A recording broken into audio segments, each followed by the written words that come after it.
Well, hello and welcome to the 1/8 Nitro Buggy European Championships brought to you by invisiblespeed.net. We weren't very speedy getting on air. I'm very sorry about that, but the issues we hope have now been solved. It's never easy.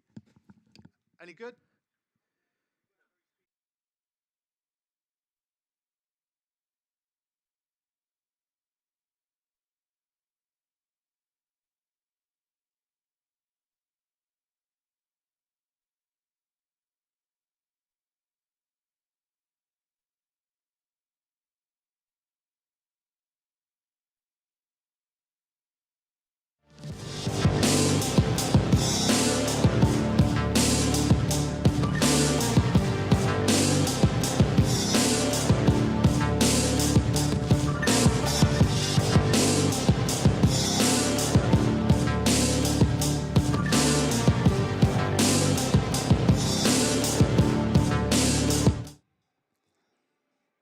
Okay, we are really back this time.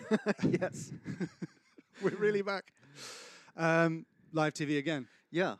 Once again, that's live us. TV. We're on air. Thank you for tuning in. Thanks please, for sticking with us. Please delete the last 4 to 6 to 7 to 25 minutes from your mind. Something like Let's that. look forward. Now is the time for the European Championships to get started. We are here at the EFRA 1/8 Nitro Buggy European Championships. We're in Barcelos, and the track out there is amazing. It's hot. Amazingly hot.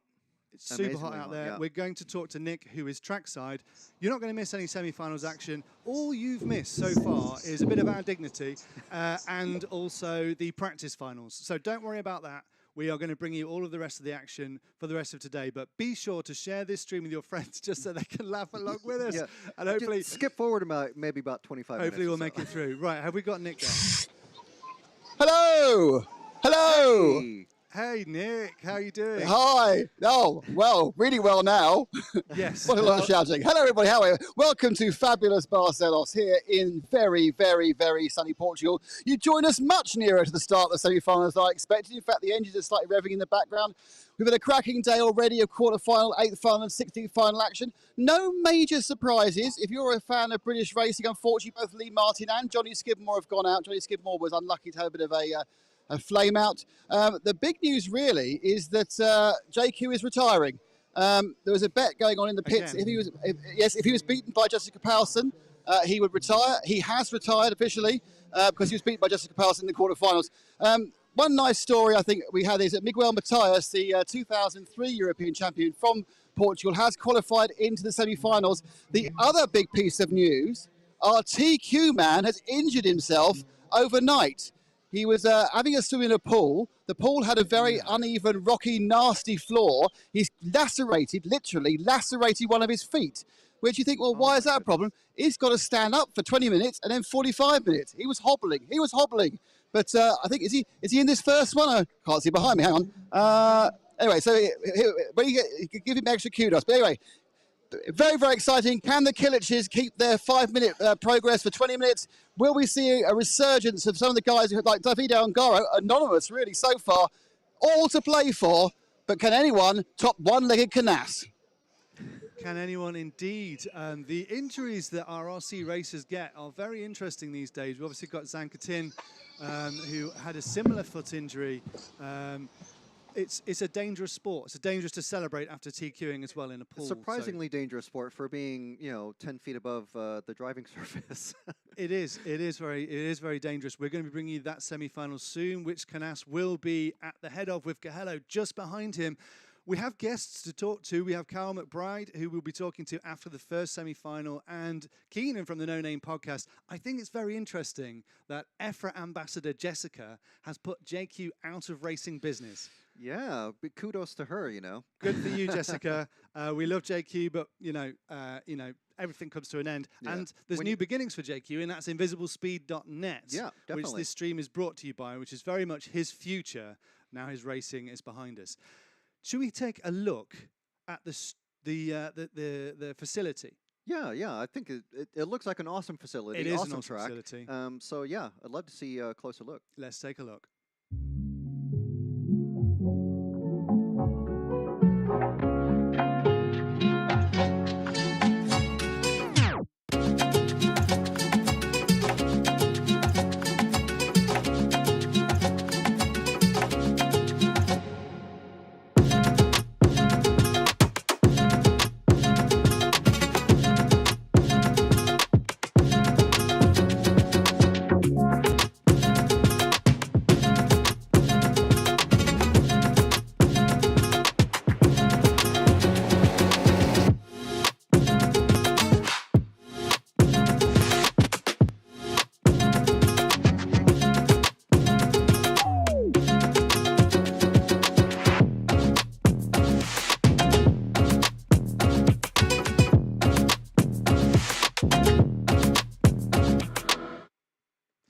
So there we have it. I mean, it looks amazing. It does look amazing. We saw it in the warm-up. We've seen it in previous IBC challenges. We know that the Barcelos track is phenomenal. How beautiful it is with the red inside. And I thought at first that was carpet. Oh, no. Yeah. Oh, no, it's not. We'll get closer to the track later on in the show because Nick is going to be very busy for us today. He's going to take us on a track walk where he gets right down into the dirty stuff and shows us what that track is made of. Lots of questions have been coming in about it over the stream, and if you've been watching all this time, then you will well know what the track is made of and the secrets that the tyre manufacturers have learned, that the racers have learned what to do. It seems that soft is best. There is no tyre wear, but we'll be hearing from Hot Race's Nicola Morone in a bit as well, because Nick has promised to catch him or track him down on his pit walk, which will happen after the semi-finals. So we're going to bring you some sights and sounds from the facility again there, and hopefully see some more of the great people that are here. Get your comments coming in. We need to drown the comments of no sound. We need to drown the comments laughing at how we came on air, and we need to move forward with positivity.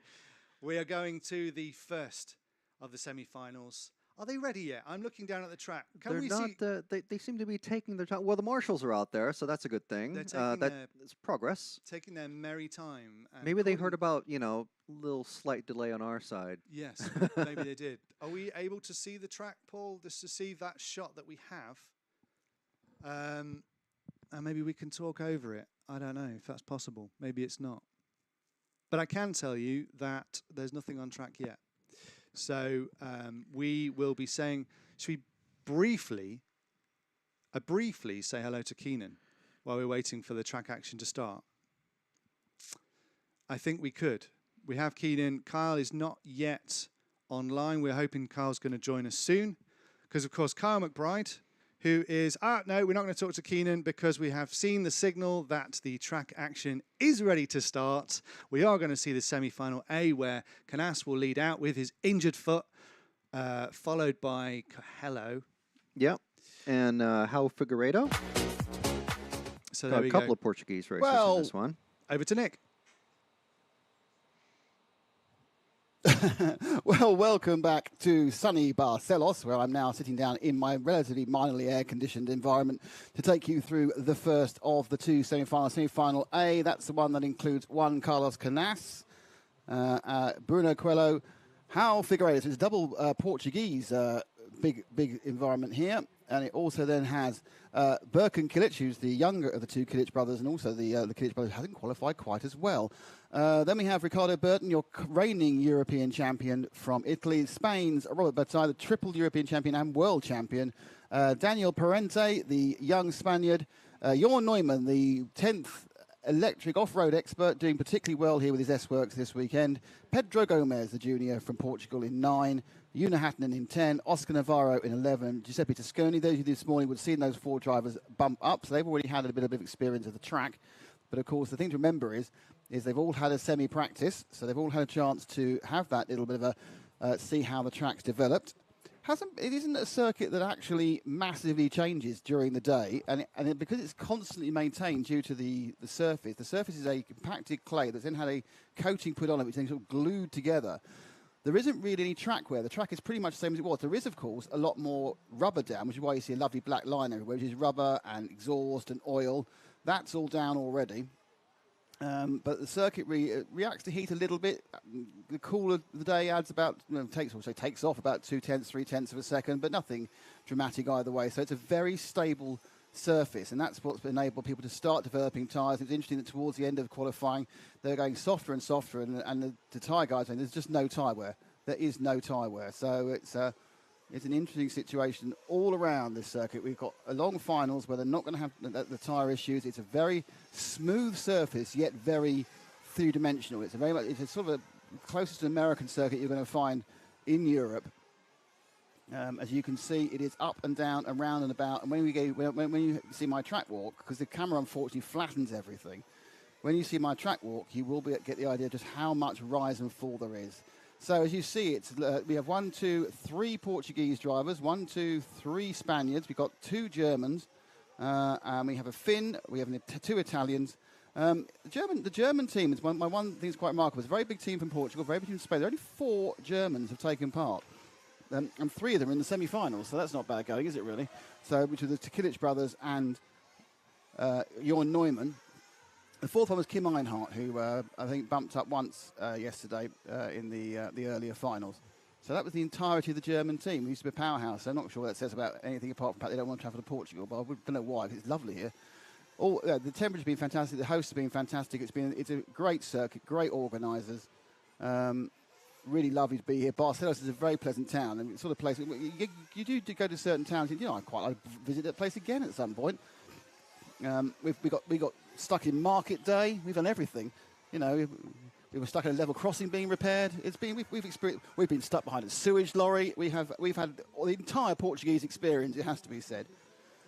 But we're now waiting for the first of the 2 semi-finals. It is 6 up, 6 qualify. Everybody else goes to last chance qualify. Remember, that has been introduced over the last 3 events. The last chance qualify, where everyone who's not qualified, so that's 12 cars, obviously, 6 and 6 do. They all run in the last chance qualify, and the winner becomes the 13th person on the grid, which was particularly significant last time we were in Portugal at Flexidas, because David Ongaro, who was the class of field and star we thought through in qualifying, broke his car in his semi-final, was dead last, and then qualified dead last in the last man standing, but ran all the way through to first, got in the final and ended up on the podium, but couldn't get past Bruno Coelho, who is, of course, his car number 2 here. Right, they're being brought out. It's 20 minutes. Pretty certain that everyone will do 2 fuel stops. The 10-minute runs are possible, but just a bit too risky. So there's no point pushing it that way. So they're all going to do 2 stops. Gives very wide pit stop margins. There's a big gap between when you can go in and when you have to go in. So you could stop as early as 5 minutes if you wanted to. And it may be a case, because it's a very hard track to overtake on, you may actually decide, I'm going to stop early to try and give myself a little bit of space, a little bit of chance to get past. Long pit lane as well. It's not, is it long? It's slow. There's a bump on every. You can see in the corner there's going to frame the ridge. All right. So they didn't quite hear the countdown this time, but off they go. Canas leading with his bad foot from Coelho. They've gone in order actually. Figueiredo in 3rd. So it's Spain, Portugal, Portugal. It's all about the top 6, but we'll concentrate more on those 6th, 7th places later on. We'll have a look at some of the top drivers doing their thing. So this is the Barcelos track. You go up over the back there, over the roller section, up to the top of the hill. And it's very high up there. Come down through this S section, and then they go fast commentary corner, downhill, plunge downhill down the main straight, and into this. We're all going to fly this, but they don't. You think they're going to do a massive triple off that big jump, but in race trip and certainly qualifying, they were all kind of, as you saw, just looping over it, and really because they couldn't get the landing right. Apparently, we did see some doublings. Anchetin did some doubling in his quarterfinal, I think it was. Unfortunately, he didn't get 8th final. He didn't get the quarters because he flamed out. So he was doing it up. He was in the bump up position when he flamed out. Anchetin had a bad run and a disqualification in qualifying, which meant he was starting very low. Right, Canas already beginning to put a little bit of a gap on Coelho. Then it's Figueiredo, then Birkin Kilic, then Ricardo Burton, Rod Bataille, and then it's Parente, Navarro, Hattinen. So top 6 is where it counts. These are the top 3. Figueiredo in 3rd is the sort of the local track man. He works with. This is his home circuit. Very unlucky not to pick up a TQ in round 1. He got just towards the last couple of laps. He got stuck in traffic, and then he got involved in a kerfuffle with Clement Boda, which actually cost him the time, which would have given him a TQ in round, which would have actually changed all sorts of things. But ifs and buts and maybes as the 2 favourites perhaps in Canas and Coelho get very, very close as they run through into lap 3 and 4. Now, Canas, if he has got a very sore foot, it's not going to be a problem for the first few minutes. It's only going to be a problem later on. So 20 minutes should be fine. Slightly gapping again.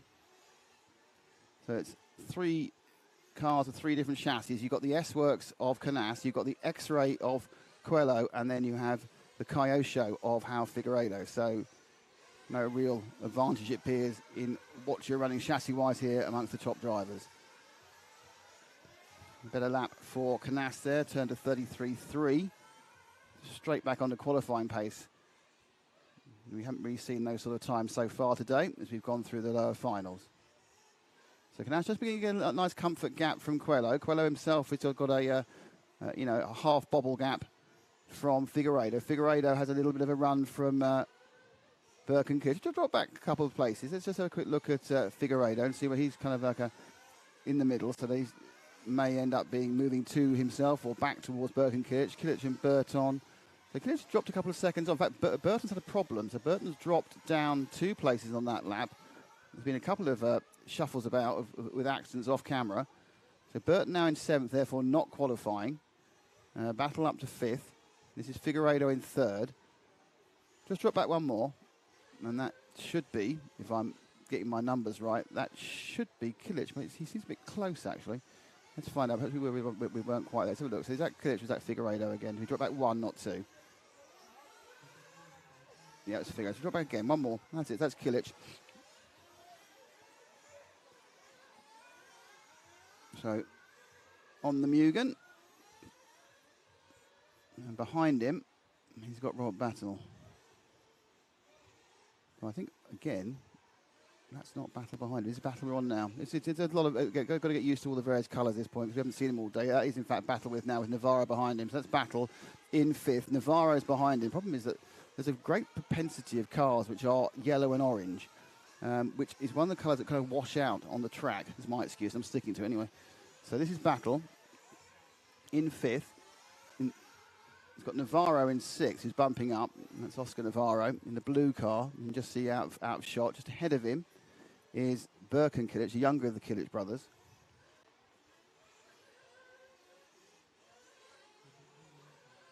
And then behind Navarro is Ricardo Burton. So Burton's got an issue. He's not actually bumping up. Drop back one more.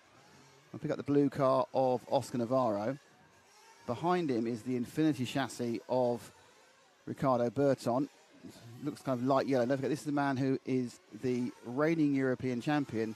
Though, in fairness, it couldn't have been in any more different circumstances, because he won it on a cold and wet day in northern Italy, which is quite rare this time of year. But it was raining, dry, and it was raining, and it rained a bit more.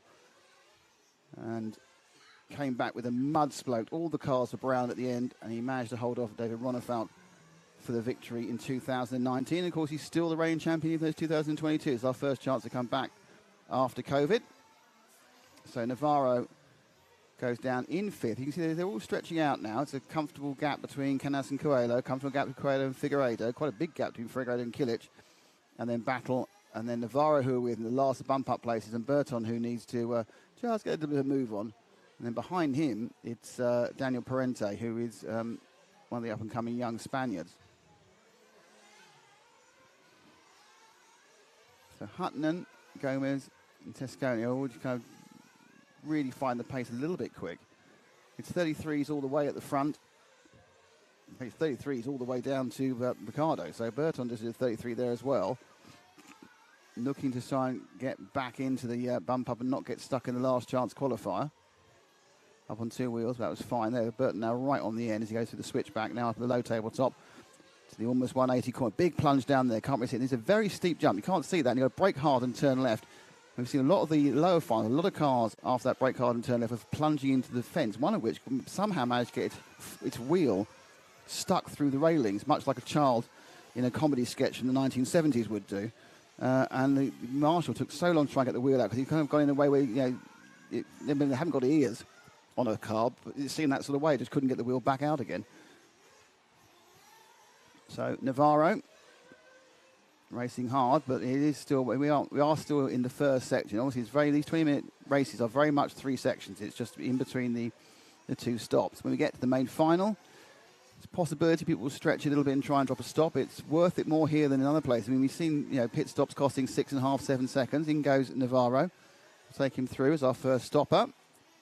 See him down below, getting fuel. Off it goes out again. Good solid stop from Navarro. A couple of others have stopped in front of him. But the lost time is about 8 seconds, 8.5 seconds, compared to the 6 seconds it can be other tracks, just because that long pit lane with the bumps mean you can't really push the speed. And Navarro continues on. Now, he won't be 6th now, because several cars won't have taken fuel. Canas and Coelho did. In fact, in fairness, Canas only lost about 7.5 seconds. Oh, ow. That must have hurt. Sliding on that surface. So problem Navarro, with an accident, now drops down to 7th. Figueiredo's a 6th. So Burton's, I think, running long. He's ahead of Burke and Kilic. No other way he would be ahead of Burke and Kilic if he wasn't running long. But that error by Navarro, I think, is taking him out of contention. And when Burton does finally decide to get some fuel, it'll all be very different. Big lead for Canas. Canas easing his way out, which is a bit of a surprise. We didn't expect to see people having big leads. It was all very, very close. And our feeling was that they wouldn't get big leads. They kind of, you know, in qualifying it was 10th here and a 10th there. Canas, meanwhile, has pulled out 3 seconds now on the man who qualified third and could have qualified, you know, with a very slight difference in finishing order of other cars. Could have easily been on pole. So let's go and see if we can move a little bit forward. This is pick up our leader if we can. Not sure where he is on the track at the moment. He's just actually, he's quite early on the track, the car one, to be honest. So watch the other cars go around. It's 9 car of Gomez, and then we go to Tesconi, who's absolutely at the back of the pack, and then your next car along, because everyone's still on the same lap, will be our leader. No, not that one. Here we come. This is it. And down we go with Canas. And this one has really stretched out to the first 3 long distance apart.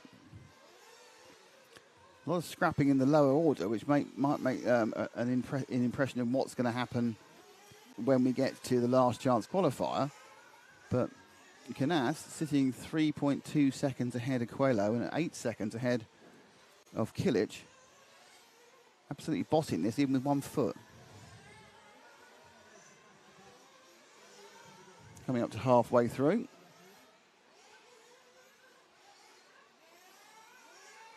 Canas over the inner tippy-toe section into the switchback.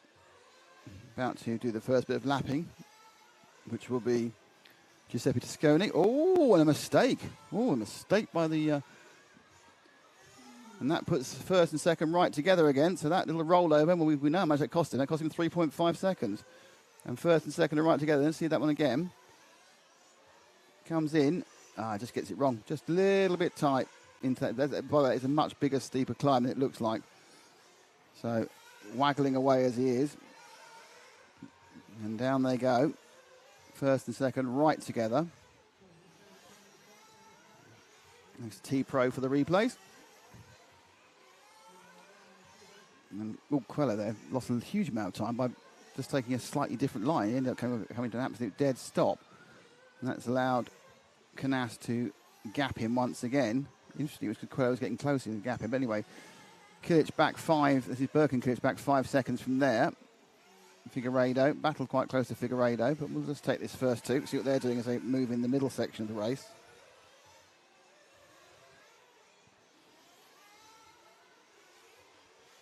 Interesting to see whether Canas will drop Coelho again. He had a better lap last time. That was because that incident we saw just there on the circuit where Coelho kind of rolled into it and then had to roll out of it because he was about to hit the Canas at the backside.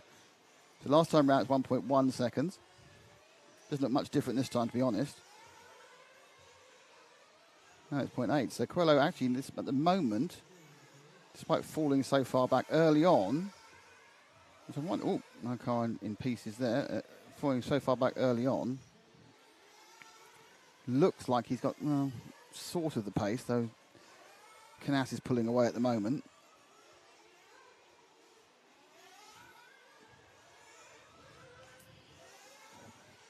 At the moment, the top 6 cars occupy the top 6 places. Not necessarily in order, but 1, 2, 3, 4, 5, 6 are your bump ups at the moment.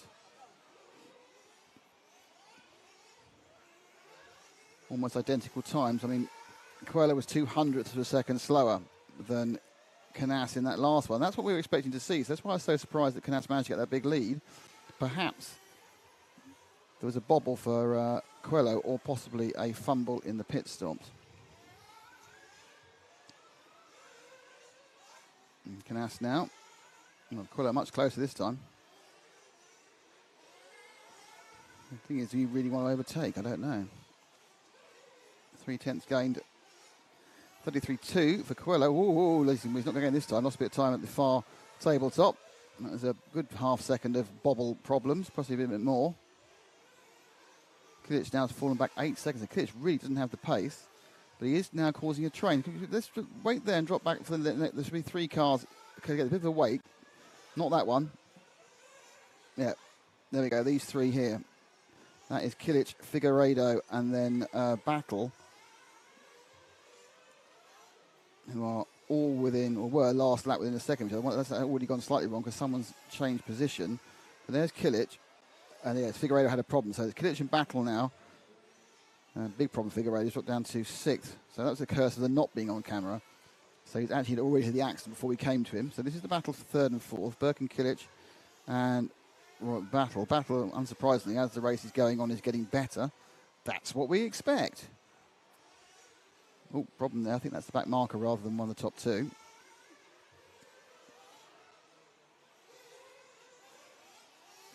So Canas just easing out a bit from Coelho. They're going a bit pit stop battle. Pit stop battle. In they come.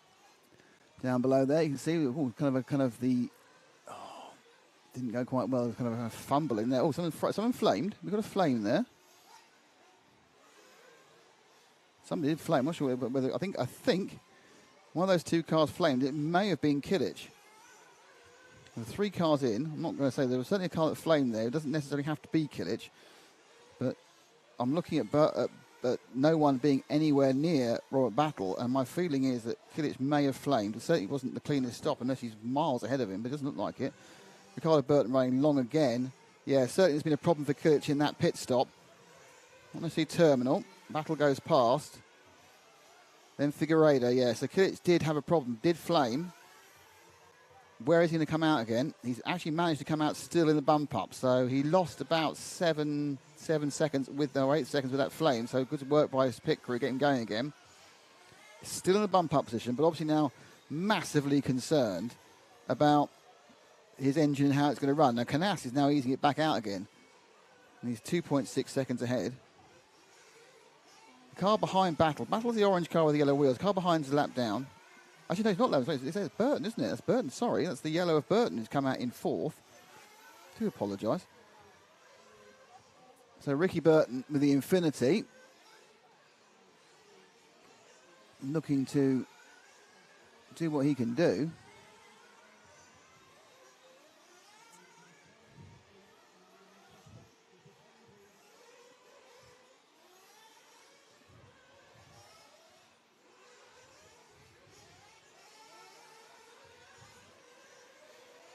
At 3rd and 4th.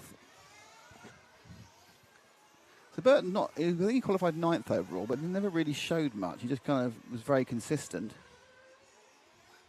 Battle was absolutely nailed on to actually TQ the final round. Well, I say nailed on. He was very, very, very likely to TQ the final round. And then had I think a servo linkage went.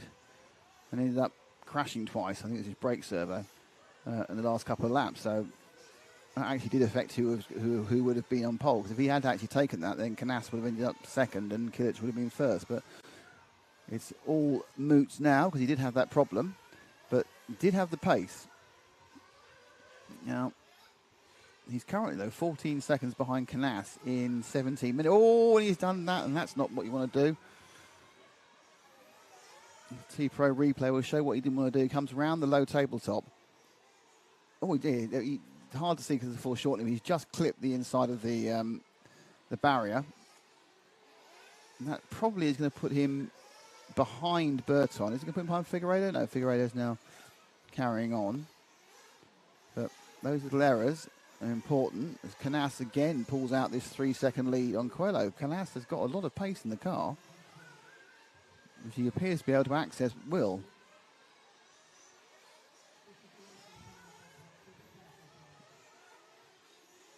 So hopefully his foot's not hurting too much.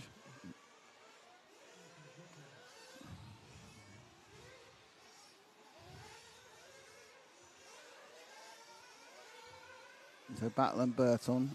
Let's just drop back one. That's Figueiredo who's pushing hard now.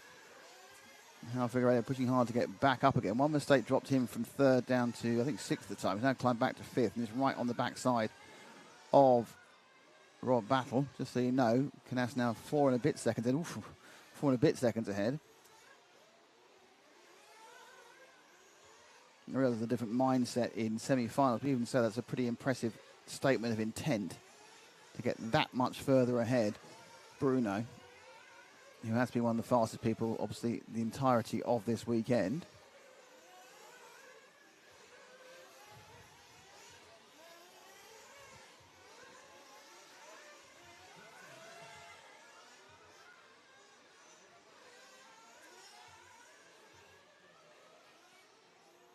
So Figueiredo, home favourite. Well, he's like those 2 points. He's literally the home favourite because obviously this is his track. Obviously, the other home favourite is Coelho, so Portugal very well represented in this event. Figueiredo's got Mick Craddock, the legendary Kyosho engineer, mechanicking for him, who, of course, used to work with Elliott Boots to his European Championships a few years ago.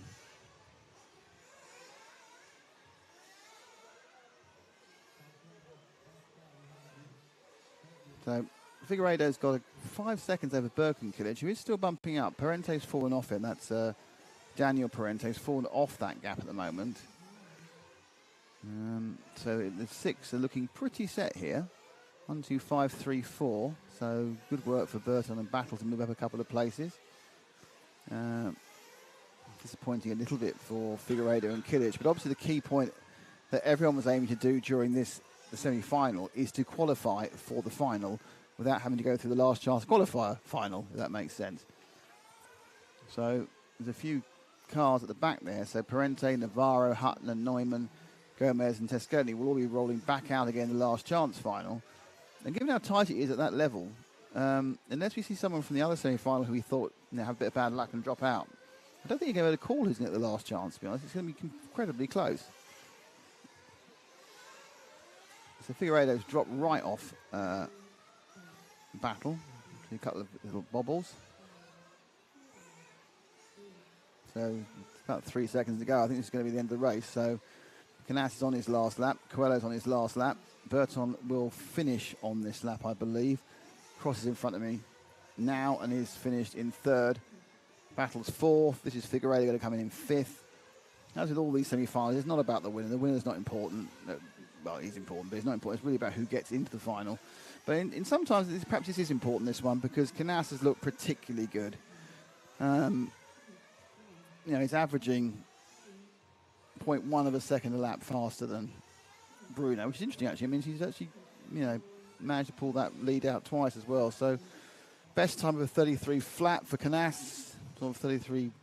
10, but they are by far the battles over 33.3, 33.2 for Figueiredo. So those top 4 have got pace. Birkenkilic not had that pace. 33.5 was his best lap, but they can go away and think about it now. So the final result there of semi-final A is Juan Carlos Canas is in 1st place and qualifies. Bruno Coelho is 2nd.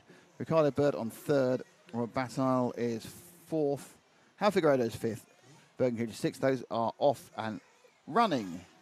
And then we have Daniel Parente, Oscar Navarro, Una Hatton, Jorn Neumann, Pedro Gomez and Giuseppe Tesconi, who will be off to the last chance race, which I need to tell you when that is, which is actually going to be at 4:10. So what happens actually, we have 2 semi-finals. Then racing action-wise, there's a big break. Not television action-wise, there'll be nothing but a fantastic final show at that point. And there's all sorts of stuff. There's grid walks, there's pit walks, there's track walks. There's a lot of walking, basically. And then we have the over 40s final, which should be quite good because there's some really, really good over 40s drivers here. And they're very young to me, over 40. Then we have the last chance, which is just a quick 15-minute. So single stop, bang, one person gets through. Then the junior final goes out at 4:30. And then at 5 o'clock, theoretically, the A final starts. But we all know that's not going to happen. We all know the A final's actually going to start about 20 minutes after that because there's Volderol and everything else.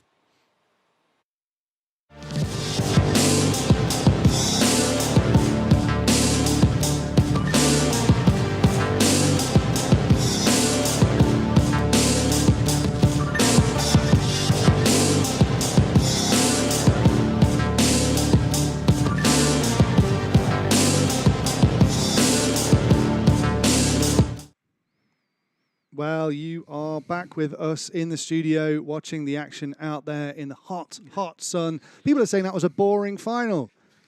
I think Canas running away with it is not boring for Canas. No, definitely not. Despite having an injured foot, he seemed fairly unchallenged. Will he make it to be on pole in the final, or will somebody feed faster from the 112B final? Let's get some guests in to talk. We have around 10 minutes until the action starts again. Keenan K. White, Lefty the Great, is joining us from the No Name RC podcast. Keenan, how are you doing? You're watching the action, right? Yeah, of course. I'm watching it. Morning, everybody. Nitro is the glory.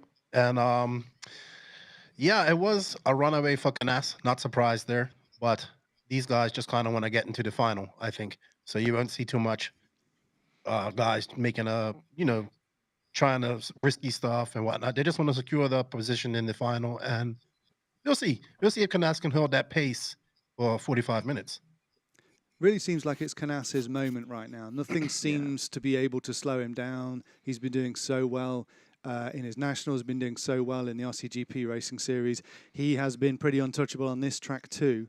Are you surprised that the Ongaros, the Ronafalks, the Boots, they just don't seem to have anything to offer him? I mean, we saw this a few weeks ago in Italy. Canas was fast immediately. He won the hour-long final. I think that these guys have shown the pace, not obviously, but making mistakes. You can't make any mistakes on a track like this. It's, as a lot of people say, it's very smooth. It's like on road with jumps. So when you make a mistake, people are just gonna go past you like that. It's not like, how these other tracks get really rough and lots of people make mistakes and there's various passing lines. This is more, you gotta kind of force the person to make a mistake and just wait for that gap to go through. So we shall see. It's going to be a lot of pressure on Canas if he is TQ. Indeed, and this might be a European Championship, but it is of international, global interest, in fact, because, of course, the Worlds is taking place not too long and not too far from the track in Barcelos over in Redovan. Yeah, just on the other side of the Iberian Peninsula. Oh, good geography there, Frank. Yeah, very good. Been playing my Worldle. And as somebody who will be taking a very keen eye, watching with us this evening, over in Australia, we should have Kyle McBride joining us. There's Kyle. What's good, boys? How you doing? Kyle, your Good, how are you? teammate is killing it. Your S-Works teammate seems to be fairly unstoppable. Yeah, man, he's looking super strong. Like pretty much all weekend. I mean, we've been seeing this level of speed and consistency sort of at the top for Canas recently. So yeah, I'm rooting for him as a teammate, and he's representing the team extremely well, along with Elliot and all the other boys there. So it's great to see. Yeah, what do you make of that track? I mean, it's beautiful to look at.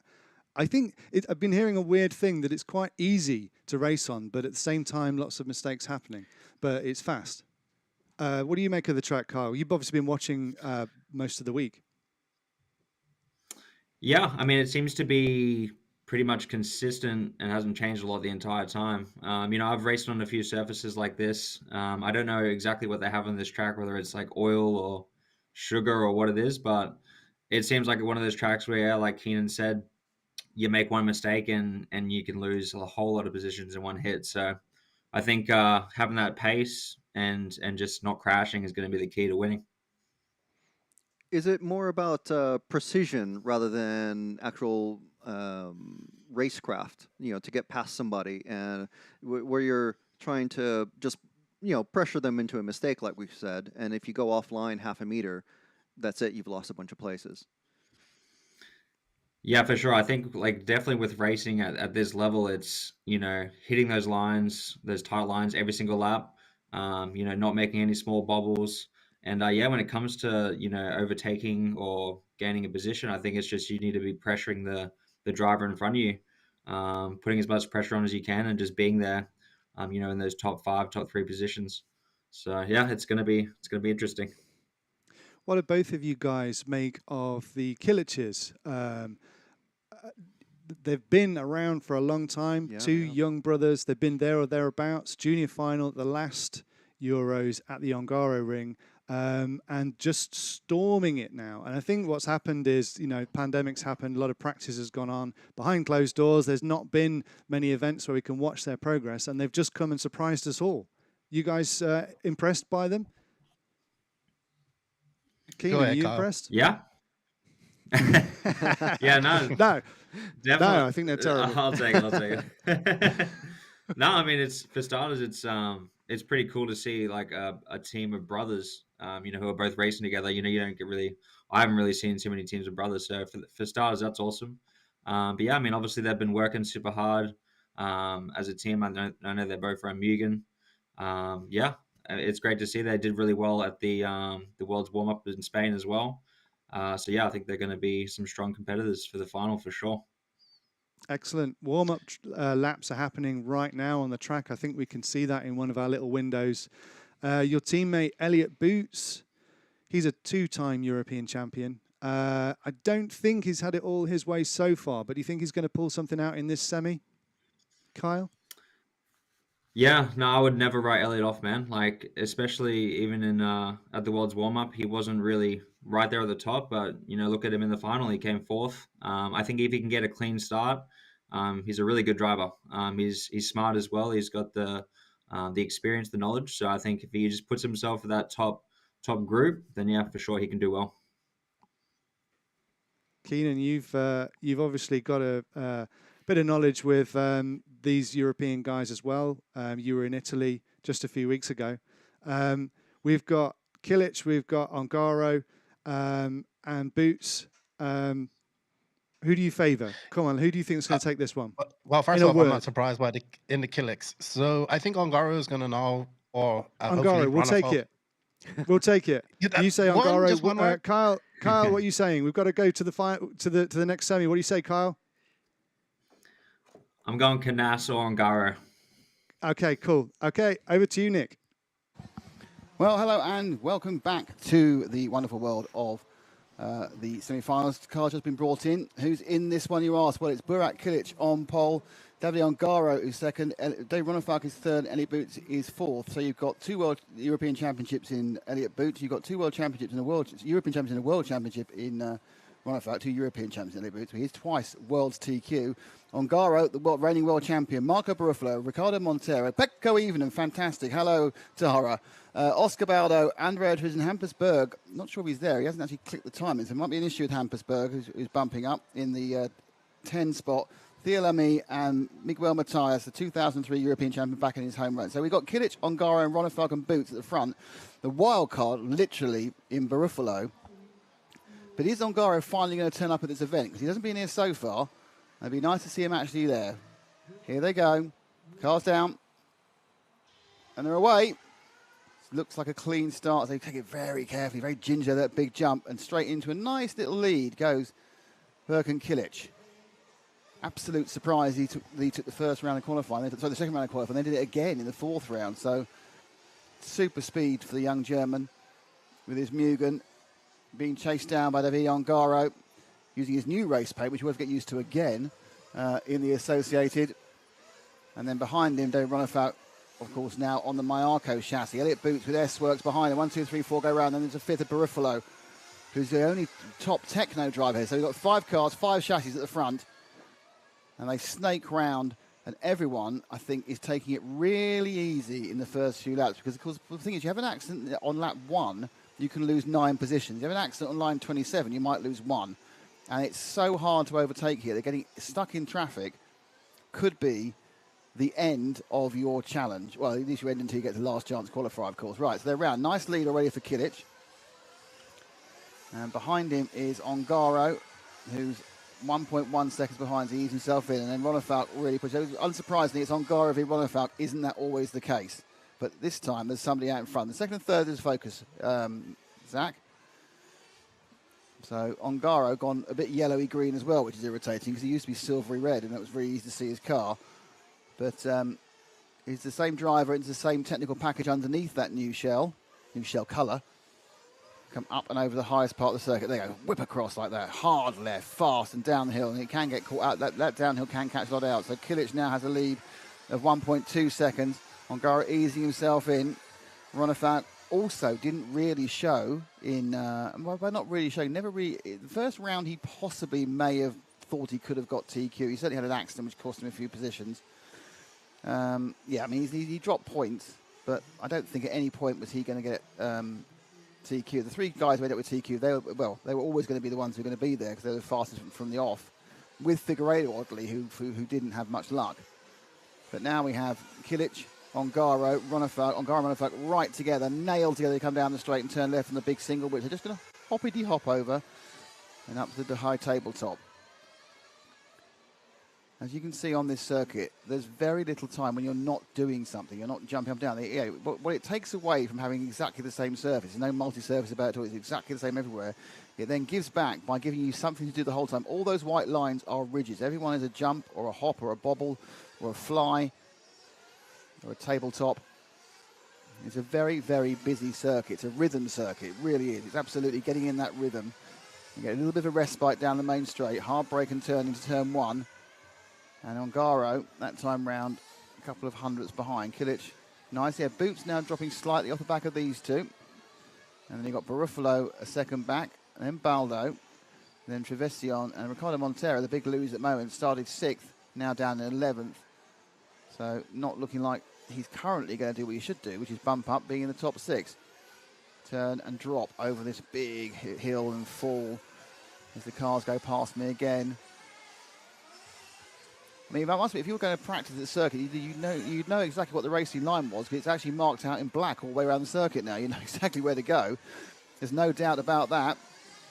As realistically, the people who've been each other's nemesis for, I don't know, the last 4 years have been the occasional interloper, but really, European RC racing, up until the pandemic and even a little bit into it, has been Ongaro versus Ronefalk. But now, we've had a 2-year break, and we've got the Kilic brothers. We've got Canas really coming through. I mean, Canas was always very good, but he's just come through a little bit further. You know, we've suddenly got different things. When Coelho decided to turn up and do this, and he will also be at the Worlds at Redovan, he's obviously right on the pace. A little bit of a gap now for Ongaro. You see, the Kilic have been slightly closed down, a couple of tenths, so the top 3 getting close together. In the first third of the race, so we'll take a closer look at the final. It's not going to bump up, the final qualifying spot into the A-Farm. We'll take a closer look at that in a minute. But at the moment, it's time to enjoy the artistry of some of the best RC racing drivers in the world. They obviously are the best in Europe, but in the world as well. And the man who I still think, regardless of what happens here, goes to Redovan as the favourite to retain his World Championship, Davide Ongaro. But I could be wrong. You know, there has been a seed change. I mean, it's not like Ongaro's old. I think Ongaro's about 22 at most, or 20. You know, but there are all these other youngsters coming after him. So Kilic, that lead of 1.2 seconds. It's been 1.2 for a while. Where's he gone? 0.9. Yeah, I thought he was going to tie a bit closer. Ronefalk dropping off. We don't have this big gappage at all. Canas really was very quick. So I should think they're all concerned about Canas. I'm probably just hoping that his sore foot is what stops him from doing anything.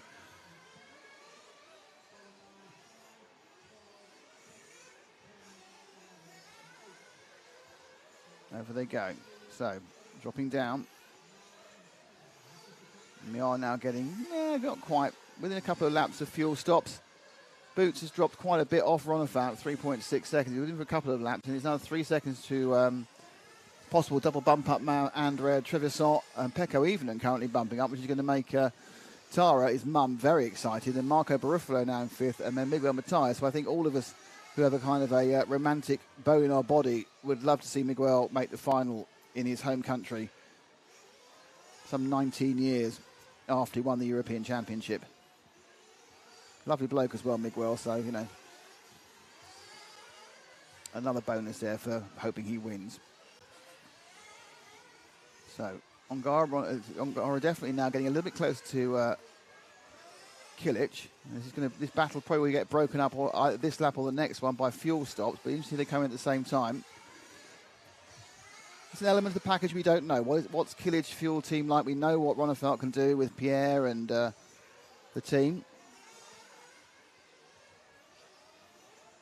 Oh, what's happened? Oh, no, on the blue car. Kilic has flamed. Oh, that's such bad luck. Now, is he going to get carried over the loop or not? Because that'll give him the lap. I'm not sure. Is he going to get the lap? Yeah, he gets. No, he doesn't get the lap. Oh, no. That is drama. Birkin Kilic has flamed. Can we see the pits camera at all? See what's going on? Is he back out again yet? No, they're looking at the car. Is Kilic back out? I think he is. Oh, dear, oh, dear, oh, dear. Just ran out of... But just stopped running. I can't believe that's out of fuel. So drama there, and Ronald Falk's got past on Goro. I'm pretty sure it's just on fuel strategy. Yeah, it is. So it's fuel strategy has got Ongaro behind Monefalk, but wow, Kilic lost the lap, even though he was carried over. Like he flamed. The worst point, he done most of the lap, flamed, didn't get the lap counted, and it's all gone so wrong for Burak Kilic. But actually, saying that, has it all gone so wrong? Because this exact same thing happened to Davide Ongaro in Flexidas. He had a nightmare in the semi. He was at the back of the grid, but he was able to run through and get the last chance bump up. So that's now going to be Birkin's absolute desire to get that last chance. So Monefalk now behind. I'm not quite sure who we're with, actually. I thought it was... so we need to reposition. Is that actually Ongaro we're with? I think we are. It probably is new. It is Ongaro. Thank you. Beautiful zoom in there, Zach. Thank you. It is Ongaro. Probably Ongaro's new colour scheme. I haven't got used to it yet. So with Ongaro all that time, and we didn't see... And there behind him you see is the red and white... Red and white. The red and green... there's no red on it. It's the green and yellow and white of David Ronefalk. Yes, Nick, genuinely, I'm not colourblind either, so I should be able to identify colours. Always wonder why they didn't let me in the RAF, for many other reasons. I think I felt as bad as Frank Spencer, for those of you who love 70s TV programmes. So through the switchback, the pair of them, still close together. Boots 11 seconds back now. See if we can drop back to Boots. I think he's just, he's the orange and white car. I think he's just the next car along. Because he's actually picking up... There he is. So behind him, very closely, is actually Marco Barufalo. Barufalo's made the most of the switchback recently. He's got past Evening and Trevesio.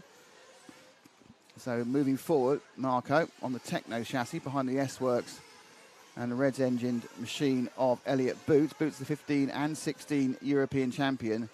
Looked kind of out of sorts during qualifying, but then suddenly in the final round, just pinged. He copied a bit of Canasi's setup and went to the softer tyres, which they've all been eulogising about. And there he was, back in contention. Now, he's third, which is great, but he's 12 and a half seconds off, which isn't. Now, it's interesting that Ronefalk is staying as close to Ongaro, though both of these guys aren't the guys who had the pace of Canas or Coelho. Be interesting to see how they line up for the for the main final, based on the speed of the semis.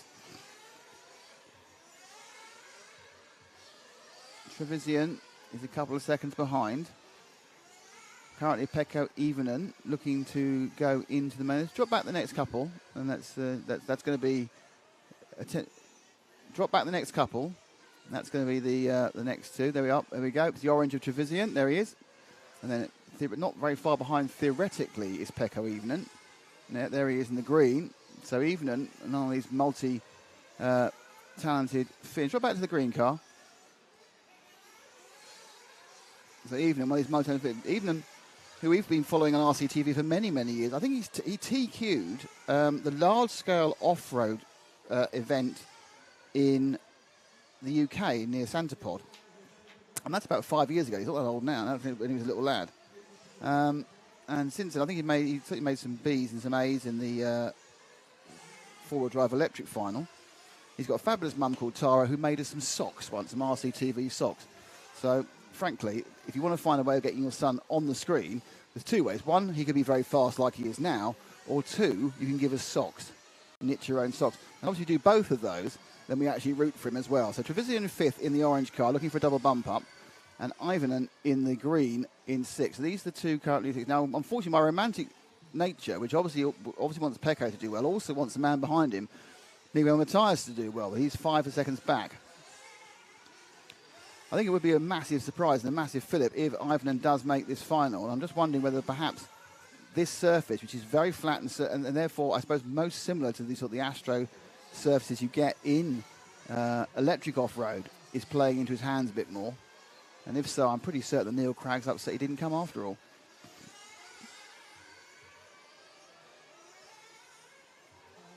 Up onto the high tabletop down there. This is a very sharp jump. Can't see it from this angle. Land turn.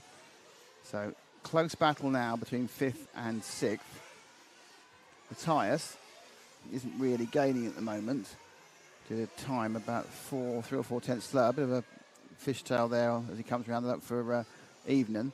There's one more danger section, and that's the next pit stop, which has just started already, I think. Now, whilst we've been watching these two guys, Ongaro's just beginning to put the hammer down on Ronefelt. I think what actually happened is, looking at the times, Ronefelt made a minor mistake, which lost him a second. So he's 3.3 back, Boots 12. So Boots is kind of keeping station with those two now after having lost that chunk of time. And Trevor's in there, saw the car sliding not where he wanted it to do. And he's now absolutely under pressure from Evenham for this 5th and 6th place. It'll be a grid position on the final grid. More importantly, obviously, it's a safety position. You don't want to be the last person in the bump up or the qualification straight through, because obviously that's where things can most go wrong. If you've got a couple of cars in between you, you know, someone does something amazing, you're still safe. So Ongaro, again, gets a bit further again. I think Ronnefelt's pushing a bit now. It's just not quite working for him. It's now 4.2. Boots 13 back. Barufalo is now pushing Boots under pressure, but this is the closest battle, as you can see. It's 4 tenths of a second. It ebbs and flows a little bit. So well within the fact that a good pit stop for one or other would either mean that Ivanen went past Trevisan, or Trevisan pulled massively away from Evening. Now they are both pulling away from Miguel Matthias. Miguel Matthias has got Hampus Berg behind him. Berg is 10 seconds behind these two. So it looks very good for both of them to bump straight into the final. And even thinking about getting the inside in many ways now. Someone needs to be talking to both of them as they go, but pit stop battle. In they come. Green car on your right-hand side. It looks like Pecco's got a much better stop than he has, and they had to wait, so it's crossed there. So Evening takes the lead during that pit stop. I think Trevisan, it was just a case of, it was interesting because Trevisan did pick the car up, rotate the driver by 90 degrees and actually fuel it sort of inside the pit lane, whereas Evening did it on the wall. And the net effect of that was he had just enough, because he was a few tenths behind, to get underneath, and Trevisan's pit guys very wisely didn't try and drop Trevisan on top of Ivanen, and they've got out. So Ivanen now in 5th. Now, he was right up the backside of Trevisan, but that doesn't actually mean that he's faster, because obviously it's one of those cases where it's so much easier to follow than to lead. Now we've got to wait for the fuel stops to wear themselves out, and they have. Matthias has got a little bit closer during that process. He's now about 0.3. Now, interestingly, Ronefelt also gained a couple of seconds during the pit stop process as well, so that's a bit of a surprise. Obviously some slick work, or perhaps a minor problem in the Ongaro pit, but Ongaro's still a lead, and the Boots is still stuck at this 12, 13 seconds behind. So this is the closest battle on the track still. 4 minutes to go. Pecco looking to make a very surprising, but very well deserved main final at the Euros. Again, Andrea Trevisan would be a surprise and very well deserved, and currently they're both doing it. So this is what you get. These are young guys who we've not seen for 2 years, who've been improving with the Kiliches, and Birken's still got a chance with the Kiliches, and they're now absolutely nailed on into, well, nearly nailed on to the major finals. And some of the older drivers, you know, aren't. You know, Savoy and people like that who we would expect to be in the edges, they're not quite there. It's life. It's the circle of life, as Elton John would say, whilst holding a lion cub in the air. Perhaps we should circle up by holding an 8th buggy in the air. So around they go.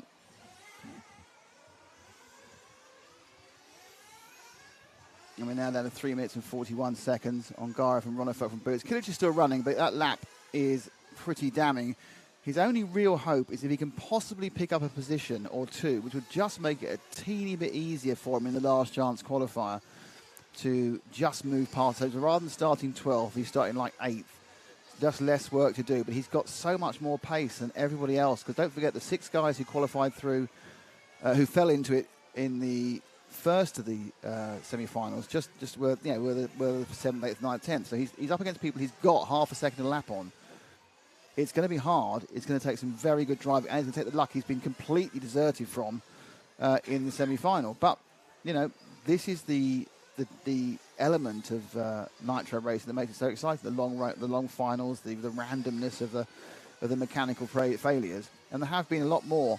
I think flames and mechanical fuel issues. I think because of the heat more than anything else. Nothing likes running in heat, and I include myself in that one. But we get down to 2.5 minutes to go. Ongaro's pulled massively out on Ronafalk now. He's got a 5-second lead. Boots is in third. For some reason, Boots is still 13 seconds behind Ronafalk. So whatever Ronafalk does, whether Ronafalk goes fast or slow, Boots appears to be on a bit of elastic, 13 seconds behind. Garofalo in 4th. Becco is 5th. Trevisan in 6th. Matthias is dropping off Trevisan, so looking good for the Italian as well as the Finn. So it's Italy, Sweden, UK, Italy, Finland and Italy. So it's a good day for the Italians, isn't it? Put 3 through in this one. But we've seen people have problems on the last couple of laps. Whether that'll happen here, I don't know, but they're all well spread out. Let's drop back to Trevisan, the orange car, because he is the person who's most likely to fall into a problem. As it always is with these semi-finals. It's not about... This is the last race of the day where it's not about who wins. All the rest of our races are about who it wins. The over 40 race, the junior race, the last chance standing in the main race, it's all about who wins. Coming up to this race, it's never about who wins. It's basically about who qualifies. So this is the last time you'll see us being quite so interested in 5th, 6th or 4th or 3rd, because it's the last time it's interesting. But it is the key point. And as you can see also from the timing, there's no one else who's close to anybody else at the moment. So it's spread itself right out. I'm not sure how far Burak is behind Theo Lamarie. I think he's 7 or 8 seconds, actually. So, actually, no, he's a lap back. So Kilic lost so much time with that flame early on when he was leading. But it's always good to have a fast guy coming through. Let's hope that he gets the luck he needs to at least have a chance to bump through the last chance qualifier. As Trevisan's got this one and one more. Oh, Ronafalk's got past Ongaro. Oh, my lord, that's a big change. Ongaro's made a mistake and he's behind. So we need to find our leaders right now. They are, where are they? Trying to look at the colour scheme, can't see where they are. They're early in the lap. Ongaro and Ronafalk, early in the lap. Probably coming toward in the middle of the circuit. There we go. Thank you very much. Brilliant work by Zach there. So suddenly there's been a mistake by Ongaro. And Ronafalk now on the last lap is going to take the win in the semi. It's going to cost Ongaro a lot of time. Ongaro, big error 2 laps ago whilst we were waxing lyrical about people not making mistakes. Are they going to get around for another one? No, just caught by the timing. So Ronafalk and Ongaro go for that. So David Ronafalk beats Ongaro due to an Ongaro mistake. He'd be very upset about that. So Ronafalk beats Ongaro. Boots is in 3rd. It doesn't matter, it's semi-final, it's still qualified, but that's going to put Ronafalk ahead in the grid. Boots is 3rd. Marco Barofalo is in 4th. Pecco Evening comes through in 5th and qualifies for his first ever EFRA 1/8 off-road Euro final. He's qualified for a number of other Euro finals in other classes. Andrew Treves on a great performance as well. And Miguel Matias comes back to cheers, I can hear, from the Portuguese fans. Well, looked like it wasn't very interesting. Suddenly got interesting at the end, but in the end, what does it really matter? To be honest, it's one of those things where there's not a huge amount of impact. Apart from it does mean that Ronafalk will start in front of who was it? Ongaro. And congratulations to Tara Evening as well. So here's your final results. David Ronafalk, 35 laps in almost 20 minutes dead. He just didn't get to his lap. David Ongaro 2nd. Elliot Boots was 3rd, Marco Barofalo was 4th, Pecco Evening was 5th, and Andrea Trevisan was 6th. Those 6 go into the final. Then it's Miguel Matias, Ricardo Montoya, Hampersberg, Oscar Baldo, Theo Lamarie, and Burak Kilic, who are in the last chance qualifier.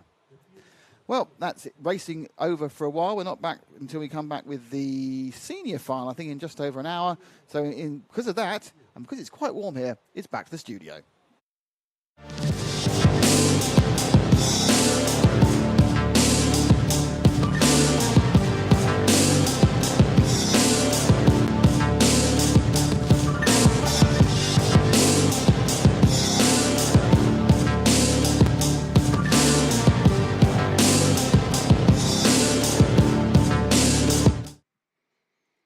watching the EFRA 1/8 Nitro Buggy European Championships brought to you by invisiblespeed.net.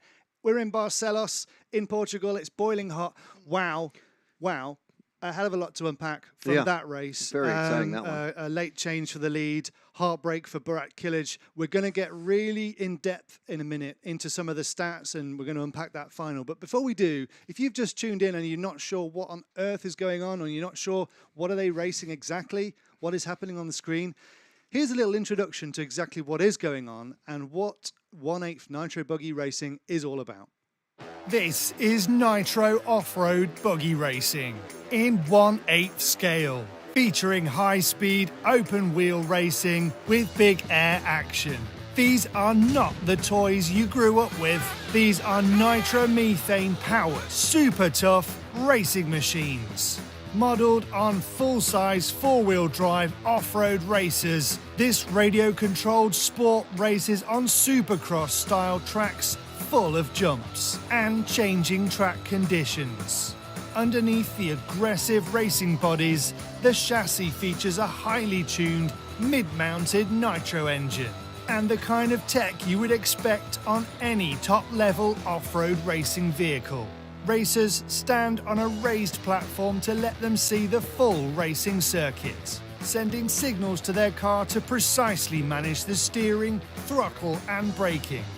All gunning for the win, battling for up to 1 hour against up to 15 determined racers requires precise driving skills, a great fuel and pit stop strategy, and perfectly prepared cars. Every car is fully tunable, including spring rates, shock rebound and more, plus the all-important tyre patterns and compounds, and even the aerodynamics. These are highly engineered racing machines designed to compete against the very best.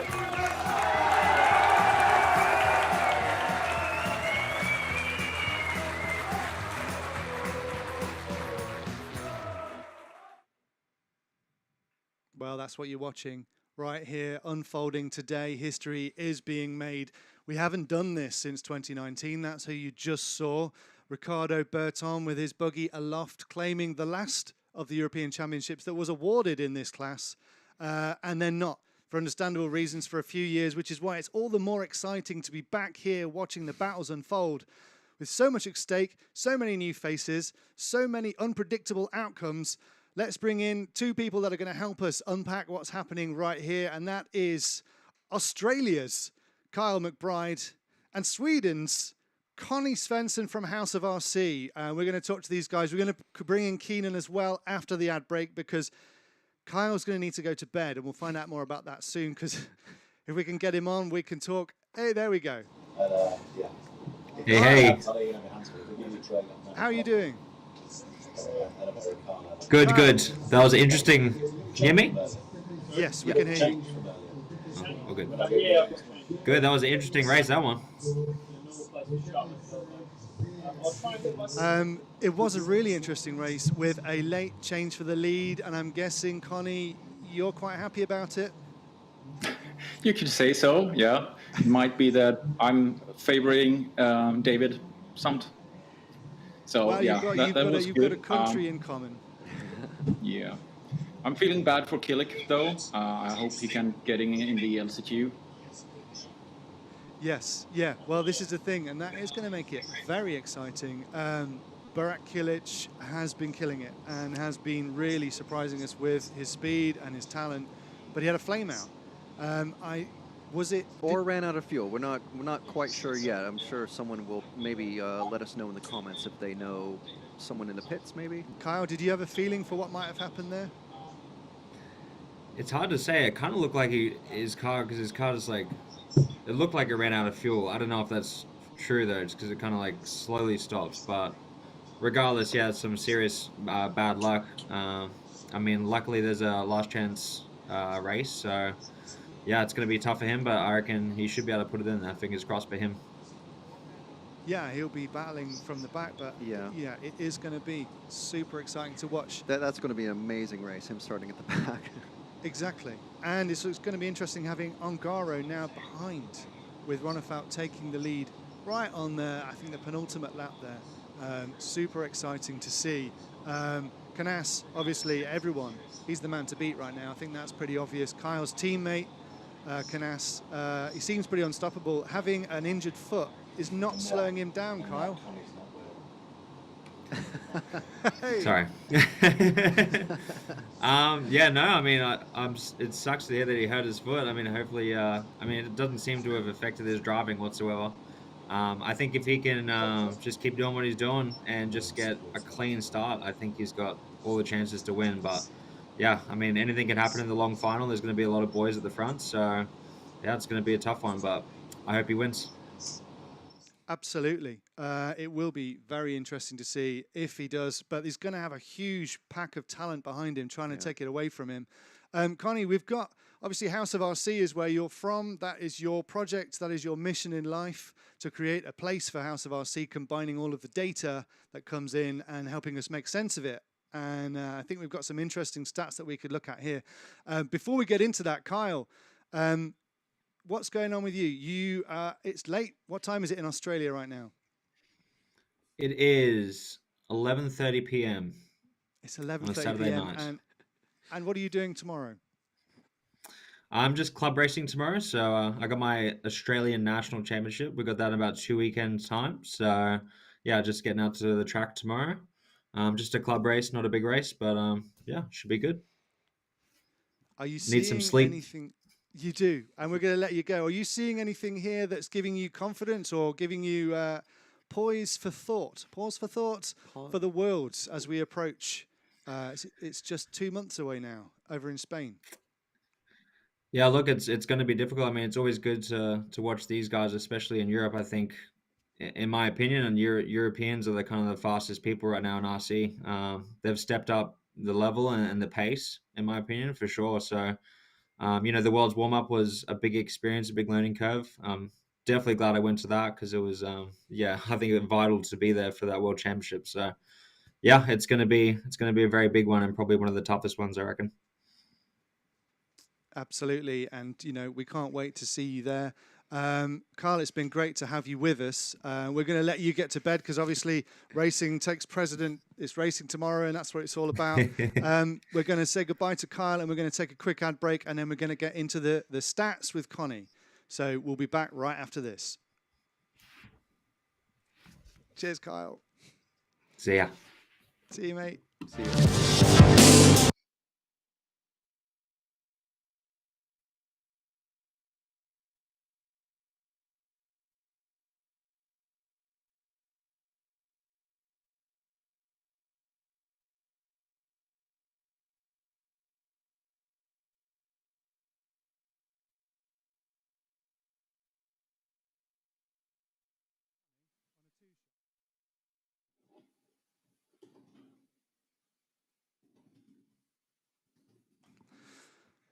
Okay, don't know what happened there. No. Slight issue with the ad break. But Connie, let's get you in and talk about some of the stats that this event is reaping. There's a whole industry off the back of racing like this, with brands, with manufacturers, from tires to engines to body shells to wings to race tuning prep to everything. And if we can get Connie in, and hey, Connie.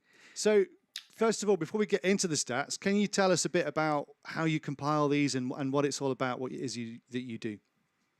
Sure. So House of RC, as you already told, is kind of a user-driven platform for everything regarding RC. And I call it data-driven because it's really feeding on data. So all kind of data that, you know, what cars you're using, what are the different tracks around you, where you live, the different stores and shops, the results and events, and everything really that happens in the world of RC. So of course, with all that data, you can do a lot of statistics and see, you know, what are the different brands people are using. And I guess we're going to dig into that a little bit here. So this is kind of compiled and scraped from the internet and social media and the different sites for results like MyRCM, Live RC, Everlapse, and all these. So it's kind of gathering all the data together in one pool, and then we can build a lot of cool stuff on top of it. Okay, so let's take a look at some of the things that we can see with this data. I think I'm not sure the first slide we have, but we have a couple of statistics available to us. Here we go. Yeah. So these stats are compiled by the top 50 from the qualifying round. So what we can see here is, of course, that Spain is a big country in the top 50. Portugal is kind of the home country here, so maybe they get a little bit more entries than they usually have done. But then it's also, so this is just top 50. Then it's interesting to see really getting back into, so in top 10, does it have the same kind of division between the different countries, and of course the manufacturers. So we can see a big, as you see, show up from X-Ray. So really, I mean, a third of every driver in top 50 is driving an X-Ray.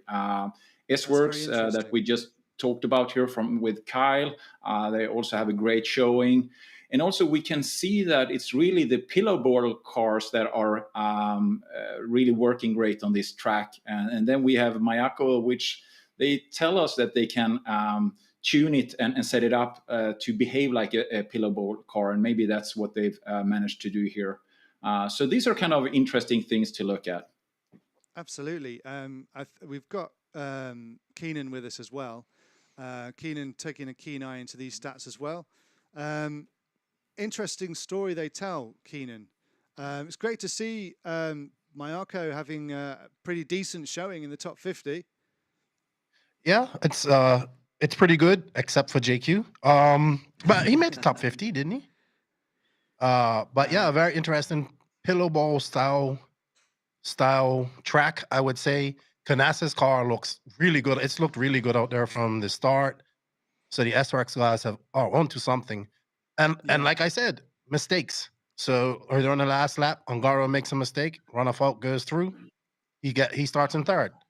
And Burak, one thing we didn't factor in here too is we got to remember the new Nitro rule. So maybe that's playing something to do with the flame outs we're seeing, because these guys are running the 16 or 12% or whatever it is. 16 so, EU, yes. Yeah.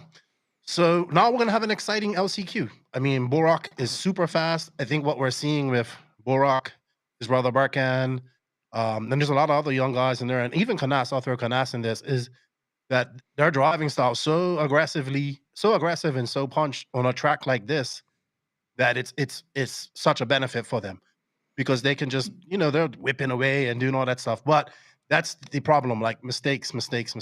And if you just clip a pipe here, you're gonna just lose tenths of seconds or whatever. So it's gonna be interesting to see. And yeah, it's a shame about Burak, though. Very much of a shame about Burak. But one good thing was Pecco. Pecco made it, and that's really good to see, because I think Pecco's like 18, and he's the second AE car in the final, I believe, behind Ongaro. Wow, that is impressive. I think it's interesting when we look at that slide again, that the story it tells, and what I like to do is look at the kind of what it means. What are X-Ray doing? Why are they so dominant? And I think it's clear that having Bruno, having it being in Portugal, having a good Portuguese showing, I think it where brands put their partnerships, where they put their efforts, is where they get their rewards. So the fact that X-Ray have so many cars in this event, I think has a lot to do with the drivers and the location. Do you think that's fair to say, Connie? There is an interesting story to look at here as well. And just to be fair to the stats, there are equal number of Kyosho's as Mayako. So they are also kind of sharing the same place there, which is a C-Hub car as well. But if we look at just the top 10 drivers, they're actually representing 8 different brands. So what that tells us is that a good driver, you can pretty much drive any car. It's more a matter that it suits your driving style, I guess. But so looking at X-Ray, so dominant in top 50, they only have one driver in top 10. So you can look at the breadth, but you also need to look at the top, which is not always the same thing here. Very interesting. That is very interesting. We've got a next slide I think we could look at as well, with some more info on it, and that is the engines and tyres. Yeah, exactly. And here you can see, of course, that we have so many X-ray guys, and most X-ray guys are using the FX engine, which is part of the Huddy brand or conglomerate. So that is not too. And other than that, it's fairly evenly distributed in all the other brands. Corsatec, a new brand, is showing up here as well. It's fun to see. And then the tires, of course, which is, what some say is 80% of all the setup. Hot Race has been doing great here. We have Pro Circuits, which is run by the Kilich brothers, have just released a new tire, which seems to be working really great for them, as you can see. 6mix also a top brand here. So again, interesting story here. Absolutely. You mentioned Pro Circuit? Is that one of the? Is that the name of a tire pattern? Yes. That Hot Race has? It's a tire brand. Pro Circuit. Right. Okay. I had a question about the just for people like myself who aren't super knowledgeable about the 1/8 racing, buggy racing. You mentioned there's a lot of talk, and not just you guys, but also in the chat that we've got on the YouTube stream about C-Hub versus pillow ball setup. So can either one of you just take that and just explain why this circuit maybe seems to be favoring the pillow ball cars, and what would why is that? This is when you want JQ to be on the call, and he can nerd out all about this. You might have some time now. Yeah, absolutely. So Keenan, do you want to go ahead and do the? I just think it's C-Hub? Yeah. They're just able to drive it a lot more aggressively. They seem to be able to. I mean, we saw this in Italy. The 1/8s, Canas, Boots, Valente, all those guys, they were able to just whip those cars around those 1/8s right off the pipe, and that's what you get with the pillow ball car, that ability to do that. And the C-Hub cars, it's more of a controlled turn, and I mean, it's hard to say, but I mean, exactly like Connie says, JQ has to be on her to geek out on that, but on this type of track with just the high speed it's going to be at and whatnot, I just think that the pillow ball cars are pretty good here, and they'll be good at Redovan. We'll see. You'll see how it goes. Yeah, we'll see. Yeah. And well, also to add to that, to just give some background, so the pillow ball and C-Hub, it's all about how the front suspension is set up. Just so if you're completely new to this, so you understand that this is how the front end of the car is hooked up, and the kind of the hubs, if there are balls or if it's a hub construction. Absolutely. And we'll be hearing more from JQ, I believe, after the 40 plus final. Not saying that because he's taking part in it. He's not quite that old yet. But we'll be hearing more from JQ. He has been digging into a lot of the Invisible Speed course with Nick on the stream. And I think he is going to be analyzing some crashes and looking at some setups and what people have been learning during this course, as in during the course of this event, but also during the course of taking part in Invisible Speed. Invisiblespeed.net. Go to courses.invisiblespeed.net to find out more about that and take part. Keenan, are you taking part in the course? Are you taking part in Invisible Speed? I mean, I'm in there. I've been to a few meetings. Yeah. I've been to a few of the meetings. Mode. I don't race anymore. So, but I am in the meetings with the Discord, and I've been in a few of the meetings, and I actually started doing the module, like the course myself. I have to get back to it, but it's very good. I mean, if you really like the book, which you can see over here to my virtual left, then the online course is really good because it goes a little bit more in depth. And then, of course, the benefit of having the Discord chat, which has become one of the biggest tools that I found, even for the podcast. Once you get in there, and then people can discuss different setups, and there's usually people in there like Joseph, Max, and probably Ronna Falk and Battier will be in there eventually to answer people's questions and just help people get further. I think personally, like people want to understand setup and want to make their racing better, or even beginners who have just finding this for the first time. This is one of the greatest tools you can use, because how many times have we had? I mean, you still have to physically go to the track and do these things, but how many times have we seen newbies come in and they're just so lost? So I think if they can, if once people embrace the course and all of that, I think they'll understand that this is actually a great tool. I would love to see tracks are promoting this because it's great for beginners as well. And I think it's just the future of RC, things like this. I know it's new for people. So anything that's new in RC is always going to be criticized and talked about and whatnot. But one thing you can't doubt is JQ's knowledge and his that he's acquired over the years and whatnot, and how he goes into science mode. So if you like that type of stuff and you want to geek out on it, then go right into the online course. I've met so many people that say, "Oh man, that book was good," or "The online course has helped me out." So it works. It does. Definitely works. I have the book. And it's great. And now when it's a 20% discount, I'm actually thinking of signing up for the online course as well. I run large scale cars, but it translates fairly well from 1.8. So looking forward to maybe get that little extra edge in my setups. Absolutely.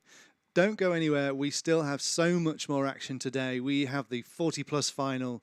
We have the juniors final, which is going to be very exciting. And we have the absolutely thrilling last chance. That's going to be a good race. The last, that is going to be exciting to watch. I can tell you now, we're all going to be gunning for. I think we can say we're going to be gunning for Burek because we felt bad for him. Yeah. But you can watch along with us. Get your comments coming in. Who are you rooting for in the finals? Maybe who are you rooting for in the 40 plus? Let us know. We've got some comments coming in. No. Yes. Not quite yet. We have lots. Well, we do have Tarha even in. Yep. We do. She's been cheering on her son, so made the final. So very good. That is very good.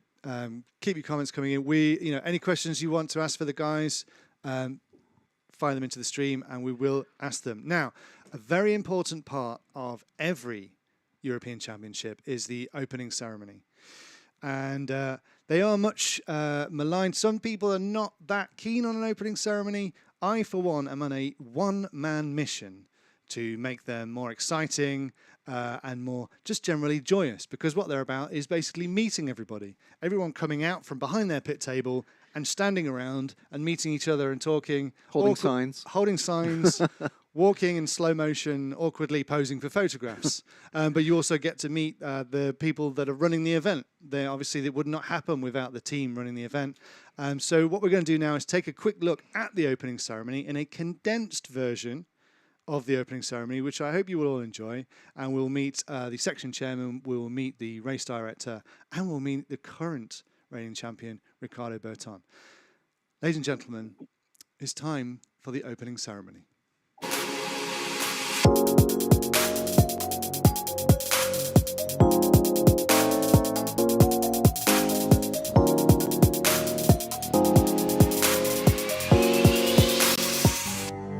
It's time to meet our nations, all the contenders representing their countries as they line up in front of the Buggy driver's stand.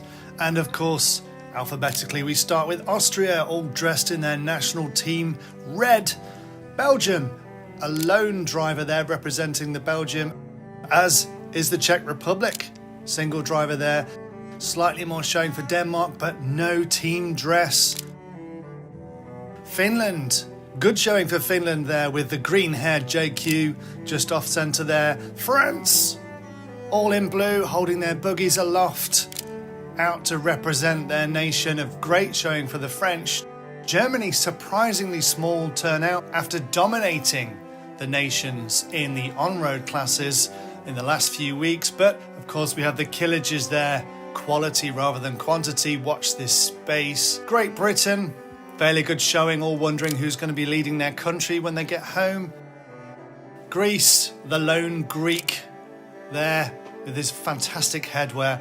Italy, comprising the current European champion Ricardo Berton and the current world champion in Davide Ongaro. The Netherlands, just 4 drivers there representing. And Slovakia, young Matas Benetton, what a great year he's having so far. And cram them all in, yep, they're only next door, that's Spain. Sweden there with our own EFRA ambassador Jessica Paulsen lining up alongside her fellow countrymen. Switzerland, 3 Swiss drivers there in their team wear, and here they are, of course, a fantastic home showing for Portugal as they are driving in their home country at the Buggy Arena. Well, that's all the contenders. Let's meet the man to beat. Nick Damon is with Ricardo Berton, the current reigning champion. Ricardo Berton, you've been European champion for 3 years. Bit of a surprise, that. Yeah, I didn't expect that when I won the Euros, but yeah, luckily we are still here, and yeah, I'm really happy to be back at the Euros, and we look forward to a great weekend of racing. So how much racing have you done in the last 2 or 3 years? Obviously, we couldn't travel much, but have you carried on racing, or did you go and do your studies? What did you do? Yeah, I had to, especially to work on another project, so the new car, a lot of things changed in my package since the last Euro. So yeah, but I think that the race that we have done in the last few months have been good. So I really look forward to, and I hope in a good result this weekend. And yeah, of course there are a lot of great drivers here, so it will be hard. You've had a couple of runs on the track. What do you think of it?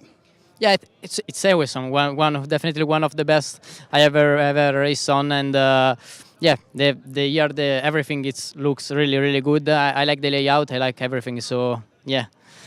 Well, no one's held the European Championship for more than 3 years. Renaud Savoy and Danny Rick won it 3 times in a row. So basically, if you win it this time, you'll have it 4 years and you'll be a new record holder.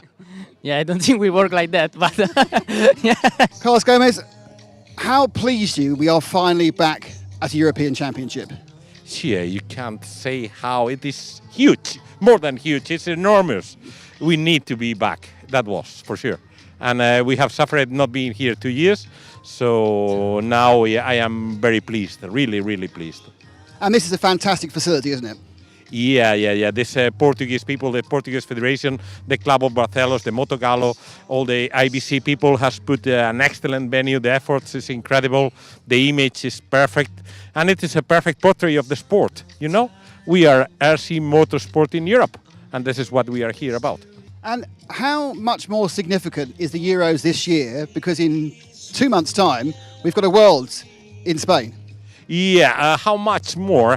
It is normally seen as the precedent or the best training for that event. But it happens to be that this year we're racing here on 16% fuel, and we're going to race in Redovan on 25% fuel because it's EFMAR rules and EFMAR fuel and everything like that. So, and we don't race 1 hour here, we're going to race 45 minutes, while normally when it is the Year of the Wolves, we do the Euros in 1 hour. But we have decided not to do it this time because of the different fuel, different circumstances. So, but it's going to be a superb Euros. So I'm going to ask you for a name. Yeah. Who's going to be European champion on Saturday? Come on, it's impossible. Come on, Carlos. It's impossible. I can assure you something I have seen this year is Figueiredo is doing quite surprisingly well. He drove fantastic on the Electro. He drove fantastic on the warm-up. But Oscar Baldo as well drive fantastic on the warm-up of the Worlds. Gee, and then the usual, you know, it's the whole bunch. It's Ongaro, it's Badje, it's Berton, it's Ronefalk. Come on, you cannot ask me for one name. It's 7 names. I give you 7 at least. With João Dres, the race director of the fantastic International Buggy Challenge track here in Barcelos. João, give us an idea of the work that goes into preparing for this championship. Yeah, a lot of work because we rebuilt all the track from the warm-up up to the Euros, and we made some changes on the layout, and we improved something around the track, all the installations. Yeah, of course, all the things have a lot of work and effort. I mean, it's a huge. How many people have you got working for you here this weekend? This weekend we have like 25. Yeah. So once we had a couple of practice days, once the race gets going, what's your role once the race gets going? Well, my role is watching that everything is going as planned and have to adapt whenever it happens something that we have to change it. And do you get involved in the refereeing decisions, or are you just about making sure things run on time? I don't use to interfere in the referee decisions. I trust on those two that are there doing very well their jobs. So when we get to Saturday evening, what will have happened for you to think you've done a really good job? What will be a job well done for Howell on Saturday evening? Well, if I see everybody with a smile going home, I will be happy. Wow, Joao Juarez and his team. Do you see how many of them there are? So many. There are so many to put on an event like this, and the effort they've gone to is absolutely phenomenal. The Hall of Champions, it's gone kind of semi-viral in the RC world. The efforts that they've gone to, and the beautiful historic walkway with past European champions and past world champions. But we're all looking to who is going to be the current champion. Now, he is the race director. There's a very important part of RC racing that is the timekeeper, and they work very closely together. None of this happens without a race director putting all this effort and putting this on, but definitely nothing happens if there's no timing. And it's quite technical. But let's meet in the first of two clips. We're going to go and talk to Javier, who is the official timekeeper, about what it is that he does. With Javier Llobregat, who is the official timekeeper for the EFRA 22 Euros here in Barcelona. Javier, question I have to ask really is, what does the official timekeeper actually do? The official timekeeper, the main task is to take care of the time schedule. That means we have to start every heat on time, and we have to check that every transponder is working, and we have to check that any car or every car is giving us the right lap with the right results and the right hits and so on. So we are taking care about the whole event from the point of view of the timekeeping vision. So we are taking all the results, giving the qualification results, and also making the arrangements to be able to go step by step during the race, to be able to go to the finals or to the qualifications with the right hits, with the right people in the right hits.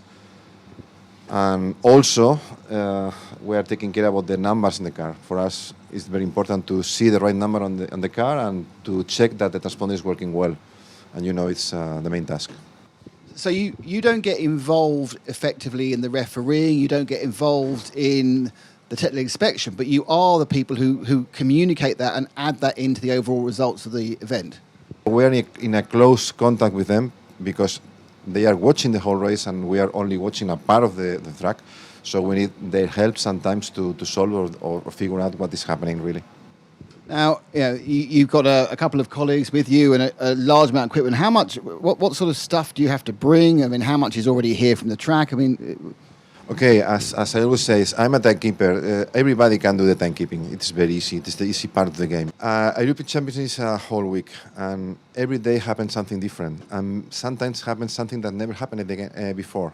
So you need to be prepared to solve any issue that happens, and you know that it is going to happen. Because if you know it in advance, you can be prepared for that. But sometimes you are not. So I was timekeeping in Le Mans series, like you, doing your job, okay? In Le Mans series, maybe we go to Silverstone, and the week before, it was the Formula 1 playing the game. And we arrived at the track, and we changed all the loops. And sometimes I was thinking, why? It was working perfectly last week. I saw it on the television. We changed the loops because the loops is the main part of the hardware system. Okay, so it's critical for us to be sure that everything is working well. The noise. You see me always with headphones, not to talk, always to hear the beep, beep, beep. So if I'm taking care of these beeps, everybody knows that his car is taken with special care because we know every lap is counted.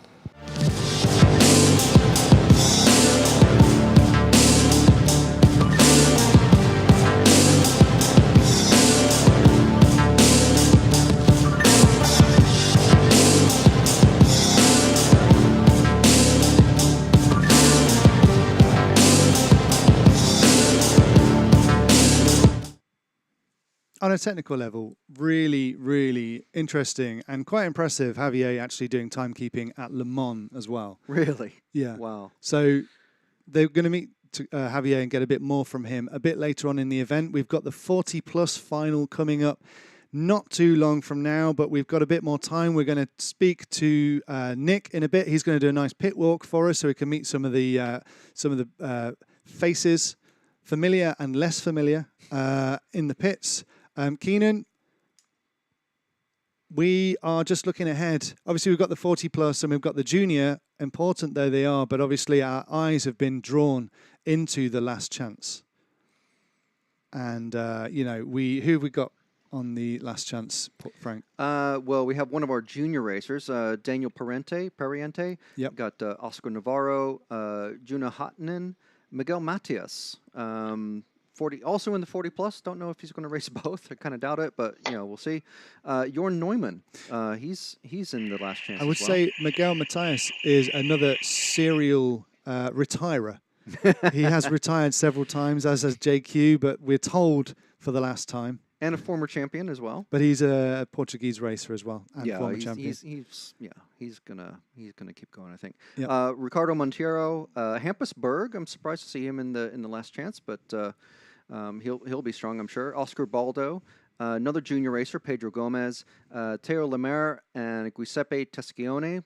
Don't know too much about them, but from France and Italy, respectively. And then, of course, we have Burak Kilic, who we think is going to be quite strong and make that race really, really exciting. It's what you want. You want the fastest racers in the back, pushing forward to give us the drama that we look for. Keenan, you heard that list. It's going to be fun. I don't know if you've cast your eyes over the 40 plus and juniors as well, but we've got... Yes, I have. You have. We have a very exciting couple of hours still to go. Yes, we do. Burak definitely has a big challenge ahead of him because, man, what Burak needs is like a first corner pileup. He needs to get through that because it's going to be hard. There's some fast guys in there. I mean, Parente is good. Juna Hotnen.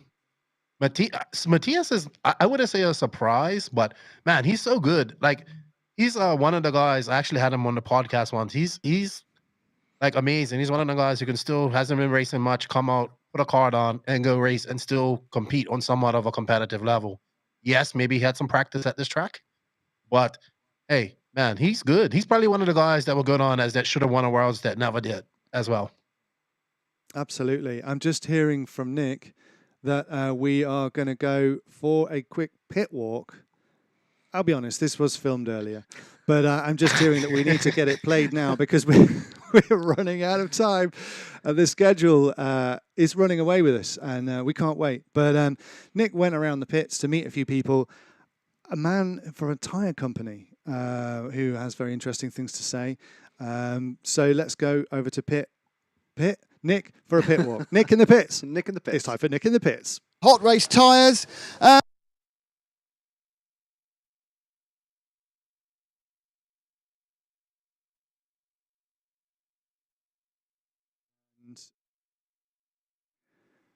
Okay, so Nick's frozen. We have passed Nick has frozen. Current Nick is here. We've actually got Joe Bornhorst as well, who is joining us. It'll take us a moment to get everybody in, but we've got Joe. He's going racing. He's obviously in the US. He's going racing this afternoon or this morning, time zones. We're going to try and get everyone we can in and say hello. Find out what's going on. Nick's been working really hard this week. Yeah, he has. Yes. He has really been running around a lot. In the heat. He has. Yeah. Let's see who we can hear from. Okay, so we've got Nick. We've got Hello. Nick in. Hello. How are you doing? Hello, everybody. I'm very well. I'm still sitting in the air conditioning. Do you want me to go outside? You could go outside, yeah. What we're going to do is we're going to talk to you, and you're going to fill whilst we try and get Joe in as well. That's a nice shot. Okay, cool. I love filling. Whoa! I can't open the door. You looked a little bit like And the hold train microphone spotting guy. Oh, what? With Yes, your 360 camera on your head. Ewan McBrenner. No, Francis Bourgeois. Yeah. Oh, right, okay. Look, I'm now walking about, you see. Okay. Yeah. Oh, that's unfortunate. The young lady's got it wrapped around the thing. I'm trapped. Look, I'm trapped. I can't get out, you see. I'm trapped now. Security. Okay. Access only. Okay. So look, This is there a we very go. close-up shot of you. This is some elements of the pit. There we go. Look, there we are. So this is the pit area, you see. There we are. Lively pits. Do you want to talk to anybody? Yeah, you could do. Okay. Give it a go. Let's have a quick... I can give it a go. Hello. Quick word with Bruno. Hey, mate. You stand up there. This is very special and very live with new kit. Hello, Bruno. Well, I get to see myself more, so I'm happy with it. Bruno, second in that one, but quite a way behind Juan Carlos. Is that a concern? Yeah, no, not really a concern. We know we are super close. Everybody is very close. I think the second semi-final was slower, not as a drivers, but as a truck. So we had a kind of a stop between the quarters and the semi-final, which made the track to dry up a lot, like the oil dry up a lot. So our semi-final was, I think, much faster than the second one because of that. So I think now in the finals, everybody will be super close from the first to the fifth. I'm sure it's going to be fun.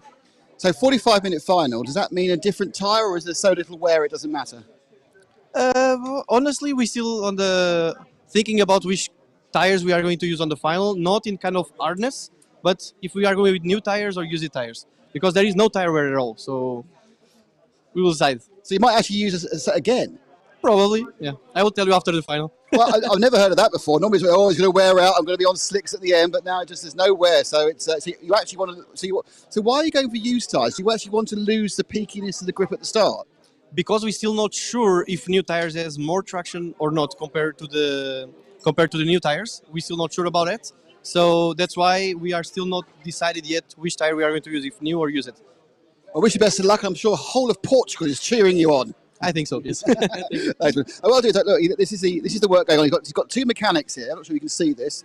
Mechanic A with the hat on backwards, and that's Martin Bayer there, former European champion himself, doing all the work. For some reason, I know this is a secret, but they've got a battery connected to a thing. I know what that's about. I think it's a gyroscopic. You see that? The battery connected to the shock I don't think it's a gyro, Nick. Well, no, not a gyro. A gyroscopic, so it spins round. I don't know. What else would a battery pump? Is it a vacuum shock pump? Could be. Let's not talk about your vacuum pump, Frank? Anyway, so all the mod That's not my bag. No. So that's one of our finalists.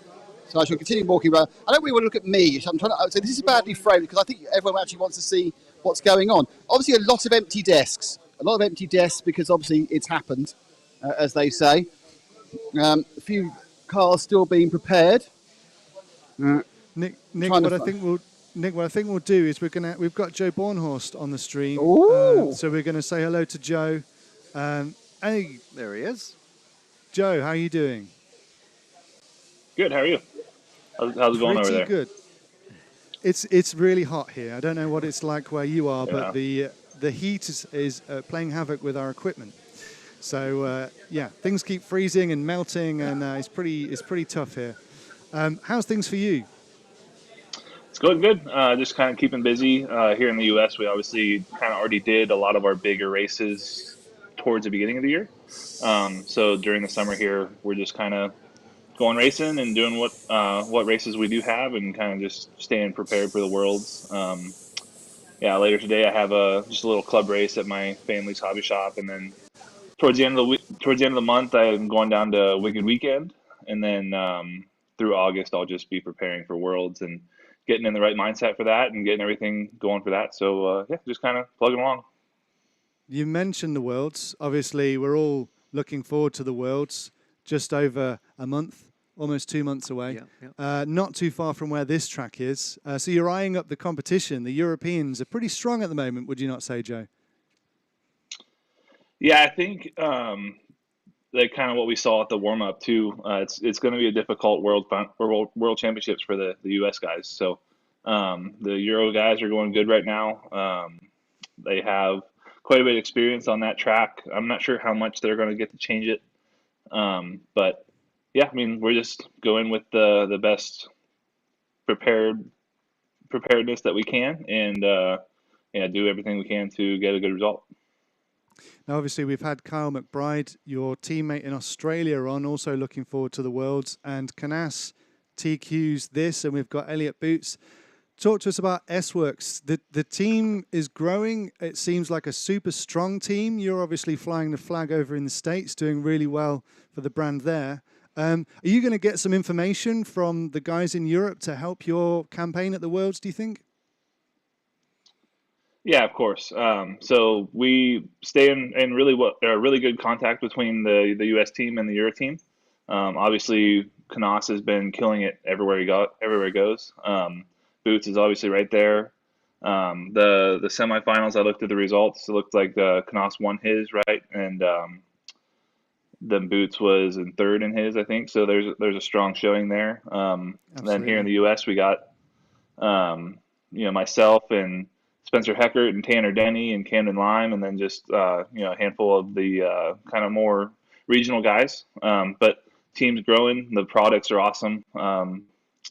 The quality is something I was really impressed with at the very beginning, and we've been working on the cars, really consistently and getting improvements throughout the whole year, and just keep on digging and make the best possible RC cars that we can.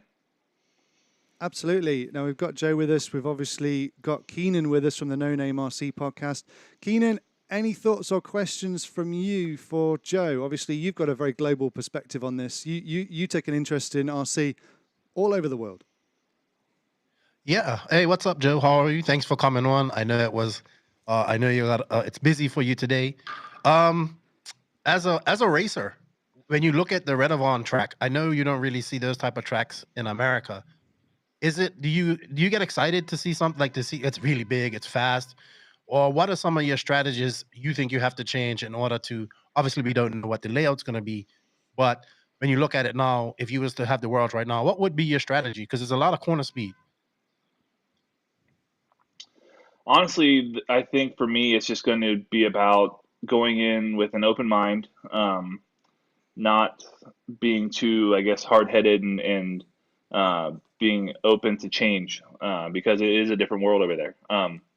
We don't have tracks like that here, with the high speeds and the open corners and the different surfaces and stuff like that. So, I'm going to talk to the teammates over there and see kind of what their plans are to start with and stuff like that. And just be open to change and just let the race happen and not try to force it too much, I guess, is what I'm trying to get to. But I know I'm a good RC car driver. I know I can drive fast with everyone in the world, and it's just going to be about getting on that kind of program for the European style tracks. Joe, Awesome. Oh, sorry. Go ahead, Keen. Go ahead, Frank. Sorry.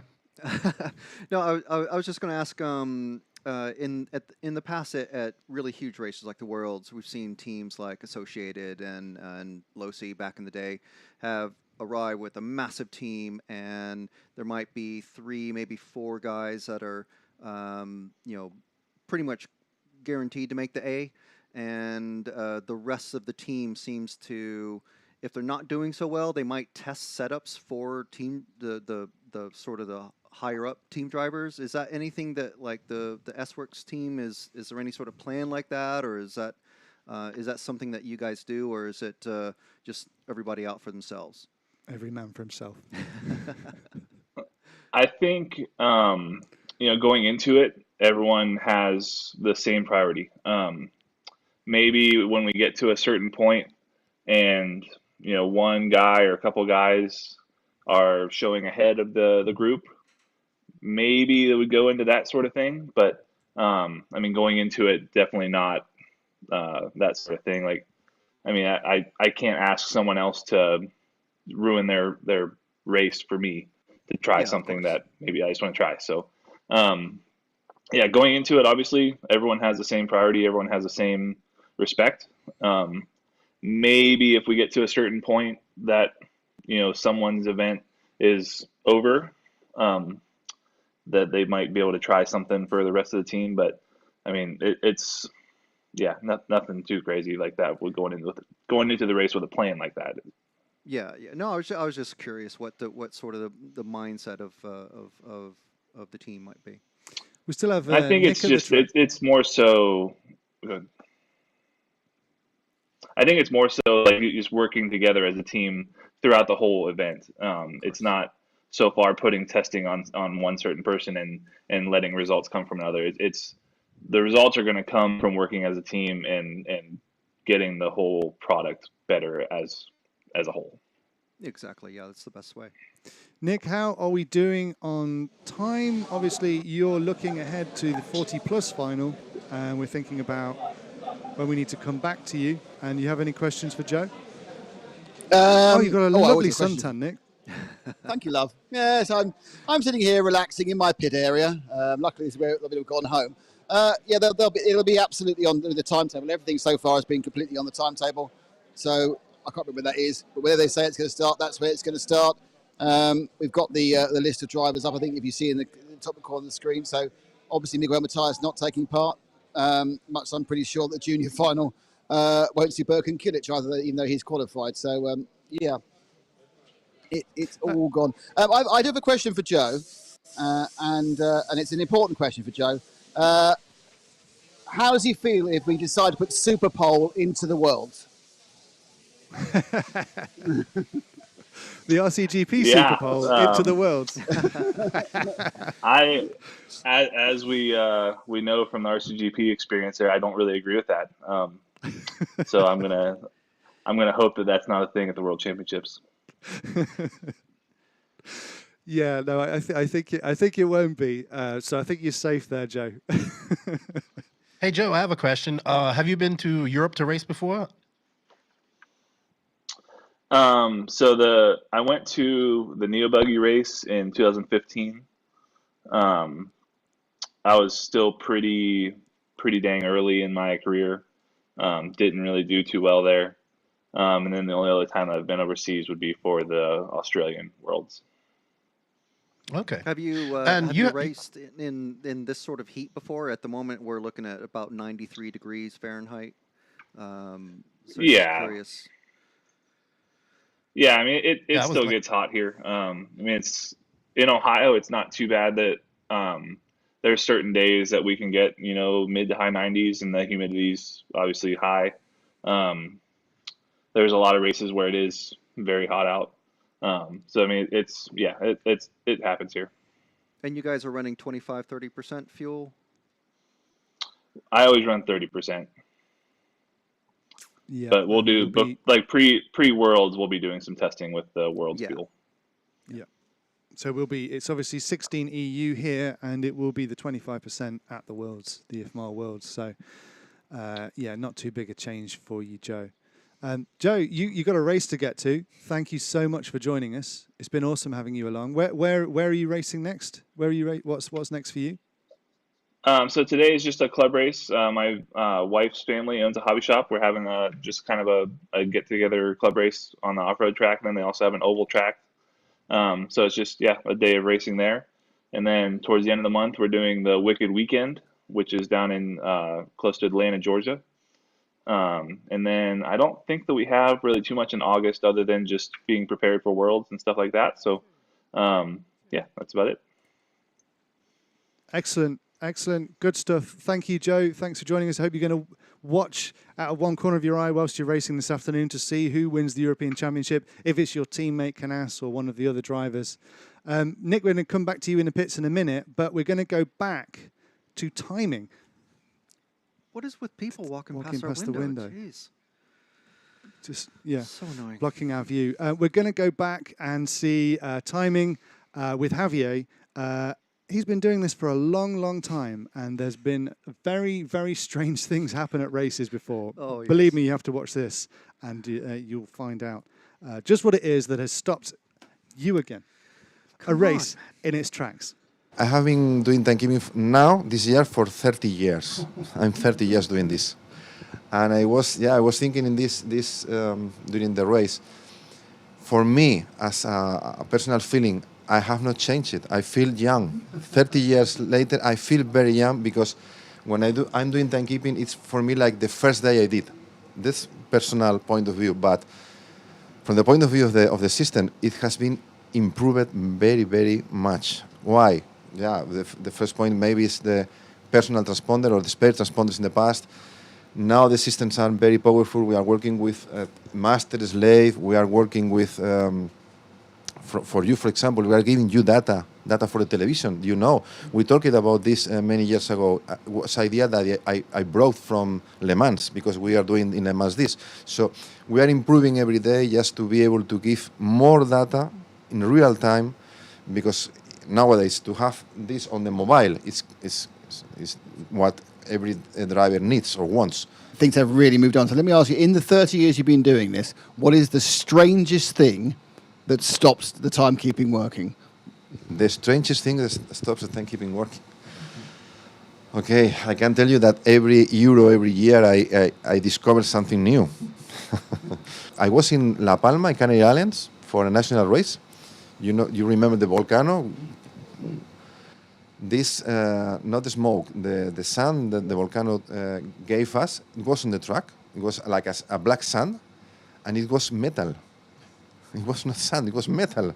So this metal was giving us a very high noise, and we had to stop to clean it up, just to remove it, because the antenna with the metal is not working well.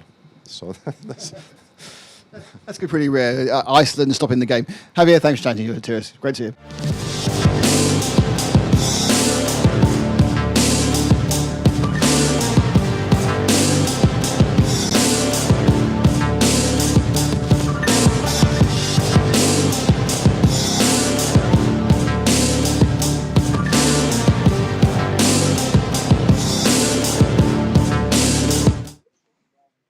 You're watching the EFRA 1/8 Nitro Buggy European Championships, brought to you by InvisibleSpeed.net, and also S-Works, RCGP and T-Pro are our replay sponsor. Racing is about to be starting very soon. Nick, where Nick's on the ground for us, sweating away at the coalface. Yes. Well, this guy behind us. Yes. Yeah, well, I suppose they're about to start another race. I'm going to grab a quick chat, though, because I think it's important to talk to this particular person. And it's, hey, look who it is! Look! Hey, it's Davide! Davide, how are you doing? Good, yeah, thank you. I have to ask you, first of all, in the semi-final, we missed the last couple of laps. What happened? I made a mistake when I was first, so I started with the number 4 in the final. But yeah, car was working super good. And yeah, we are confident, we hope. It's an interesting event because you've not really starred. You didn't TQ any of the rounds, but you've always been just about there or thereabouts. Do you feel you're on the pace, or do you think perhaps Canas or Coelho is slightly quicker? I mean, we are on the pace. Just our tire need to be used to be fast. So yeah, we'll see in the final. It's 45 minutes, so it's long. It's hot, and obviously also one Carlos Canas has hurt his foot, so perhaps he'll start. He was super fast in the semi-final, and maybe without the mistake, I was maybe first or second in the final. But yeah, he didn't make a mistake, and I made a mistake. So yeah, congrats to him.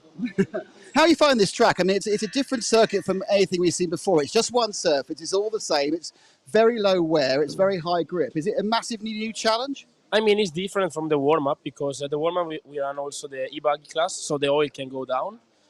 And here, only Nitro car, there is a lot of oil on the surface, and yeah, it's a bit slide on the corner. But yeah, it's not often we use drive on this type of surface. So yeah, it's super nice. No dust, nothing. Great stuff. David. Good luck. Thank you.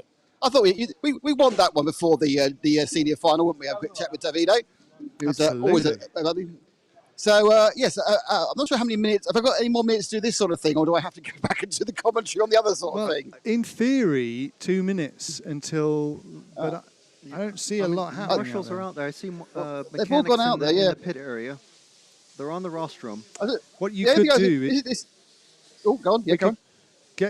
I mean, you could walk on your way back to... We could see behind the scenes. I mean, you could talk to a few people on your way back to your position. And all right. Could see okay, here we go. Look, no friend. Hello. Robert. Robert, how you doing? Yeah, fine. Here preparing the final. Making some changes for a final. On semi-final, my car was so-so. On the practice was good. And during the semi-final, I had a lot of traffic at the beginning. But even though it's just missing like 2-3 tenths, maybe 2 tenths. But we'll try to find them. Are you one of these guys who's going to be going out on used tyres? Or are you going for the new tyres? New tires. I will use new tires. Yesterday on Q5, I used the new tires and it was good, so I will do the same. Now, what we always say when it comes to you, Robert, is never count you out. The longer the race, the better your chance. I hope so. I hope so. I don't know. I'm starting on 6, and all the 5 guys I have in front, they have a lot of good pace. So I think we will not have traffic. I will try to not to have any crash. And then maybe we can do something. Great stuff. Thanks, Robert. I've just heard the track is open, Single, so I'm going to meander myself back to the Nick, actual commentary booth. While, Yes. while you walk, can you give us your assessment of what you think happened with Burak Kilic? I mean, obviously it was a bit of a tragedy for him, and we're looking out for him in the LCQ. Yeah, the way that car stopped for no reason seems to be, to me, fuel starvation. Not necessarily running out of fuel, because he done about 5.5 minutes. Don't forget that exactly the same thing happened to David Ronefalk at RCGP when his pressure pipe came off. So if your pipe comes off, pressure pipe comes off, basically it's a version of your fuel pump. So the way it stopped was, yes, I've run out of fuel rather than I flamed, but probably not necessarily they had no fuel. Okay, if he doesn't have that problem in the LCQ, I think he will be a force to be reckoned with, even if he is coming from right at the back. That's true. Who's your pick? Who's your pick, Nick? Who's your pick for the final? Picks. Yeah. Never bet against the Ongaro. And for LCQ? I'd love to see Burak do it. He deserves it. Absolutely. And my outside is your Neumann. Okay. Here we go. Are you entering your timing? Sorry, not your timing. Oh, there's JQ. I'm in my booth. Look, I found. Yeah, look, it's AQ. Hello. Cheers. You've retired, I hear. Retirement party in here. That's what I heard. That's the word. He's already changed and everything. It was so close.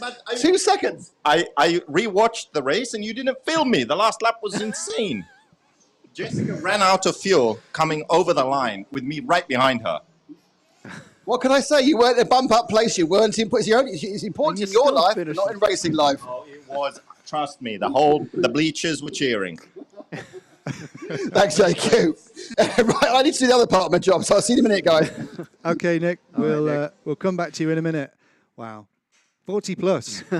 Yeah. We're going to take a look at 40 plus. You are watching the European Championships. It's the 1/8 Nitro Buggy. This is EFRA RC Motorsport Europe. That's what it's all about. And we're brought to you by invisiblespeed.net. You just saw the man behind it with the very fetching green hair.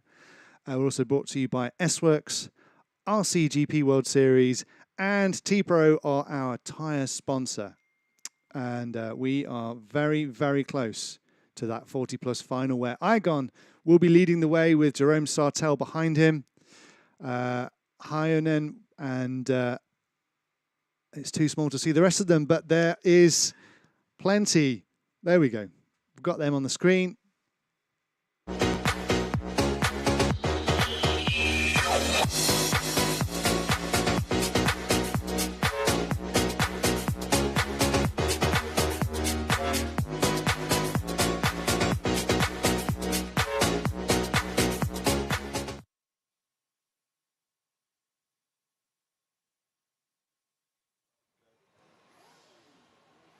Well, here we are, getting ready for the senior final, but there appears...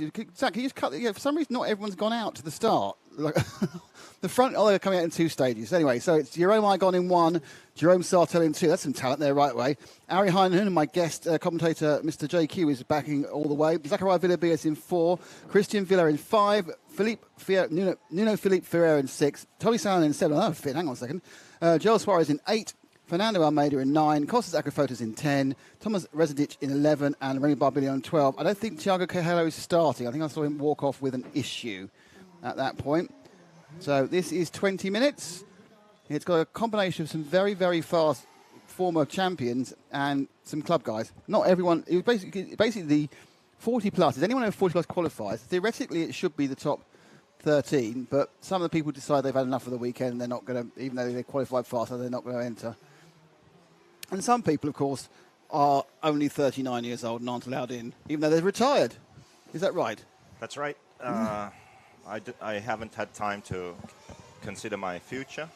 But for now, I'm just enjoying myself, watching the racing. What you want to do is you want to have a chat to several British Conservative ministers, because virtually all of them resigned at the same time last week. So there's plenty of those who are looking for a job. So out a long way in front is Jerome Igon. Yes, but I'm not worried because our Finnish flash, Ari Heinonen, is in 2nd place.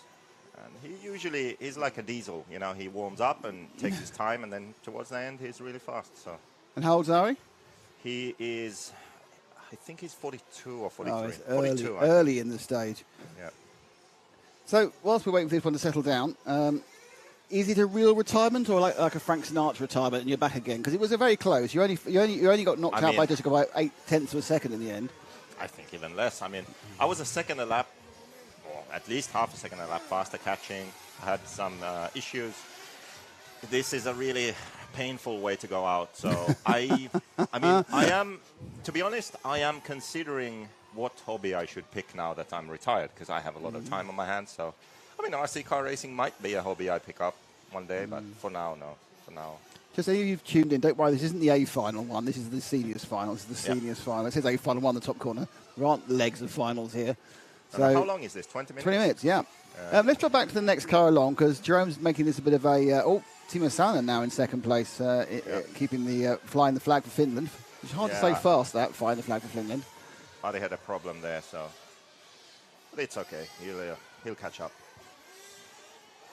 Yeah, they call it A final here. They're not calling it seniors. So it's just going to say A final one at the top, which is going to confuse people. Oh yes, that's true. Because they aren't saying over 40. Well, we're watching Tommy on the back straight right now. He had a bit of a mishap arriving here. He arrived and he put his car in his luggage. Bad move. Always carry your car in hand luggage. So he lost his bag. He actually missed practice because the bag didn't arrive. Blimey. So he caught up then. I think he got the last 2 practice runs in. And yeah, now he has some extra practice in the 40 And he's learned an important lesson. Yes. Never put your car in baggage. He's been racing over 30 years. I told him off. I said, hey, you've been racing over 30 years. How do you not know? Yeah, but he has been racing in this current absolute chaotic situation as far as... There's no excuse. Things are concerned. Radio and car. Every time you fly, put it in hand luggage so you can race no matter what. And there speaks the man, the RC gypsy himself. That's true.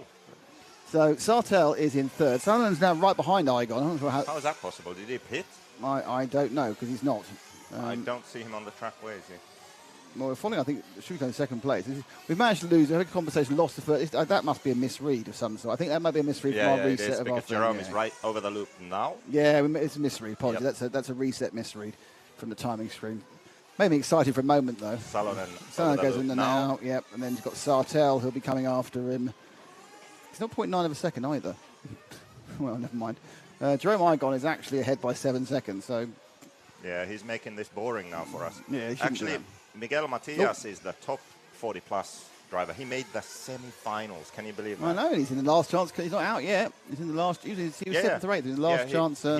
He was right there fighting for that last position. Until those damn children knocked him out.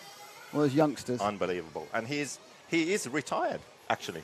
He told me he was retiring at Frexides. So that's in my last race. That's 3 years ago. No, he retired before that, and then because the Euros were in Portugal, he came back to do just that race and made the main. I mean, this man is insane. He should have won the Worlds in, I think, 98. Yeah, the breakdown. Should have won. Did it break or something? Or? 2000, he should have won. Broke a shock shaft. 2002, no, Degani won. 2004, he had a flame out. Still finished second or third or something. Like, in a perfect world for Miguel Matias, he would be 3-time world champion, right? I mean, there are many drivers like that in the world, like Yannick Igon also. But it is a shame. Some of the true talents, they've had the speed, they've had everything going their way until it didn't. That is the glory of a single chance championship, isn't it? If you've got something like F1 where you've got 23 rounds. Yeah. If it was just one round, and say the round that was chosen a couple of years ago was the Monza Grand Prix, then Pierre Gasly would be world champion because that's what happens. Yeah, that's what happens. You have the randomisation of a single shot, which is why you sometimes get huge shocks in the Olympics and everything else, but it's just one go. Thankfully, Miguel did win a European Championship, 2003 in Slough. Great Britain, yes. Yeah, good old Slough, home of the office. He had another few that he should have won. I mean, literally 1 minute from the end, breaks a clutch bell while in the lead, that kind of stuff, you know? Very exciting for the coverage, wasn't it, back then, was there? No coverage back then, unfortunately, but I was there and it was exciting. So you weren't in that main final then? That was my first ever Euros, 2002. I was in the quarterfinal. Okay. Not bad.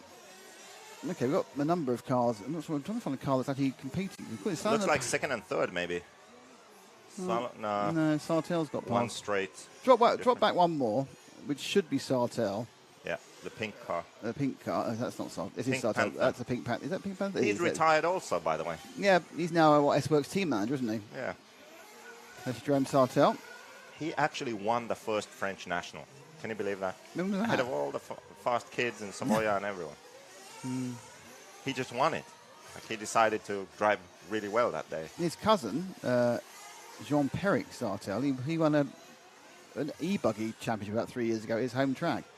Never heard of him before or since. But that was when the seismic tires were discovered, right? Because that track was multi-surface and he was running seismic and he was just killing everyone and no one understood why. And then they figured out, oh, these seismic tires on multi-surface tracks, 1 second a lap faster than anything else. You know, Well, that's a chance for our Replay. replay with T-Pro Replay. It's Spinny McSpin features for Jerome Sartell. Comes around the corner. Yeah, And yep. then he landed. You can give some tactical advice, but even I can see he just took too much. He just came in too tight and then he was a coined the barrier. A bit too ambitious there. Needed to whip it more, I would say. Whip it real good. Go more sideways. Could So have cleared Sartell comes into the pits. I'm not sure he was going to go into the pits until he saw the marshal in the way. Out they go. So those of you who are busy eyeing the schedule, this race has got a few more minutes to run. And then we're going to have a chat with JQ. And then, more exciting, to be honest, it's at 4:30. Yeah, we've got the last chance final at 4:10. And it's currently 20 to 4. So half an hour from the last chance. Lots of work going on in the pits. They're scrubbing their cars down, cleaning it all up.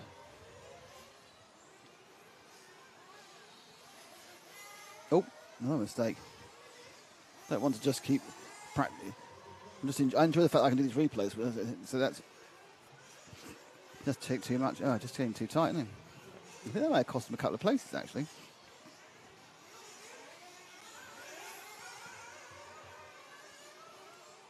So he's currently Igon.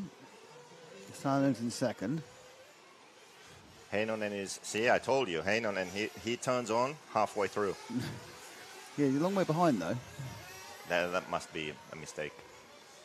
Let's find him on the track.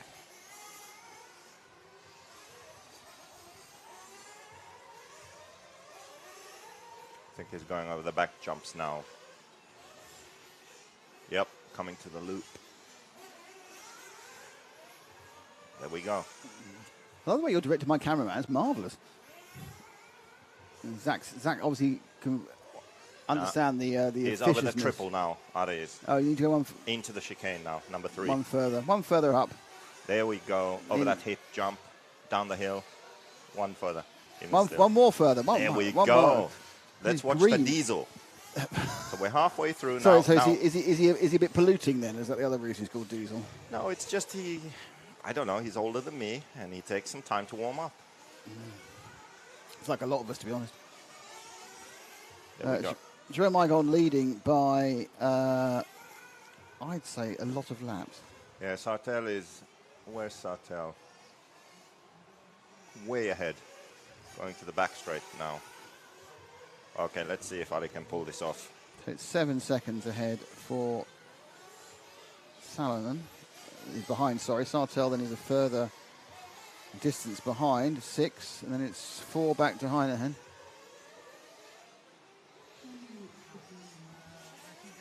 Ten minutes, halfway through. So halfway through.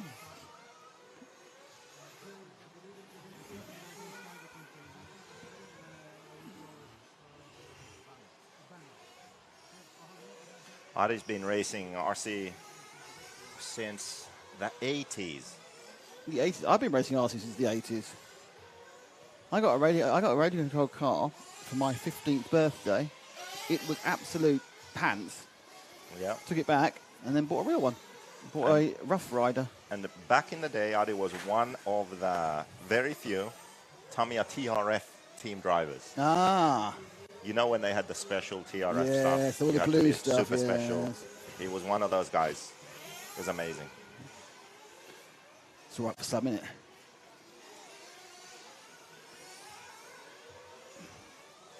So it's still Igon from Salonen from Sartell. Let's see the gap now. Sartell is over the line right now. 7 seconds back. It's 2.7 seconds apparently. Oh, he's upside down now, unfortunately. The Diesel is upside down. Oh, he's got hit again. That's not good. That wasn't very lucky. He was upside down. As he was rescued, he was clunked again. So upside down, okay, a bit of a disaster. I get myself back on again, and I've been hit by somebody else. I mean, it's not actually the person hitting his fault either, to be honest. It's just one of those things. Tag teaming. Yep. Can be fun, other times not so much.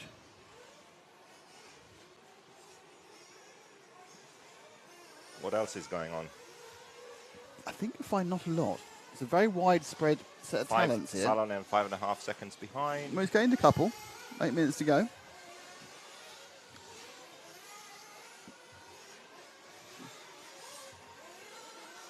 So Going Jerome wide. is crossing the line right now. Is he? Yeah. And Salonen is coming to the line now. Yeah, take the red and white one, go down the straight, Zach. That's Salonen. Yep. He's trying to catch. He's not 1.4 seconds Jerome. behind either. The timing's, some of the times aren't quite right here. I'm not quite sure why. He's not 1.5 seconds behind. No. Jerome is on the back jumps now already, so more like 6 seconds or so behind.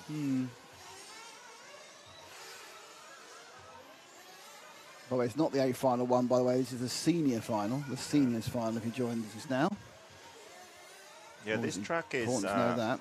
this track is mentally very draining, I would say, because everyone is pretty much doing the same thing. Yeah. You know, everyone can do consistent laps at their pace, very few mistakes. So if you want to catch someone, you can catch them like a few tenths a lap. So if you're 5 seconds behind, you get frustrated at some point because 10 laps in, you've only caught 3 seconds, right? Yeah. So you've halved the gap. So you just need to stay calm and keep going because you'll catch the guy at the end. But unless, of course, you mentally- don't have to retire. Yeah. So, but mentally, it's hard to do, you know? I'm actually proud of myself for that because that second stint was really good. All On a 34s, serious point, though, all 34s. haven't catching. you got an entry to the Worlds? Yeah, I do. Well, what are you going to do? Give it up or still go? I mean, I don't know. Like I said, I need a hobby, so I might do it in my free time. Okay, we're back to the arguing comment again. I'm not racing. I'm just spending some time. I might. I haven't decided yet. I know for sure that the Swedish nationals, I was going to go, but I'll still go. I'll just help the Mayako team in Sweden. And RCGP, we're looking for a driver, actually. Hopefully, Pekko, he made the main. I'm going to try and rent Pekko from Hobby Factory, the model shop in Finland. Isn't Pekko No, he's a Schumacher factory driver. Ah, right, yes. So he doesn't have an 8-scale deal. So I might have to hire Pekko for the weekend. Well, you do realise that Pekko is RC Racing TV's favourite racing driver. Yes, because you got some socks or something. No, because his mum's lovely. And more importantly, we've been following Pekko for 7 years. Yeah, he is actually lovely too. Actually, no, the first time we met Pekko was 2015, I think, at the large scale. And he came up and, hello, how are you? Really quiet. And he did really well with his dad. And then he TQ'd a couple of the large scale off-roads. And then he kind of moved into more normal scales. I'm not sure if he's still doing large scale off-road. I hope he is. Coming up to fairing. Not very much. But it's great to see him do really well. Pekko is the kind of guy that he's always, which this is unusual for a Finnish person, but he's always smiling, always happy. Like he could literally like not make the main here, and he would be smiling in the pits, and you'd like, oh, you made it, and no, I didn't. You know, like he's just a happy guy. So it's yeah. He hasn't got that Finnish melancholy about him. Then. No. So it's really nice to see he had a good run and made the main direct from the semis. I mean, yeah, on a serious point, I know we should be talking about the senior final, but it's just a procession. On a serious point, though, yeah, you hear about, take David. David comes from a cold country, so he goes to warm countries and turns laps after laps after laps after laps. Pekka says it's his second Nitro race. Yeah. I mean, he was at the 10 scale Euros last week. Yeah. He finished 5th in forward, right? It's just really like good. his second, but he's still able to, to get there. I mean, I realise that there's a gap between the top few and the bulk, but even so, he's bridging that gap at 18 years old, and but without getting the run time. This is the thing that people often don't understand. Like at the Finnish Nationals, he got third. He has 2 third places. I got a first, second. I won the Finnish National Championship, right? Then we come here, and I have no chance. It's just way faster. And that's because this is a big race. You prepare differently. Your mental approach is different. This is what matters, right? That's when the really good drivers, skilled drivers, they elevate their game. Like in a Finnish National, you know, he shows up. He's not really prepared. And he does what he does. Here, everything's on point, and there you see the result. He's in the main. So, yeah. Well, what I'm taking from that, Ari's pulled out, by the way.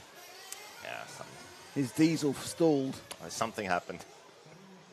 Technical So issues. Salonen going strong. Igon's not leading by 6. I don't know what's wrong with our timing on this one. Oh, that's Salonen. He's still on the screen. He was marshalling somebody. He's actually not. He's 13 seconds behind, not 6 seconds behind. So I think that was Salonen. It was. We're looking at him. So where is Sartell?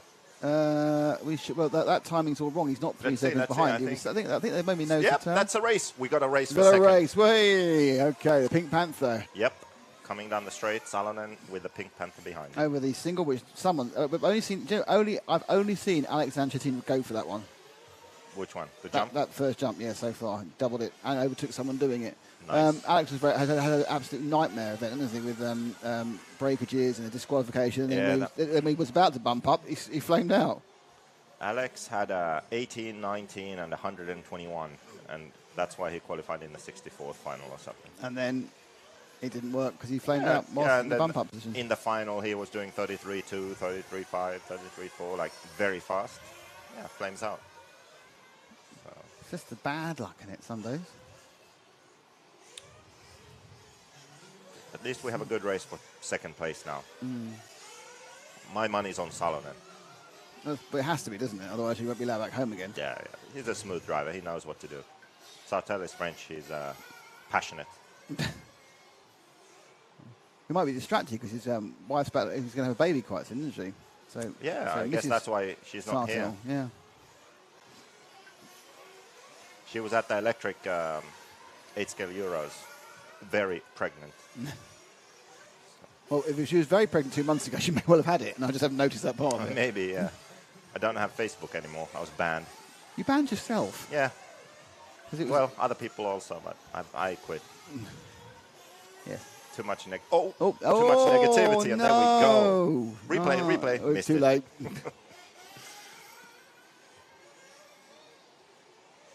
Now this is going to be tough. Sartell is S-Works and Salonen is Mugen driver. So we have the regional and S-Works.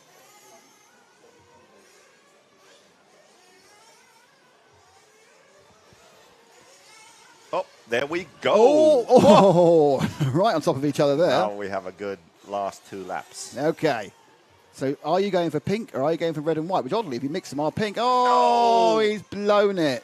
Just when we thought we were going to get an exciting so good battle over the course of these 27 corners, we don't.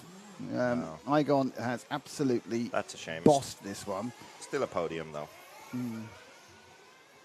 So it's not the A final, everybody. This is the seniors final, which Jerome Igon has won from Jerome Sartell. Which, if you said that from the seeing the runners rise at the start, that's what you would have expected.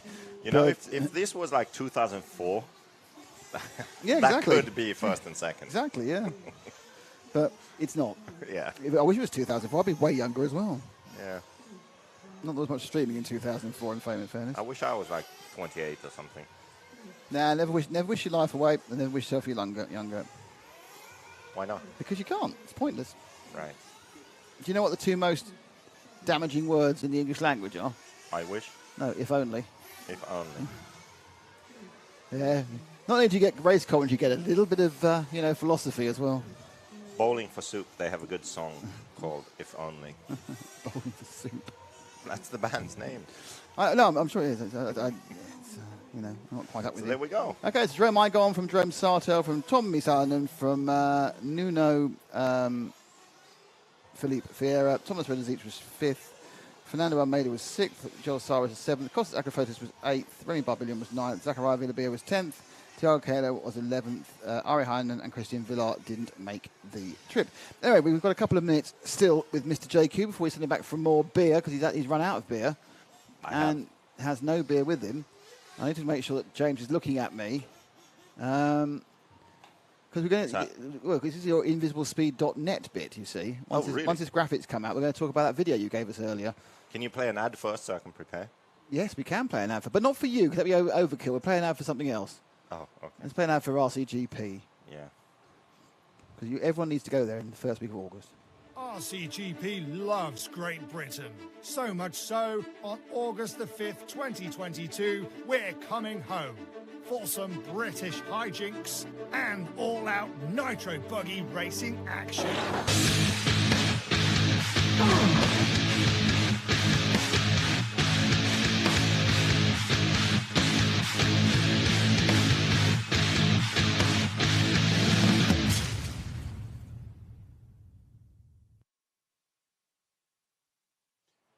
And we're back, mainly because oddly, my fingers got stuck and I couldn't pick the mixers up. Marvellous. Okay, so we've got a few minutes before the last chance qualifier goes off. In fact, we've got 14 minutes, some of which you're going to spend with me and JQ, as we talk a little bit about what JQ is doing with invisiblespeed.net. So, yeah, so one of the goals has been to educate our racers and mechanics. So for that end, let's see a little videoette that you put together. You explain what this is telling us. Yeah, so especially on this track, this is helpful to understand. So here you see I took the shocks off the car, and the car is resting on a coin. And now I'm going to twist the hubs, and this is simulating what's happening when the car goes around the corner. So the car is turning left, and now you can see that the coin drops, but the car stays up. Then if I reduce the tension in the hubs, the car will drop. And this is what's happening when the tires are gripping the track and the chassis of the car wants to roll to the right. Now, if I twist the hubs with the chassis on the ground, you can actually see that it's going to lift the chassis up. This is called jacking. And it's very obvious on a high grip track like this. And what causes this is that the hub is rotating into positive camber, so it's pulling on the link. And when you pull on the link, it wants to straighten, so it lifts the chassis up. At the same time, the chassis is pushing on the lower arm. And if that arm is horizontal and I push here in this example, nothing happens. So the force is just traveling through the arm. If the arm is elevated, so the inside is higher than the outside, the chassis moves up. If the arm is lower than the outside and I push on it, the chassis drops down. So that the geometry of the car is really important in determining the behavior in corners, especially a track like this that's high grip and smooth. So here we can see a car going around the corner, and you can see that the rear end of the car is very high up. And that's because the roll center is high, which causes this jacking effect, lifting the car up. Here's another example, same corner. The only change I did was I raised the link on the tower and lowered the lower arm. And now you see that the rear end of the car is level. If you went even lower on the roll center, it would be even lower. So this is a comparison. The only difference is the rear link on the tower is up high in the lower image, and the lower arm is low. So a low roll center, the car stays low. In the top image, high roll center, the rear is up in the air. And that's because of this jacking force. That's what I was showing when I was twisting the hubs, how the chassis lifts up. We don't want that on high grip tracks like this. We want a low roll center so that the car stays in the track. Another benefit of that is here. You see how the car almost flips over but doesn't, and same here. With a low roll center, if you stay on throttle, as you're crashing, you stay on throttle, it will right the car. And you can save in almost impossible crashes, right? It looks like this is impossible to save, yet you save it. And that's purely because you have a low roll center and the jacking force is sucking the car down into the track. Brilliant. Thank you, JQ. That has succinctly told me things I didn't need to know. Seriously, and that's obviously the sort of thing you get from the invisiblespeed.net course. Yes. 20% off this week. Yes, it is. And also another benefit is that all the people who buy the course this week, we will have a special 1-week live session with a number of live videos where we catch up to everything that all the other students have done in the last few months. Brilliant. Thank you, JQ. Well, I'm got my third chance to say what I'd love to say, which is, well, I'll say for the first. I'm not quite sure whether they're going to go a bit early. Everyone's ready, but well, we will keep you informed. Last chance is next. Yes, but it's supposed to be at 10 past, but they're sort of sitting there ready now, but they haven't started the engine yet. But anyway, until we find out, it's back to the studio.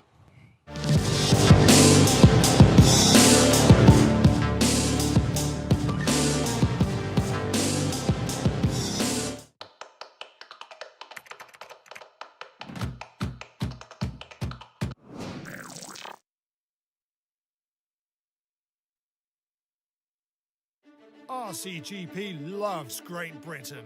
So much so, on August the 5th, 2022, we're coming home for some British hijinks and all-out Nitro buggy racing action.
Welcome back after a thrilling 40-plus final here at the EFRA 1/8 Nitro Buggy European Championships, brought to you by InvisibleSpeed.net, S-Works, RCGP and T-Pro. Up next, we have the last chance qualifier, where Daniel Pariente, young Spanish young gun, will be leading them out with Oscar Navarro, Una Hatanen and Miguel Matias opting not to run the 40-plus because obviously it's all about the LCQ and getting into that final. A little bit bigger race for him there. Bit of a bigger race. And also Daniel Pariente not running the junior final because same deal. Yeah. Same deal. Both ends of the spectrum there. The new guard coming in as the old guard is still fighting to stay in. Young very guns much so. and the old guard. The old guard ain't going anywhere. They are not going anywhere. But obviously right down the bottom of that will be Burak Kilic, who we will be eagerly awaiting to see what he can do from the back of the field. They are not going out just yet. We have a little bit of time. So what we're going to do, a lot of comments have been asking questions about the track specifically itself. It's sometimes not that easy to look at the stream and see, what is this track all about? What's it made of? What's the texture like? Is it dusty? Is it hard, compact? What is it like? What's that red stuff? What's it like? Well, we asked that question to Nick, and he has no brakes. Absolutely no brakes. In this hot sun out there in Barcelos, he's going to run around the track for us, get awfully out of breath and sweaty, but we're going to find out a bit more about the track. Hello and welcome to the fantastic IBC Buggy Arena. Let's go for a bit of a track walk. Now, first thing I need to talk to you about is just how high and how low the track is. So I'm going to show you this by actually running, going across the two timing loops and coming down towards the camera. Look at this. It's too steep. I'm going to... It's very steep. Anyway, so now we're on the pit straight. We want to pit straight. 18 stops here. Go this way. See? This is the pit lane. Quite a bit of height on the rostrum as well for the cars. And then what you can't actually see is there's actually a little bit of a jump, a little bit of lump. So you can't sprint down here because every single time you come around, so it's a slow pit lane, which is bear in mind on those longer finals. Do you have, less stops in an attempt to save a bit of fuel, less stops, save it. Then we come to one of the interesting parts of the track. It's his first jump. Wow, it's absolutely massive. It's enormous. Surely the cars are going to go, whoa, and fly. No, they're not doing it. They're all going, and braking down because they can't actually make that fly to his third point, which would be the obvious landing point. So they stop there, do a hop double, and then there's another massive climb up to the tabletop in the corner of the track. Now, what you'll see here is we've got some of the track repairers are actually kind of putting this glue on the circuits. This is the whole point about it is it's held to a very solid surface, but it's bonded together. And when it begins to break up, they put some more glue on it. The inner red, which looks lovely, that's just basically heavy paint. And if I kick that hard enough, it'll look like white again. Now, this bit, the inner circuit, this is a kind of a skippity-dippity bit. It's not particularly exciting, but as you can see, every one of these white lines, which come out incredibly well on this bonded surface, every single one of those is another jump, another peak, another trough. And there are so many on the track. So we go around here. Again, it's a selection of short jumps. This is a slightly bigger double. Whoop, whoop, and whoop again. Oh, we're whooping. We keep whooping. And then you come to the switchbacks, which is interesting again, because not only is it a very sharp selection of right, left, right, it's also very heavily on the side of the hill, effectively. So you come up, you've got the right, you're plunging back down again, scrabbling for grip, back to the left again, and then you got the short hop before you come. This is kind of neutrally inside part of the track. But interestingly, this almost 180 is a very, very high. Look how high. Bang, bang, bang. Suddenly you're up 4 or 5 feet, and then you come plunging down again.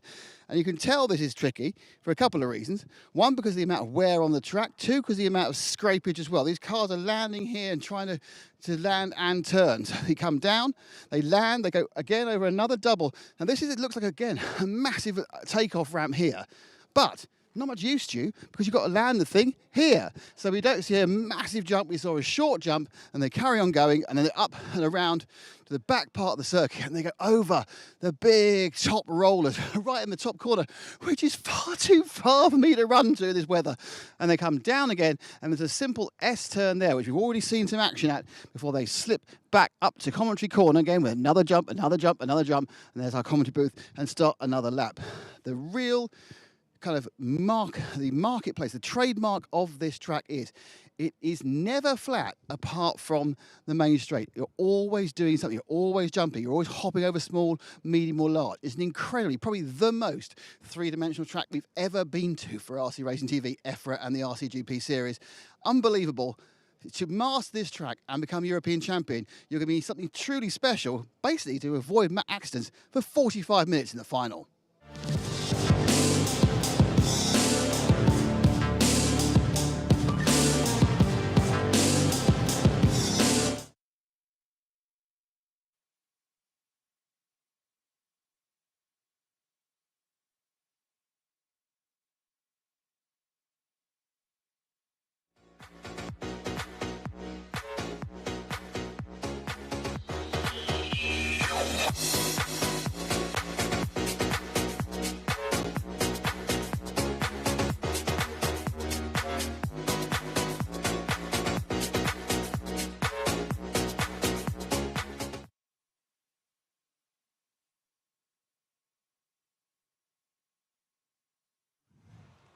Hello, everybody. Hello, everybody. I have some... Can I just say, I know I sounded really out of breath. I do actually go running a couple or 3 times a week, but it's weird. You don't breathe properly when you're also talking like that. So I end up holding my breath whilst doing running. I mean, this is obviously I'm not super fit. I'm not, but I think my cardio isn't quite as bad as it sounded during that item, to be honest. But we're now waiting for the last chance race to begin its warm-up. But I think hopefully that little video track guy gave you an impression of just how much rise and fall there is, something you can't really see with the track. It is up something like, I reckon, what do you reckon, James? I reckon it's about 10 metres top to bottom. As much as 10 metres? Perhaps 8 metres top to bottom. 25 feet. It's very about that. Yeah, and it is, and then because it's rising to the front and the back, so the lowest point is the main straight, and then it rises top, front to back, and from left to right. So it's slightly lower than the straight, and about the height of the head of the drivers on the rostrum. Yeah, so to give you an probably idea. 7, 6, yeah, probably 8 metres, not 10. I think. Yeah, I think you're right. So these are your last chances. They've got their 3-minute warm-up. And it's Daniel Parente who will lead them off. Oscar Navarro in second. Una Hatton in third. So that's Spain, and Finland. The Portuguese legend, Miguel Matias, on 4. Jorn Neumann on 5. Ricardo Montero on 6. Hampersberg on 7. Oscar Baldo on 8. Pedro Gomez on 9. Theo Lamarie on 10.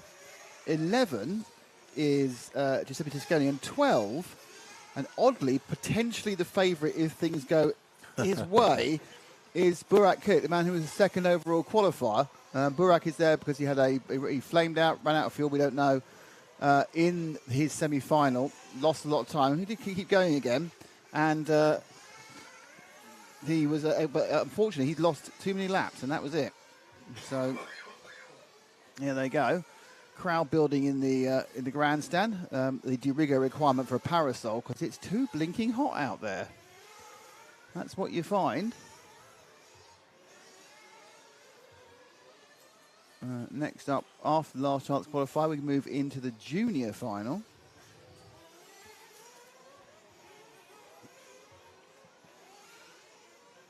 Well,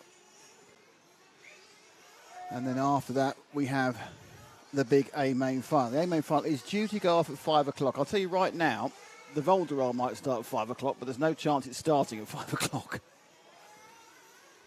There may very well be lots of drivers on the stand at 5 o'clock waiting to get going, but they've got to get announced. They've got to just do all the pictures. My guess is the race will actually start about 5:15, 20 past 5. And all the better for it. But you will, if you tune in at 5, you won't miss it. The wind's picked up. You see how below it is now?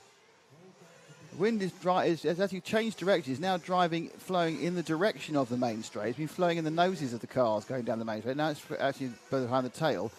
It is a left to right wind, and it is, I'll say it's reasonably consistent. It's still a consistent direction. So the drivers obviously have to think about the wind when they're in the air and they're jumping the cars. We are now just about to get ready to call these cars out.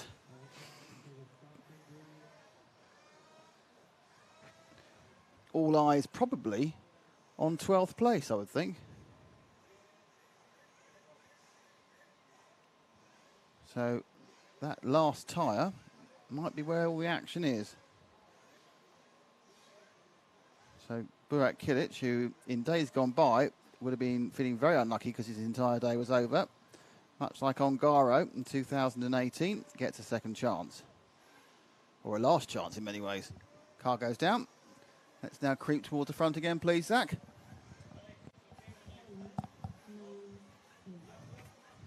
Here we go. For many, this is their last run of the European final, but for one, he's got another go, and they're off. And I'm watching them as they roll. Kilic just made one place, I can see that. And there's always a big squeeze up on the top tabletop. All the cars okay at the moment. And they will come round, and I think it's probably still Parente who's taken the lead. He's actually had a bit of an advantage there because there's been so much arguing behind him. He's got a nice little lead, hasn't he? So, about to complete the first lap, and I'll tell you if it is Parente. Yes, it is the 1 of Daniel Parente. Then it's the 2, 3, 5, 4, 6, 7, 8, 12. So Kilic already is up to 9th. It's higher than that to me, but never mind. It's up to 9th. there's a lot of cars in a pack in the middle. Let's drop back a couple. This big pack here of cars, because they are slowing each other up, and this is music to Daniel Parente. 15-minute races, so it's not 20 like the others, just 15 minutes. Simple one-stopper. One car rolled over, and that's kind of that. Who was it? Oh, it's Jorn Neumann who rolled over, and that's his chance disappearing. But Parente, look at that. Up 2.5 seconds on Una Hatton from Navarro, from Matias, from Montero. And that's, this is 1, 2, 3, 4, 5, 6, 7, 8, 9, 8 car snake that is the problem. Because look, there's the leader over already so far ahead, and the rest of the cars are just snaking along, costing each other time. Watching the leaders go round. So another place has been gained by Kilic. Let's focus on the number 12 of Kilic. He'll be with him now. He's looking to get up to 4th. He's chasing down Miguel Matias, so it's the most experienced man probably in the field against the man who's got the most to gain from getting through. So Burke and Kilic right behind Matias. And this is the problem. Matias is probably one of the least likely people to make a mistake. But that's what Kilic needs, so he can get through cleanly. Outside, inside. Matias, of course, does not and should not let Kilic through. The net effect is, of course, that he's a lap behind Matias. He's not doing the sort of speeds that Parente's doing. Parente is 33.8, Matias 34.2. Oh, and that could be it. No, he got away with it. So, pushing. We have seen this before. We saw Ongaro come from last. We saw him get to first in Flexidas, well, 2 events ago, but of course it's now 4 years ago. And the problem that Kilic has is this is a really hard track to... Oh, well, that's helped. What a way to... And now this is quite clever. Or is it? It's gone in very early. Surely he can't run 12. That's weird. Why would you go in that early?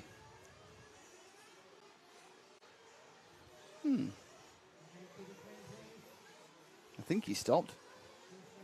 So Kilic oddly going into the pits after 3 minutes, because there's no way, you don't need to stop twice in a 15-minute race.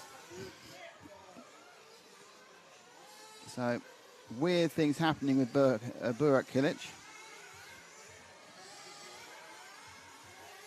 Because you thought, oh, he's trying to get himself out of the traffic. But instead he stopped rather strangely. I don't know, it wasn't a stop go, was it? Was it a drive-through he got? I don't know. Can't think what for. Very strange. Another story for these Euros. Parente out front, leads by 3 seconds now from Navarro, from Hatton. Matias moves up to 3rd, Navarro's in 4th.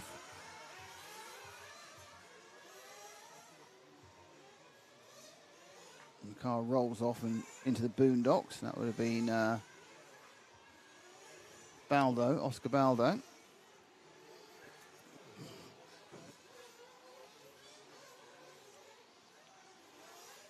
Theo Lamari in 5th. And Sarah in 6th. Still not quite sure why Kilic came down the pit lane. Anyone can help me with that one. I don't think he got a penalty.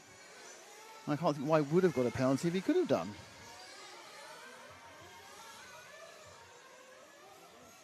Two stops is just makes no sense. Anyway.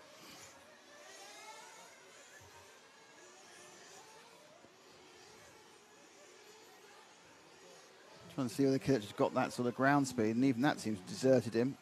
It's a very difficult mental job when you're pretty confident you're going to get into the A final. You were leading the Hill semi-final, and then you just lose all the power. Okay, Parente and Hatton are now right together. Not sure where they are right together. They actually just start the lap. So it's 1 to 3 we probably need to find now. Zach. So if you have any idea where the 1 and the 3 are, that'd be great. They're on the back of the track now. One of these two cars together. Yeah, go for those two out in the top left-hand corner. I think that's Parente and Hatton. Oh! That's not popular. Let's see that one again. I think we're just getting the focus in we got there. Hattinen comes up the inside. Ooh, well, I'm not sure that one's going to get allowed. So Hattinen clips Parente out there.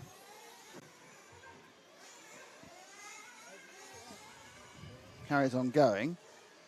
Not sure what the referee's going to do about that one.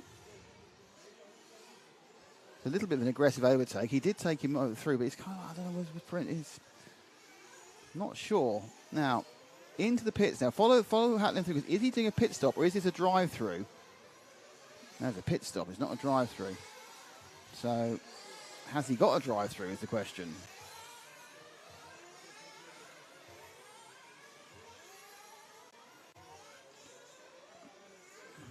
So Hattinen has made his stop.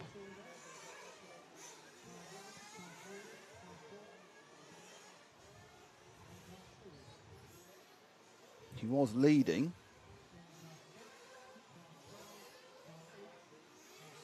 Now, will he have to come down again for a penalty, or has that one just been assessed as... Yep, so he's got a drive-through as well. So he needed the fuel first time, so he took the fuel first time, and this is a drive-through for that problem.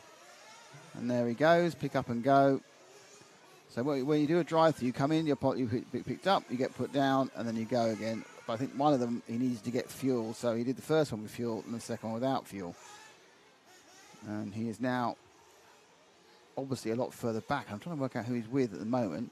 So Hattinen called for that issue with Parente, was already behind him, and now is further behind.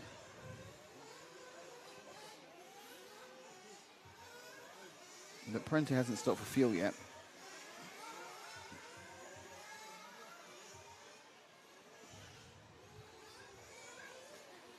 Kilic up to third, but has to stop again. And she's got more mileage than anyone's ever had ever. Hattinen down in fifth. But theoretically, he should be in second. You see when the others start to go for fuel, if they start to go for fuel. Kilic takes over the lead, which is interesting because I think he's got another stop. Let's see if we can find car 12, Kilic. He needs to go forward from where we are in the track. He's going to stop again. So where is the 12 car? That's the 9.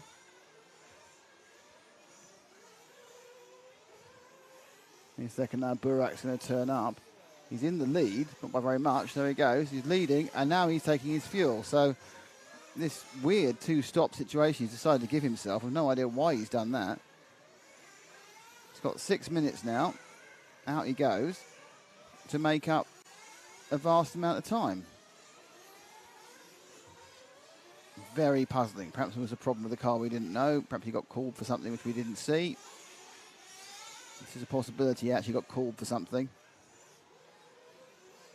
There's drive-throughs and stop-goes. And stop-go, you do get picked up and put down again. So there's a possibility, actually, that he had been called for something. I didn't see he did anything wrong, so yeah, that's down to the referee. So my guess is he hasn't made a two. So my guess is that first trip to the pits after 3 minutes was actually a stop-and-go for a penalty. He's now back out again in fourth. And needs to start driving through. Right, so that's that tactical worked out, that story worked out. We need to go back to the front of the field now. So if you wait at the waiting spot, please, Zach. I'm waiting for cars 1 and 3, which is Parente and Hattinen. Here they come now down the straight. Parente in yellow, Hattinen in green. Going for this final position on the grid. Looks like at the end of the day, Kilic is going to be undone by a referee call. I'm not saying it's wrong, not saying it's right, just don't know what it's for. As you saw, he was up at the front of the track. And then he had to make his second stop. And he right, a couple of 3. Oh, and Hattinen again. Oh, dear, oh, dear. So, is Hattinen get called for that one? Because he kind of pushed. He comes up the inside of Parente. No, Parente was out of control there, in fairness. So that really, actually, shouldn't get called.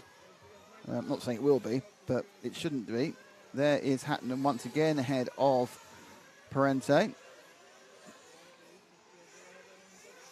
So, Una, who I think I remember right, was the first person who didn't qualify directly in the semi-finals. He got there again, and he's now looking at the finals. I think he was 17th qualifier. Oh, Parente makes a mistake. Kilic got the same problem he had all that time ago. He's stuck behind Matthias. That wasn't anywhere close to the correct line, but he's pulled away nicely now. Some quite robust driving, but it's got him in the lead. Parente now 2.2 seconds behind. It's going to be a point, even with 3 minutes out now, it's pretty obvious that Kilic can't make this unless there's a mistake made by Hattunen. So sometimes a bad day goes to worse, and sometimes you get called. Oh, now Hattunen's... Oh, he has got called for that one, so he's got a second drive through. So a second stop go for Hattunen. For that, no, that was... He shouldn't have got it for that second one. It's easy for us because we got slow motion. But I don't think... Can we play that one again?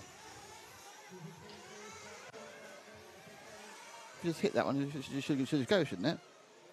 So this is the second one. No, it's not that one. That's the first one. That's the first one he deserved. But the second one afterwards he didn't deserve, I don't think, because already Parente was already in the air and out of control when they came together.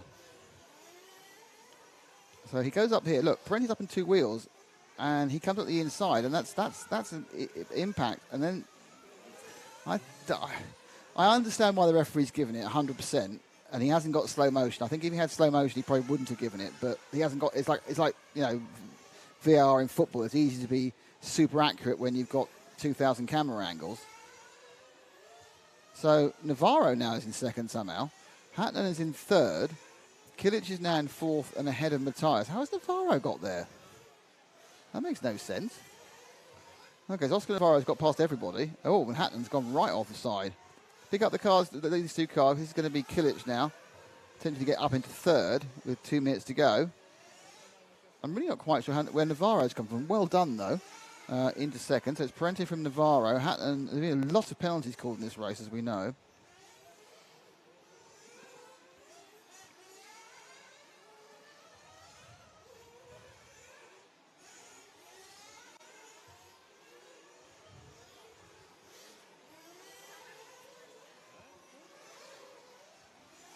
Hattunen stays ahead of Kilic.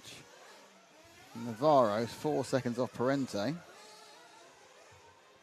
So Parente, if he can keep it wheel side down for a minute and a half, is going to bump into the final. Has the last chance qualifier.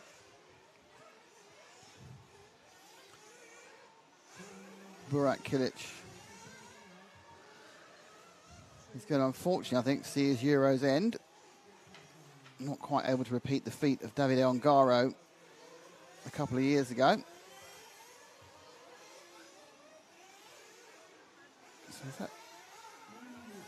So Navarro now in second. He's only just ahead of Hattunen. So Hattunen now looking at second place, but the damage is done because Parente is miles ahead. Well, he's 4 seconds ahead. Off the track goes Hattunen, so he's kind of just pushed it too far. Move forward a couple.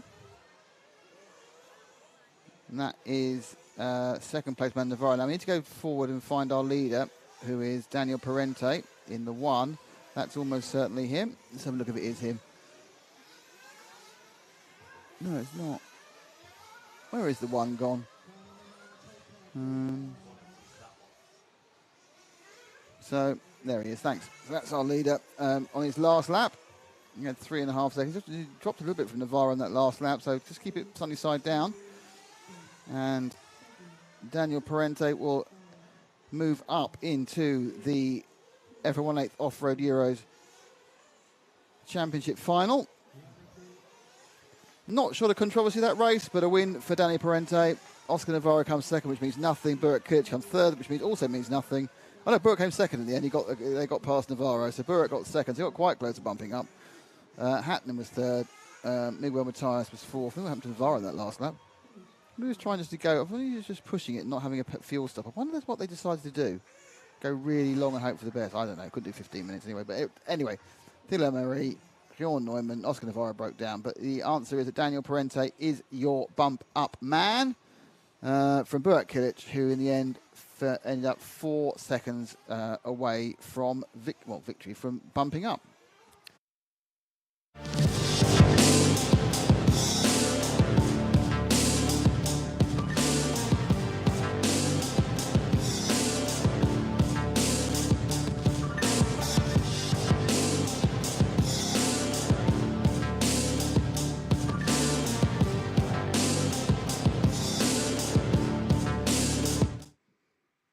Well, so close there. So close, but so far. But a fantastic victory for Daniel Perriente, led from, he started in the lead and ended in the lead.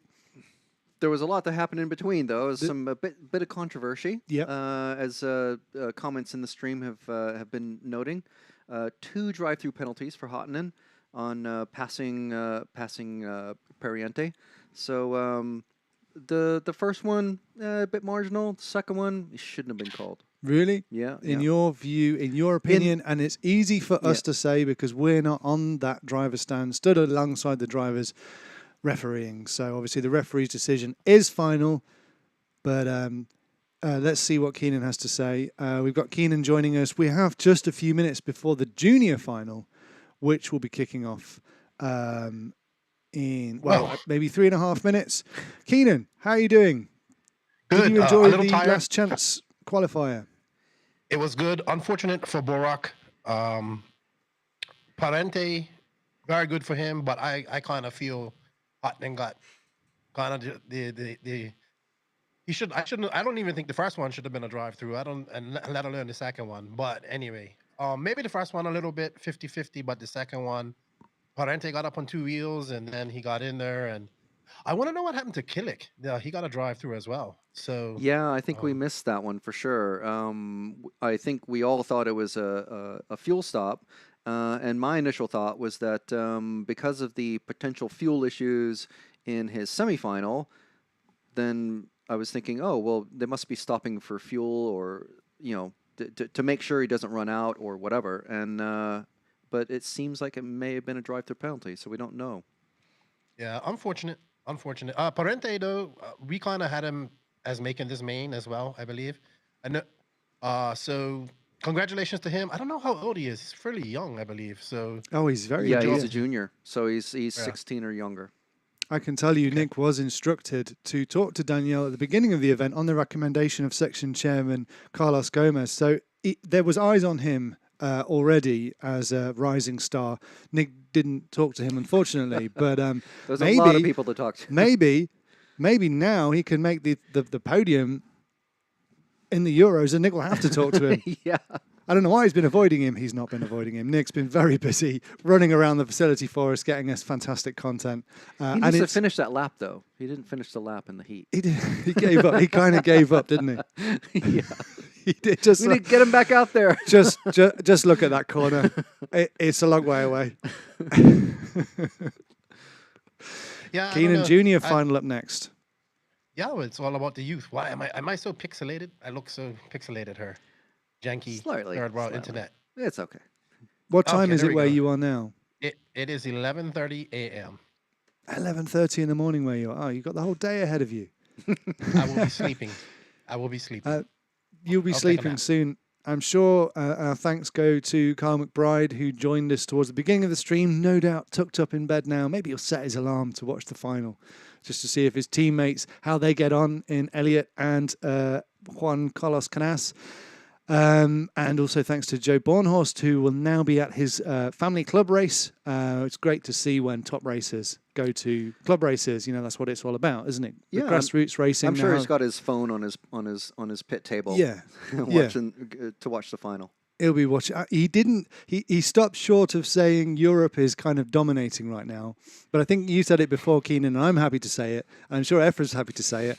The European drivers are pretty strong at the moment, right? Pretty strong, yeah. I would agree.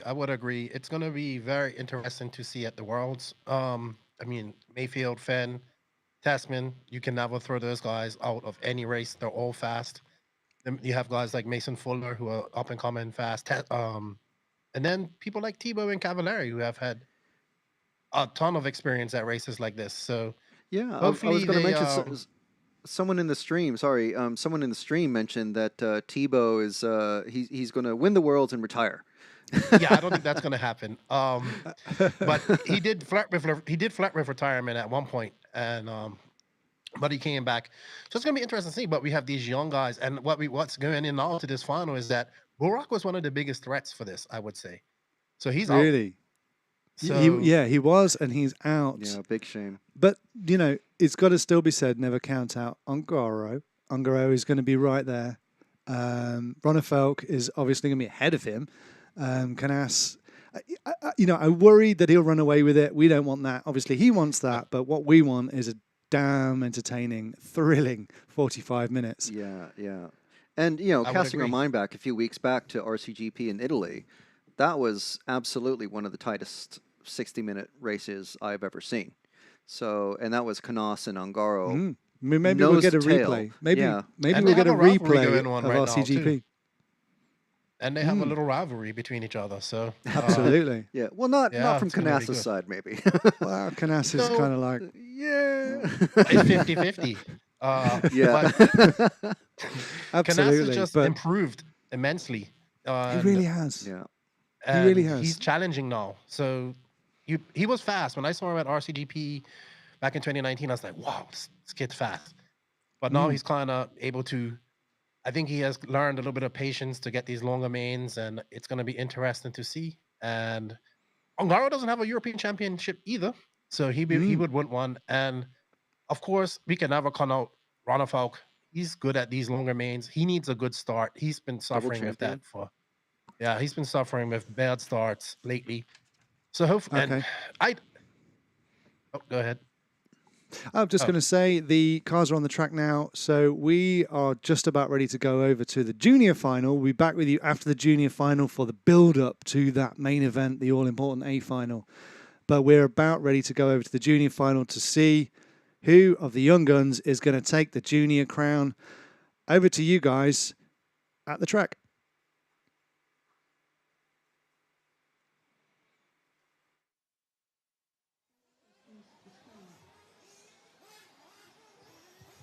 Hello everyone again, we are back, and more importantly, I am joined once again by the green-haired wonder. Hello JQ. Hello, sir. Who has bought some beer, so the libations are flowing, the commentary will get even more loose. Anyway, so it's Alejandro Perez in 1, Andre Bento in 2, though he hasn't actually clicked the timing, Gabriel Astorino in 3, Adrian Parente, his brother of Daniel, who was qualified up, David Todd, Ivan Navarro, Aleix Montero, Alessandro Scaramazino, Matu Benetin, Hugo Ibanez, Freddie Thompson, Joaquim Moreno, Iker Tellez, Clement Boda are your 14th runners. There's also a mystery transponder, which I think probably is Andre Benito's. So they've added an extra cart tire to get a 14th junior in. Yeah. My pick is going to be number 4, Pariente. His brother made the main. Now he's in the junior main. I'd like Alessandro Scaramazino to do it, just 'cause I love his name. Right. He's the Ongaro junior. Excellent. And they're off and away, and 14 cars flow round the circuit. And actually, these youngsters have put together a pretty good start there, haven't they? 20-minute race, this one. Yeah, it's 20 minutes for junior, 20 minutes. You get 15 minutes as your last chance, though. A lot of conversation out that last chance. I'm not sure whether we should discuss them during the junior final, but honestly, there's some interesting decisions, both tactical and refereeing. So this is the Savoia lookalike, the Savoia body in first place. So that is Perez. Alejandro Perez. Okay. So there we go. We do have a mystery transponder, which we know is Andre Benito. So he's obviously changed his transponder and completely upset the timing team. And they've now worked out what it is, and like magic, Javier sorted it out. There you go. That's why he gets the big bucks. So 1, 2, and 3. The final order before the main event.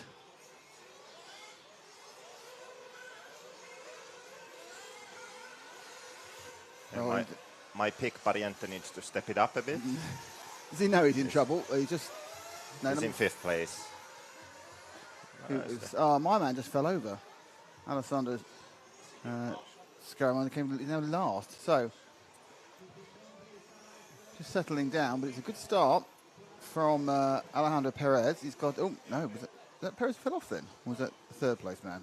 Look to get a listing. That's Perez is gone, isn't he? Yeah, that was Perez, the leader. Yeah, you look back to see the next name and suddenly it's gone. So it's actually now Andre Bento, the junior from Portugal, who leads. He's got Gabriel Astorino behind him. It's funny how these kids move up, because this Bento, I've never heard of him. Never. Has he ever done a Euros? Probably not. No, I doubt. He's probably about 12, and it was 3 years ago the last one, wasn't it? So yeah. And he's Portuguese, so obviously he's taking advantage of a more local event. Well, I mean, I do keep saying local events, but if you live in the south of Portugal, it's still a hell of a long way.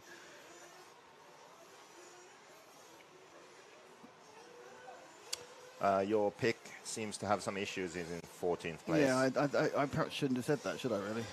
Scaramozzino. Very good kid. Scaramozzino. Good name. How many letters Well, is that's that? it. You see, that's it. I like something you can play with verbally.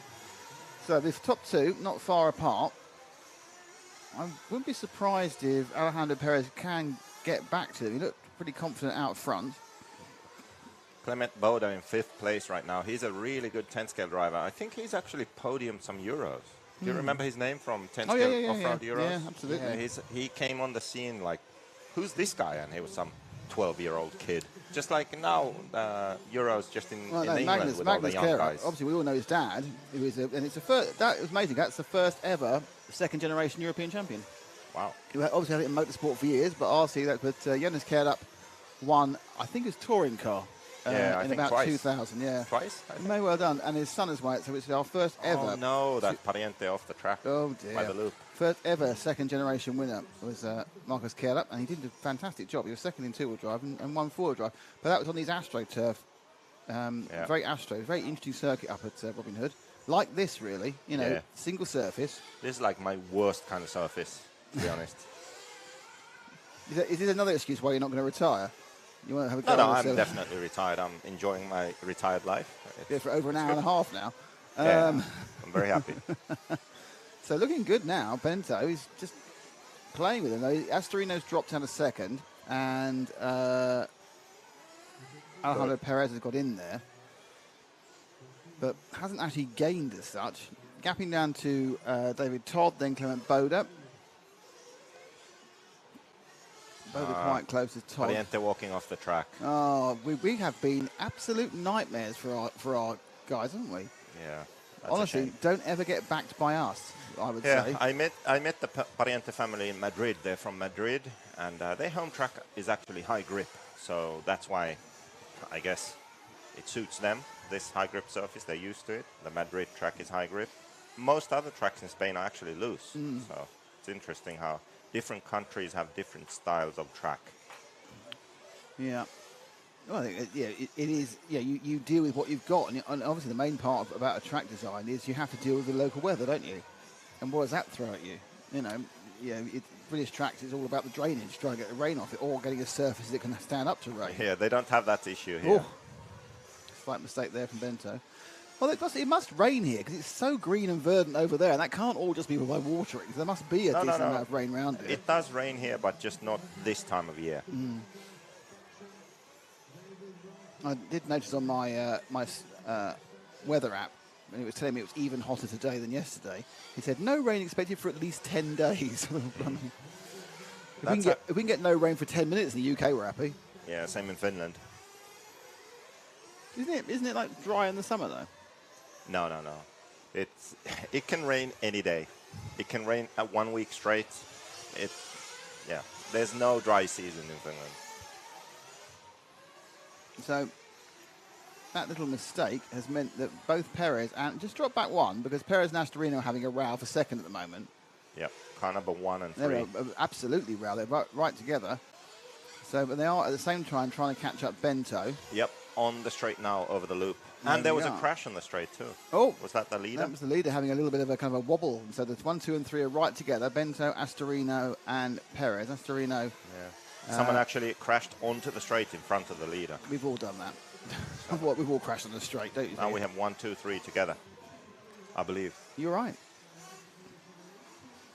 So it's the blue tail of Andre Bento that second place actually makes a big mistake, comes off though. We didn't see that once, that kind of going off down the side of the back section. The new leader comes in the pits. You have to wait for me to stop. Sorry. So it's how it works. I got excited. Yeah, you have to wait for me to stop. I saw the leader come in the pits. And then I'll stop, and then you can say your thing, okay? Okay. So what I was saying was I didn't see anybody coming off the side of the track at the back of the circuit during qualifying. I've seen about 7 or 8 people coming through since then. Anyway, JQ. Our leader was in the pits. So Bento, this guy who we've never heard of. Yeah. See, now, who remembers what most sports people do when they retire is become broadcasters. Ah. So what okay. I'm doing is I'm giving you useful lessons now about how So to be a I broadcaster. can start practicing. Yeah, you could come on and be a colour man for us. Yeah, why not? And obviously, with the green colour you have, you'd be a very good colour man. So there we go. So that, I believe, is that Bento? Perez. The Perez has gone through. Okay. So Perez in and out. Oh my! There was a disaster in the pit lane for someone. I think it was Through the Astorino. switchback. So the lead was up to 2 seconds. See, there he's not. That's not 2 seconds, is it? That's about a second and a half. There's your leader with the flash of blue. The rest of them, obviously. Oh, I think the tracks break up in one place there. You see that puff of dust? First time I've seen that again the entire time we've been here. Bento loop now. I know. Perez now. There we go. So it's 2.3 seconds. Bento slightly pulled out on Perez. Third place, Astorino. No, he's not. You're right. Astorino had a bit of a nightmare.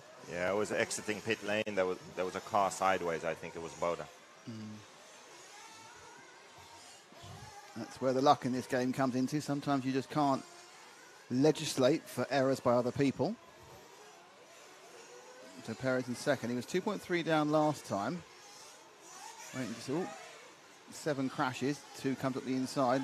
A very young Marshall. Very young. Isn't there a rule for Marshall age at the Euros? Perhaps not with the junior final. Oh, junior Marshall also. I reckon he's 9 if he's a day. Right. But he was very, very lithe, like they can be. He was quite sprinty, really keen.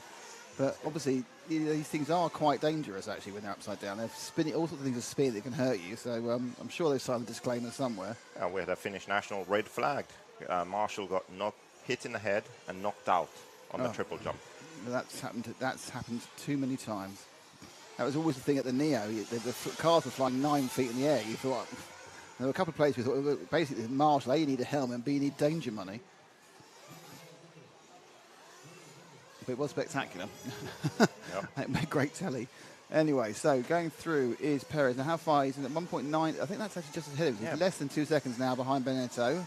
Not quite at half price. Half price? Not at half distance yet. Yeah. The first car right there is the leader. Yeah. So Perez is Savoia lookalike is right there. No, until well, God, well, that was impressive. Yeah, just Roll low the roll whole centers, thing. dude. Keep it pinned. Keep it pinned, low roll. So that's free. You have to pay 20% off for the rest. How can you pay 20% off? It's 20% off for the rest. The rest of the advice is 20% off. That was free. There we go. Yeah, I mean, you just go on the website. The price is already reduced. Wow. One thing we've actually spoken about in Invisible Speed is the difference between skill and talent. How would you define that? Me? The difference between skill and talent. Blimey, that's really good, actually. I think English is my first language. I don't know. How would you define the difference? I would say you can actually tell from these junior drivers racing right now. So skill is something you build up through repetition.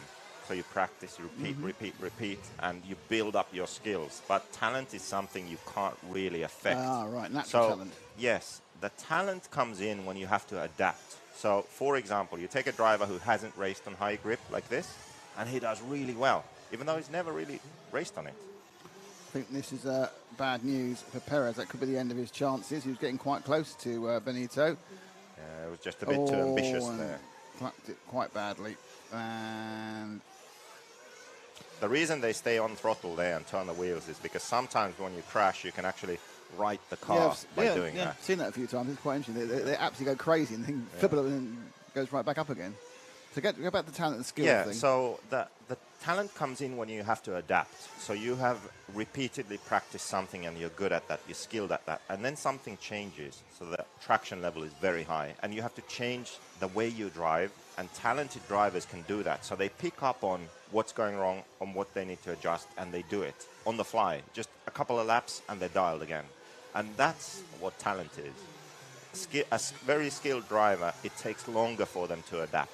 So I think a good word to use there is adaptability, like how quickly you can adapt to something new. So let's throw this out. Who do you think of our current crop is skillful, and who do you think is talented? Or are they all talented and skillful at different levels? You mean top drivers or this race? Just top drivers. Top drivers. I think that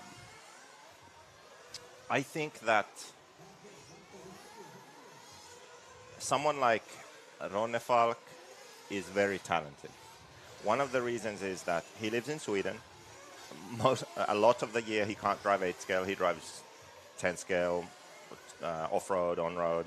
Then he can show up to a race not having driven 8 scale for 6 months. 2 days of practice, he shows up, he's competitive, right?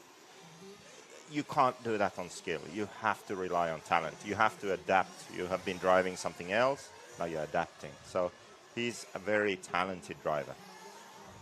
And then someone with a lot of skill, who could I say? Let me think about this. Okay.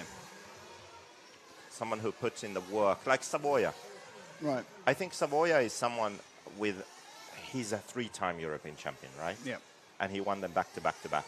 That was because everything was perfect for him in that moment. He had practiced a lot, tested, he was in tune with his equipment. Now that things are not quite in tune with how he likes to drive, he's struggling. He was in the quarterfinal. That's because he doesn't have that skill to adapt. He works hard, he puts in the hours, he goes to the track, he tests. That's how he can be fast. So he has a high skill, lower talent. And that's how he's a European champion, right? Mm-hmm. Someone like Ronefalk, he shows up, car isn't quite right, he adapts. Right. When his car is right, he's unbeatable. That's what the difference between skill and talent. Skill can get it done, but you have to have everything right. Talent can get it done even when things aren't right. Just so you know, the 3 very similar cars are actually racing for second position. It's Alejandro Perez from Clement Boda from Gabriel Astorino, all of which have been painted from the blue and green book of blue and green. Oh! No. Issue in pit lane, and I think Boda kept going, so That's a good result for Boda. They come in, and it's Astorino who I think who's made the mistake, or is it Perez? Oh no, look at that. That should be a stop and go. Let's see what happens. Stupidity, that's for sure. Stupidity and go. I'm not sure whether it's quite as intensely nasty. Not nasty, the wrong word. Intensely severe. That's the word I was looking for. It wasn't intentional. The other guy just entered the pits a bit slower. Yeah, I mean, it's one of the things where you've got your speed and you're taken aback by the sudden braking or the different speed attack of the other car. Yeah, the same thing happened to Ronefalk in the semi-final when Oscar Baldo was going to let him by, but instead of just keeping going and going wide in the corner, he slowed down.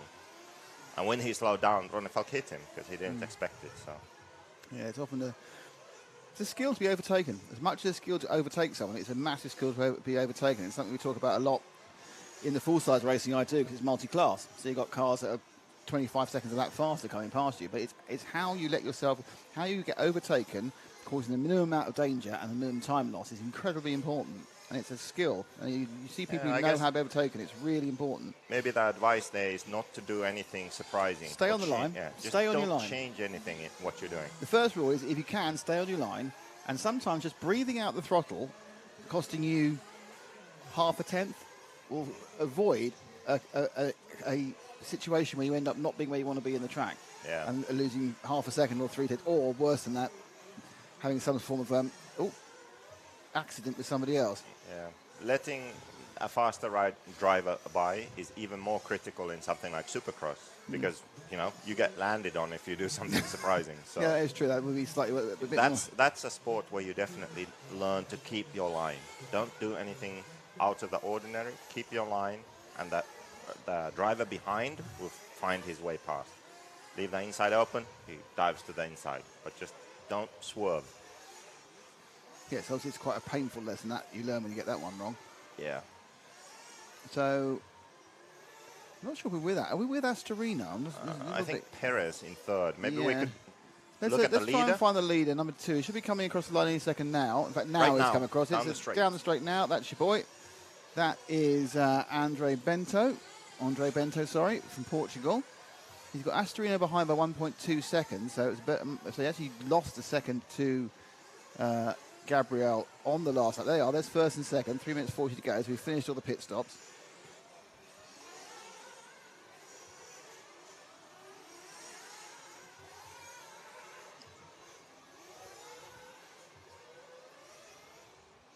Watching for a little bit as they go through the S-bend. They can't go past through commentary corner, overtiming and scoring. And over the big single, which no one does much with, and then a little hoppity hop, and they go up to the very high tabletop at the rear end. And the tippy-tappy section here, and then back in front of the rostrum before they get to the switchback, which is downhill all on the right-hand side. That's a smaller tail. When they come to almost 180, which is a big climb. And then there's this big sharp jump where you've got to land the downside, brake hard and turn before you get to the rollers at the back. And then you have the high left tabletop before you come to the S-bend. Then you get to Coventry Corner, and that's a lap of the race, which Andre Bento did in 34.429 seconds, which for a junior driver is pretty good. The sort of the race pace you'll be seeing for the final, probably 36.5s, 36.6s, and you will see 33? occasional, 33.5, 33.6s. You will see, thank you for that. We will see occasional faster ones, but there'll be a constant speed will be around that. They're saying there's no tyre wear, so there's no tyre drop-off. Yeah, that's what we spoke about earlier when I was in here, how the track surface gets greasy because of the exhaust. So it started off and we were running medium tires and hard tires, and now some of the drivers are actually electing to go to a soft compound because the track is so much looser, just because of all the oil and rubber on the track. It's that big black line. That tells you where the track is. That line wasn't there 2 days ago, but it's there now. So if anybody comes to this track tomorrow, they'll know exactly where the racing line is because it's marked out for them. And funnily enough, this is the opposite to most tracks, because if you go offline, it's actually higher grip. Which is, I mean, that never happens. Come on. It'd be amazing. Obviously, we'd never run, but if it rains now, it'd be great. They'd all have to learn to take the karting line, which is where you avoid the stuff that's normally used because it gets greasy as heck, and you use it for the virgin tarmac, or in this case, the virgin sealed clay. Drivers would be doing donuts. So Bento, it's not that comfortable for him. A minute and 15 to go. Astorino right behind him in the light green machine. And getting closer, in fact. So I want Bento, with the thought of a junior European win. This doesn't, of course, make him the junior European champion, of course. That will still go, I expect, to either go to Birkin-Kilic or Daniel Parenti, both juniors in the main final. So if you only win the junior race, you don't become the European junior champion. It's the highest finisher, and we have a couple of juniors in the main final. How old are they? 16? Birkin's 16, yeah. I don't know about Daniel. I think he's about, you know him better than me. Might be younger. Yeah, but they're officially entered as juniors. Nice. So, oof. That's something to watch in the A-main also. Absolutely pushing. He's got 1 lap to go. So this is the last lap scrap for the junior final here at the European Championships 1/8 Off-Road 2022. He's flying him. Oh, that was brilliant. He went for it. He knew that was going to get past him. He's going to fly it. Did it work? Did it heck? But he just thought, I'm going for it, says Gabriel Astorino. He gets my award for just pure chutzpah. So and close. Then just didn't make it. Well, he's still on the track. Let's see. That's our leader, but he is going to come round. And that is going to be a win for Andre Bento, but a moral victory, in my opinion, for Gabriel Astorino for taking the one chance to get out. Good effort. Good lad, Gabriel. Well done. In second place. Boden's third. In at second. It's going to be Alejandro Perez, who's dropped away a little bit during the course of the event. He's now in the course of the race. He's in fourth eventually. Matthew Benettin is in fifth. They are still both finishing. And it's Ivan Navarro, David Todd, Hugo Inevez, Freddie Thompson, Alex Montero, Alessandro Scaramazino, Iker Tellez, and Joaquim Moreno. Adrian Parente, as you saw, didn't get the run, mainly because you backed him. And that was that. Maybe. I'm not going to pick anyone for the main. No. I already picked Ongaro. Yeah, so... Only because you shouldn't, not for any other reason. Not for I actually even think particularly he's going to win. I just think you should never bet against him. Right. World's warm-up, it was nowhere, still won it. How do we see the starting list of the main? I don't know at the moment. So it's Andre Bento from Gabriel Astorino, then Clement Boda, Alejandro Perez, and then it is Mathieu Benetton, Ivan Navarro, David Todd is 7th, Hugo Ibanez, and that was the rest. They're taking it all away. I can't think anymore, but they're taking it from me, which means we can now go back to the studio.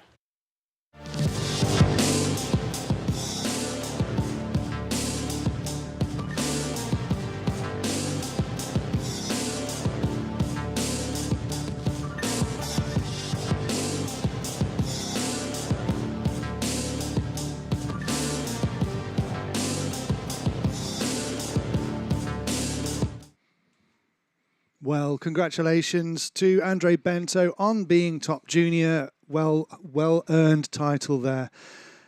Well, it's almost upon us. Ooh. It's literally I can't almost wait. upon I us. can't You're wait. It's watching gonna be the so good. The EFRA 1/8 Nitro Buggy Euros, brought to you by InvisibleSpeed.net, S-Works, RCGP, and T-Pro.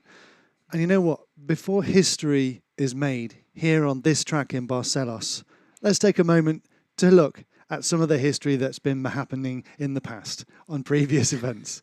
Let's take a look. A bit of acceleration, perhaps quarter of a second, as we need to see Savoia get out of the way here. He's running fourth and not very important. That's heads up driving Renault there. That leaves these two to fight. And then, he's tagged again. And but Bloomfield gets away, and the person who lost at that tag was actually the Swede himself. So Rodefat now, he's got to kind of gain back again. The chances are it's going to be very, very close either way. As Rodefat, I think Rodefat had to stop and go then. He just stopped. Probably that previous thing, so that's interesting. So it gives Bloomfield a great bit of a lead, but he's going to get it over the line and he's going to take the victory as he runs. And Bloomfield is the European champion, and that is Darren taking the first British driver to win the European Championship in over 30 years of trying. Commiserations, Dave Rodefat, a great run, but just didn't have enough in the last couple of minutes. I was thinking, come on, just keep going, it's not over, keep going. Was it the tyres? Did you tighten up? What happened? Maybe I get a bit nervous, but I think in the end I ran super soft, so I think I overheated the tire, and the car was a bit hard to drive, and I lost a lot of the time on the concrete as well because Darren had more traction than me. Already on the infield S and over the log. Oh, he's upside down! He's upside down! But no, not enough! Oh, that was so good. Savoia can now see him. One of those two mistakes, he built up enough for the lead, but he fell upside down. But no, the marshal was fast enough, but half the lead's gone, and that's woken the crowd up. He's slow round there. There is just time for one, perhaps two more laps. And Rodefat, he's got a bit wobbly, and Savoia is eating into his lead again. This happened last year. It was Bloomfield last year, but is there going to be one more lap? We are down to 20 seconds. What is happening? What is happening? There's going to be one more lap. The fight for the European Championship. Rodefat, the double. He needs to calm it. He can see Savoia coming for him. The shark is hunting his prey. It is so close. They are within touching distance under 45 minutes. Savoia, Rodefat, he's just calming it down. He's just got to do mini camera. Can he do mini camera? Yes, he can. He now needs to go over Champagne, and he'll take the win. One more corner, and it's a win for Rodefat. What a fantastic performance. You cannot write that. Almost at the end, he lost. Boots leads, Rodefat second, Zanchetin is third, Ongara's fourth, Neumann is in fifth, and Burton is sixth. Boots has just got to complete this lap, and he will win, even though he won't get a checkered flag for another lap.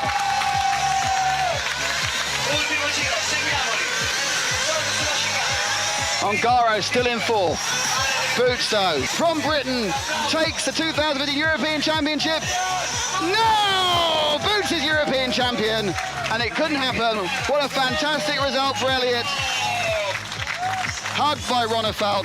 Elliott Boots, wow, congratulations. Finally. Yeah, you had no idea. Be a back-to-back European champion. Rodefat hasn't finished. Battle hasn't finished. The man who is going to finish, if he can do the next few corners, is Elliott Boots, and Elliott Boots will become the European champion. Him and he can't go 2 corners to go. Boots is champion. Boots takes it. Wow, what an amazing performance from Elliott Boots. But it is Robert Bataille reclaiming the spirit of 2011 when he last won the European Championship over in Sand in Germany. Who, if he completes this lap, he will be the European champion because no one else will be on the last lap. So this is going to be a lap of honour. When he crosses this line, that is your European champion. He's on a lap of honour. He knows he is. He's done it. Robert Bataille wins his 3rd European Championship. Those of you watching on Extreme don't realise the magnitude of what's happening here. This is a man who made his name running electric cars on carpet and asphalt. Then did a bit of running of IC cars on asphalt. then started running off-road on dirt with electric cars, and when he's won European Champions in all of those, or major champions in all of those, ran up in the World Championship, won 10 touring cars, and now he's spreading his wings and looks like he's going to become European champion in his hometown, or his home country. 2 laps to go. Can Ricardo Burton hold back World and European champion David Ronnefalk? Will Ricardo Burton keep the bring the championship back to Italy for the first time in many a year? Or can the Super Swede find the luck, the speed, the endurance to get through? So, a lap and a half to go, 1.5 seconds behind. Now Ronnefalk, Marshall's distracting them, but he's getting closer again. And they're now both, I'm sure, in the same frame as we come to the end of 45 minutes, and we're about to start the last lap with the 2 cars right together. Will the magnanimity of what's about to achieve affect Burt on this last lap? There's some annoying traffic as well, and they're coming together to come round for the last time in front of the grandstand, giving a real cheer for Ricardo Burton. But there's plenty of people cheering on Ronnefalk at the home as he got another gain. You can see the visual difference between the 2 cars. A car brakes very well, stops entirely and doesn't get involved. They're over the last time for the flag corner 2, up and down the useless bumps. Burton now just needs to keep it on the island, but it's more easy said than done when the pressure of the world and the chance of a European Championship is on your shoulders.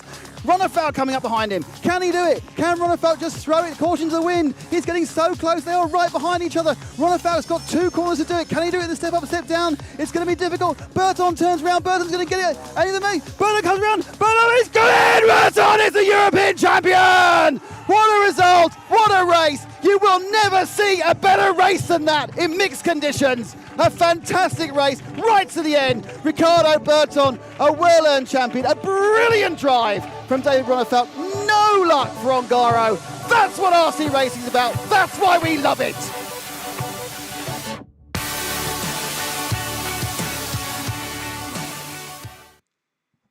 Well, there you have it. A lot of history, a lot of familiar names that are also in this final. Yeah, loads. So you welling up a little bit in that. There was the memories, memories. My camera work is amazing. Robert Battier, Elliott Boots, David Ronnefalk, Bruno Cahello, Ricardo Burton, all will be in this final. All previous winners of this, some of them multiple. They will all be in this. We're going to be joined. We're waiting now. The Volderol, one of Nick's favourite words, is unfolding. We've got Keenan with us. We've got Nick with us. But first, let's ask Nick, what's happening at the track? It looks a bit quiet, worryingly so. No. He hasn't got the mic. Do a mime. Do a mime. Sign language. Keenan, you've got a mic, haven't you? Yeah, I always have a mic.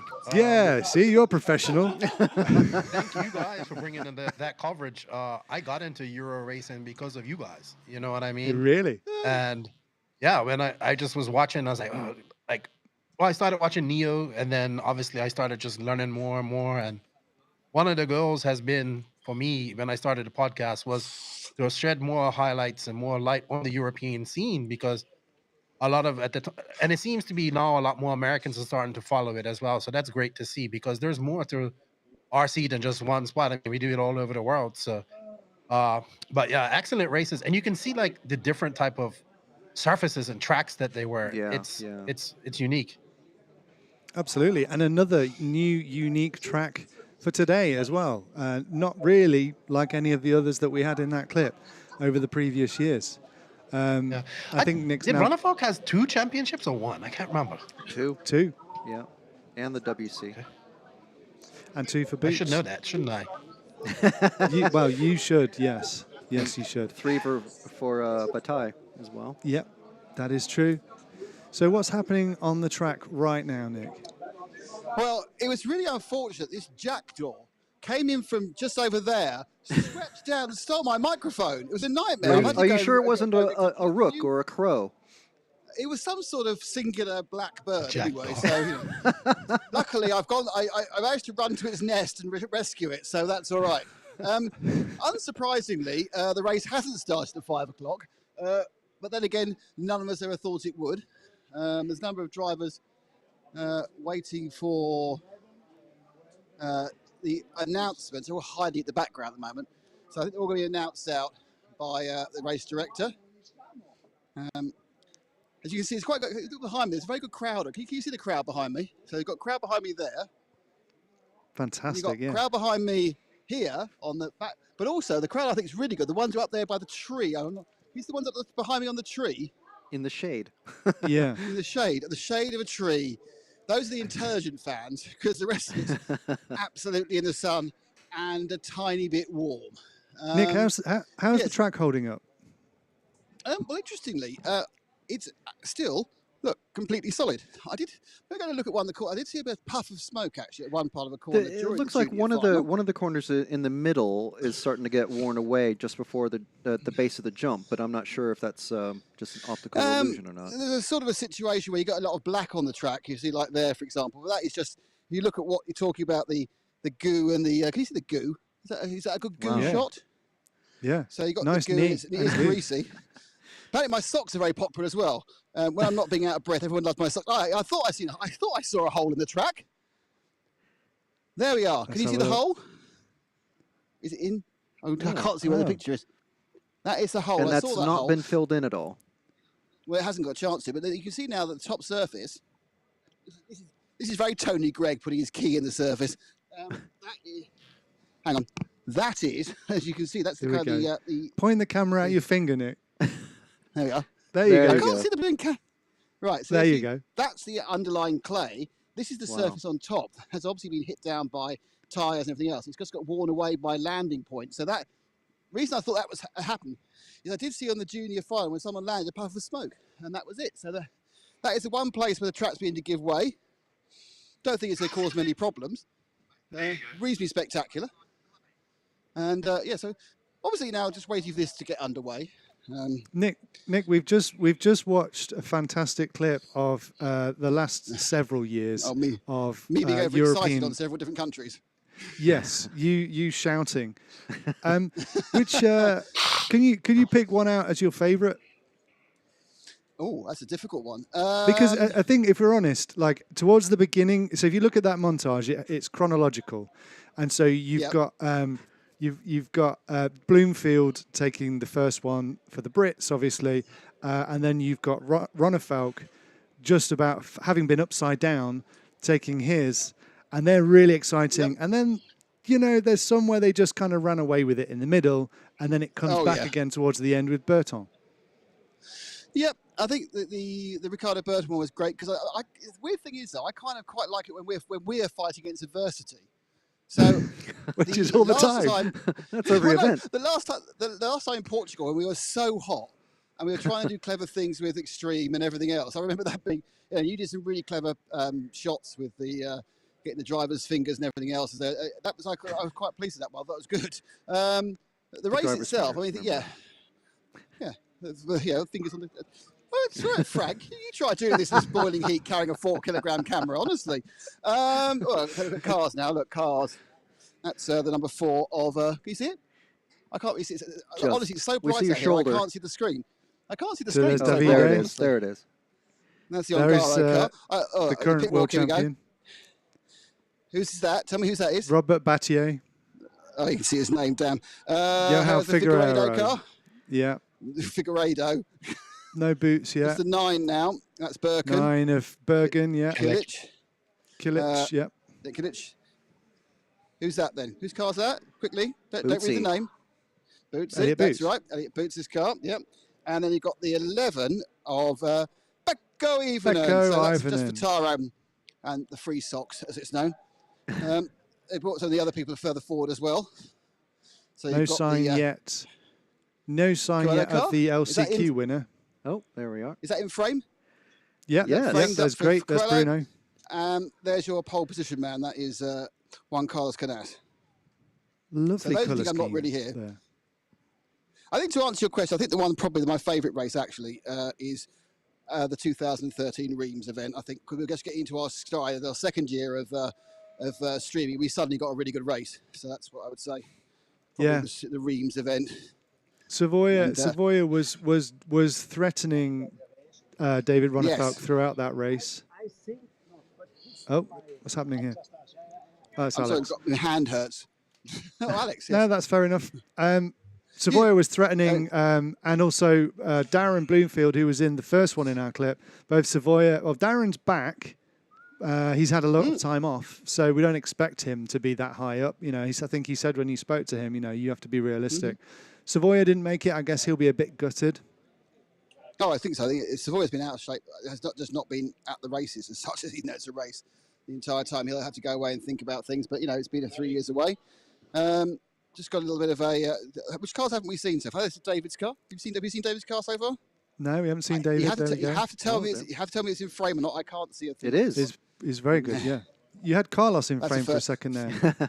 Yeah, I've got Carlos. Can we get a word from Carlos? Hello. Hello, Carlos. How's it going? Fine, more or less. Yeah, we are. What's Carlos doing there? He's very busy. He's handing everyone's fuel bottles out. I'm not sure why. Well, they put the bottles next to their own cars already. He's busy section chairmaning. It's a big job that he has to do. Why are you handing everyone's bottles back? Because under the sun, it is not needed to be under the sun for the fuel. It's not good. So what about handing the fuel out? The cars are in parfumé. The fuel is not on parfumé. Now, you remember 2 days ago, I asked you who would win, and you gave me 9 names, okay? Several of those aren't in it anymore. Oh, really? So who do you think is going to win, Carlos? Jesus Christ, it's impossible to say. Here we are. The one who passed the checkered flag at 45 minutes plus any second. By the way, Carlos is standing for Prime Minister of Spain quite soon. Taking over from Boris. I mean, in fairness, there is a vacancy in our country, but there we go. So, Indeed. yeah, political item. So that's. So we're waiting for the driver. I'm not sure. I think the drivers might get called up the top because obviously we've got all the mechanics who are here. You see. Yeah. I'm going to get a comment from someone. I'm going to get a comment from our friend. I'm going to Who's have a our quick friend? word. Chris. Have we got any? Chris Circus. Chris Circus. Hey, Chris. Hey. Hello. Chris, you've been to lots of these championships. How does this rank for you? Rank? Oh, maybe Canas could be the winner this time. But Ungaro, it's very, very good. Another man who won't bet against Ongaro. And have you enjoyed the event itself, the Portuguese hosting and everything? Yeah, was great. Yeah, the facilities, the crew, all the people are great. The track, all it's very, very nice. And you, dear. Very nice. One thing I like to say, this is a man who knows how to handle a camera, but then again, he can probably see the screen. I can't see a thing. It's too dark. Alex, take a picture of me. Alex, it's my best side. Hey, there we are. Is it worth going up on the driver's stand and talking to a driver or two? Do you think we could get away with that? Talk to me. No, they won't. But you know. I don't know. Who knows? I'm sure the viewers would love to hear from them. That's the challenge. If my 3G will last, 4G. Sorry, I've got an advanced phone. Here comes the RC Special man from Greece. Hello, RC Special from Greece. How are you? Again, by the way, I know I'm really bad at cameras anyway, but I have absolutely no idea for most of the time what's in this frame. Well, it's mainly just your forehead. Well, I don't know. I I think I like Nick with the beard from the older videos. Yes, Nick with beard. yes. Nick with the fetching beard we had, yeah. Oh, hang on. Now this is, look, I've come up. They're all now walking downstairs again. Now, I'm sure it's not my BO. Are they picking their spots then? Up, down. Honestly, look, Elliot, up, down, up, down. Down faster than something else, as we know. There we are. So that was a comment of up, down by a driver. We're going past the world of, look, it's the Wall of Champions. Yeah. There we are. Amazing. That's beautiful. Oh, I can see the trophies as well. Do you want to see the trophies? Yes, please. The man leaving, which is an odd thing to do. Here we are. Here are the trophies. Are they in frame? They're not really in Here frame are the trophies. There you are. Oh, wow. Oh, I love the chicken. Wooden. The rooster, chicken, yeah. That's great. That is if you win, that's what you get. That is your winner's trophy. That's awesome. You kind of hope that one survives you got sub trophies for chickens for winning various heats and junior and senior final, but that's it. I've got a radio controlled chicken. Can't argue that. That's reason enough to win the European signal? Championship right there. You Would see, you just like a another radio thing controlled that's chicken? unique about this event. Yes, me showing you chicken pictures. Well, I'm at the back now with drivers.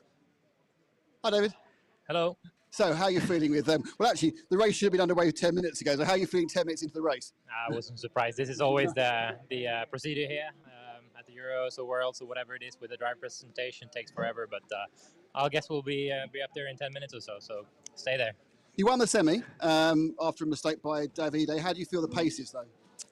We tried some stuff in the semi that it was. I mean, it was good. You know, I had a good drive and everything. I stayed close to Davide, so that when he made a mistake, I was able to get by. But changing a couple of things here for the main that we know that work better in the qualifiers to get some more speed and then hope for the best. Great stuff, thanks, David. You're starting third. Third, yeah. I'm not sure if Juan Carlos Canas has come down. He has come down to with his bad foot. Let's see if I can try and grab a quick word with JCC. Juan Carlos, we're going to do this. Is he in frame? Tell me he's in frame. He's in frame. How's your foot? Yesterday I have a problem in the swimming pool, but it's okay. Do you think will standing up for 45 minutes be difficult? I hope yes, but will be difficult for sure. In semi-final was difficult, here in the final more. But your car was super quick car. Yeah, it looks safe, but in the final can change all. Nice one.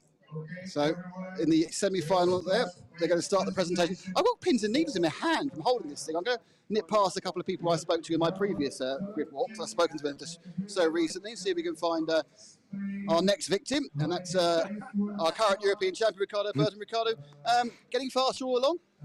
Yeah. Let's see. I don't know what to say now. The car looks good in the semi, so will be really hard to pass here on this track. But let's see what will happen. Do you feel that the longer race will suit you in the car more? Yeah, maybe. I don't know. We didn't test a lot these long runs here, so I think will be a surprise for everyone. It's really hot, so let's see. Thanks. Now I'm going to talk to the man in Portuguese, Alessandro. Alessandro, you are the pit man. Ciao. Ciao. So it's basically down to you. It's all on your back whether he wins. I believe that the big percentage will go to Ricky, and I hope to don't make a mistake. The only problem is that one, just to save his race. Good stuff. Thank you, Alessandro. Thank you. Local favourite, how figured how I get the feeling you've been a bit unlucky all week so far. Is that how you feel as well? Well, the first heat I was unlucky, yeah, for sure. But then I think I just had small mistakes of my own. I think the speed is there, so I got some bad luck also on semi with some engine problem, but we sorted it out, so we'll see now. Is it 45 minutes? Is that an extra difficulty? Might be, as Ricky said, I think we didn't test a lot like in the long run, so we'll see with this seed. We'll never know. Great stuff. That's how we go. We're going to move across to Mr. Boots. Elliot, we've now decided it is downstairs, not upstairs, not downstairs. Where are you feeling overall?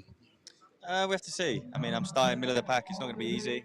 It's going to be a bit of a train effect for a little while. So hopefully we just don't get into too much trouble and get past a few and then set pace and get into a rhythm for the long run. I mean, realistically, do you have to hope for others to meet problems, or do you think you've got the pace to do it on your own? I mean, in this racing, you obviously need a bit of luck as well.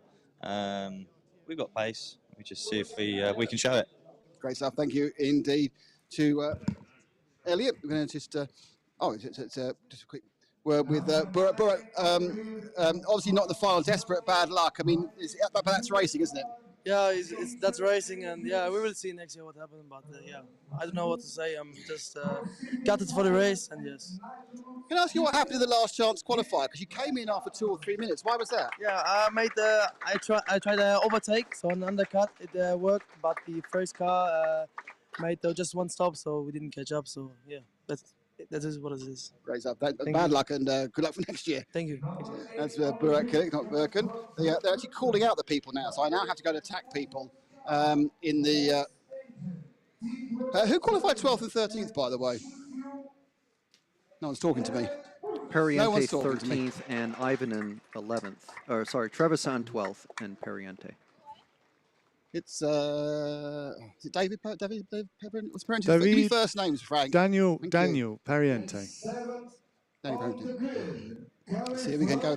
He'll be top junior. Daniel Pariente. And Daniel, you must be very pleased just to be in this final. Yes, it's so good for me. That it's a fantastic place for me. Very hard fought in the last chance race. How do you? It must be really nervous all through that. Yeah. In the last minutes with Jonah Heinen and Oscar Navarro, I'm so nervous. Yeah, that.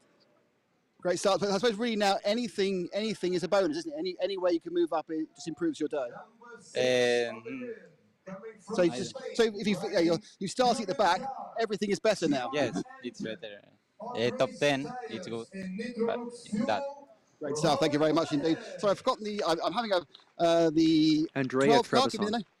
Andrea Trebison okay. starts 12th. Andrea, you made the final.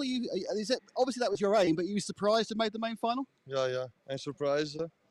My car was very good. Yesterday it was 20, and now we passed the quarter, and now we are here. Yeah. Is it just the car and you enjoy longer races? Yeah. It's the new car, and I think it's a good car, and now we do the best. Great stuff, thank you.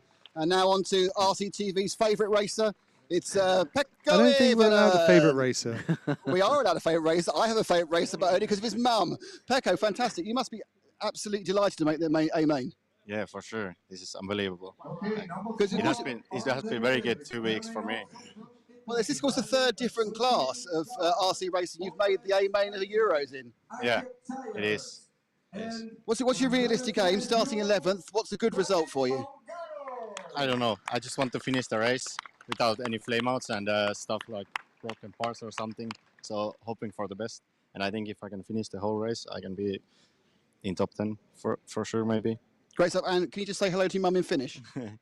Heippa, toivottavasti menee hyvin. Great stuff, thank you, Pekka. Now, on to Marco Barufalo. You've got your own name called Marco Barufalo. Marco, the solo techno in the final. How difficult has it been being like a sort of one-man team really here?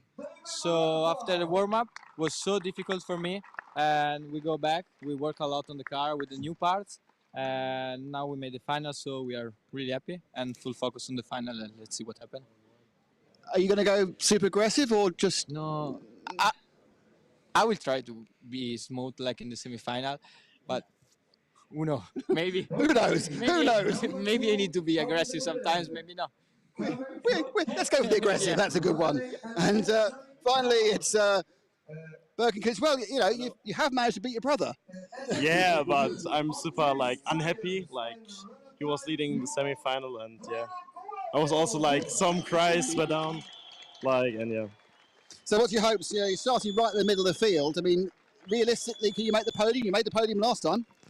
I try. You never know. Final is long. Everything is possible. So yeah, that's it. That's great stuff. Thank you very much. That's everybody, by the way. We've now spoken to all 13 of the drivers. So not really sure what else I can give you. I'm not sure what else I can give you. I've given you my all. Can you finish running the track, Nick?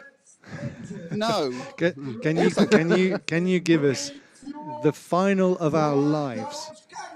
Yes, I mean, I know you can't really make that happen. It's down to luck and racing generally. And yeah, the racing gods will give you that. Also, Should we let you get into position and we'll talk to Keenan a bit? That'd be lovely. Thank you very much. See you guys. It looks like he's got half a bottle of sun cream in his eyes. Anyway, I bet you his hand is numb from holding the camera. I guarantee you. I know that. Here's a guy we haven't talked about much this weekend, Bruno Coelho. Three different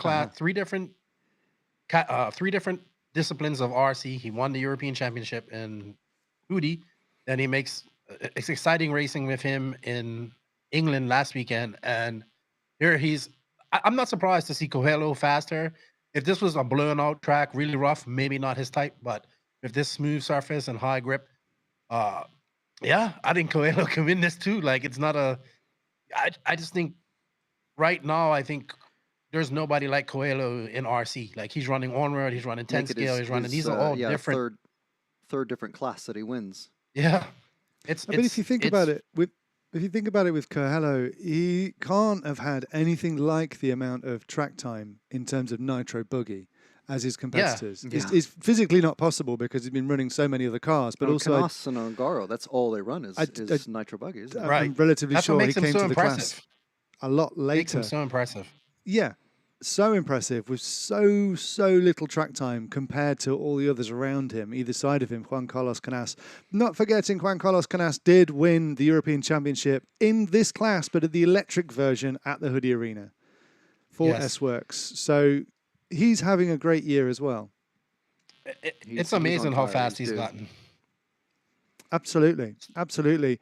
Ron Felk, he's kind of digging in a little bit. I feel like he's battling against a lot of things. What do you think he can do during this race? What do you think can be his main focus? Obviously, he needs to try and get past two drivers and not get taken out or take himself out, which does occasionally happen. Yeah, I mean, he's starting third. Hopefully, let's say that Coelho and Canas pull out, because it's probably going to happen. He needs to make sure he doesn't let those two cars out of his reach. And he just needs to put his head down and get that start, because I watched him at DNC, I watched him at the RCGP and other races. He's in, and then even recently at the Italian RCGP, when you're starting way back like you are, it's so hard because that mid-pack battle was so difficult. You know, there's lots of fast cars, you got to get through them, and then that just allows the leaders to pull out. So hopefully he can get the start that he needs, get behind Coelho or get in front of them or whatever, and he just has to. You can't. None of these guys can let Coelho or Canas get out to a lead. If that's it, then I think they're just going to run away with it, barring any mistakes. I guess they'll be hoping that maybe Coelho and Canas kind of take each other out. Well, the in the comments on the stream, the opinion seems to be split almost evenly between Ongaro and Canas, and a couple people saying Ronafalk. So it'll be very interesting. I hope Ronafalk can keep it interesting, and me too. I'm hoping we see the same sort of race that we saw at RCGP a few weeks back, but that Yes. Ronafalk is also in there. I'm contractually obligated not to pick him, so but let's see. You know, he's on a new chassis, and a lot of people just JQ said Ronafalk for the win, I think. So yeah, of I course. think I would like to see him win.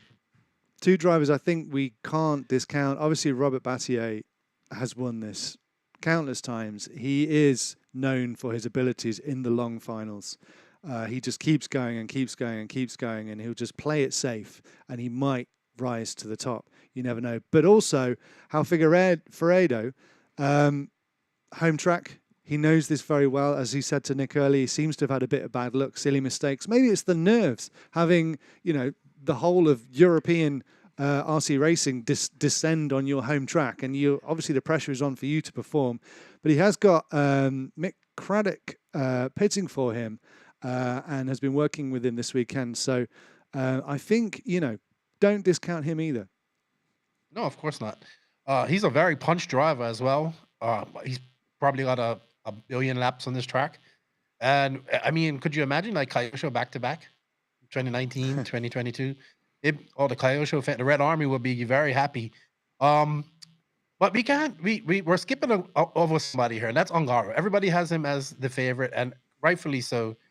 But I will tell you this, like, Canas outright beat him in Italy. Like, outright beat him. It wasn't no mistakes or anything like that. So we have to hold Canas on that level of Ongaro at this moment, I would say. And his cars looked really good from what I've seen, and he's got confidence.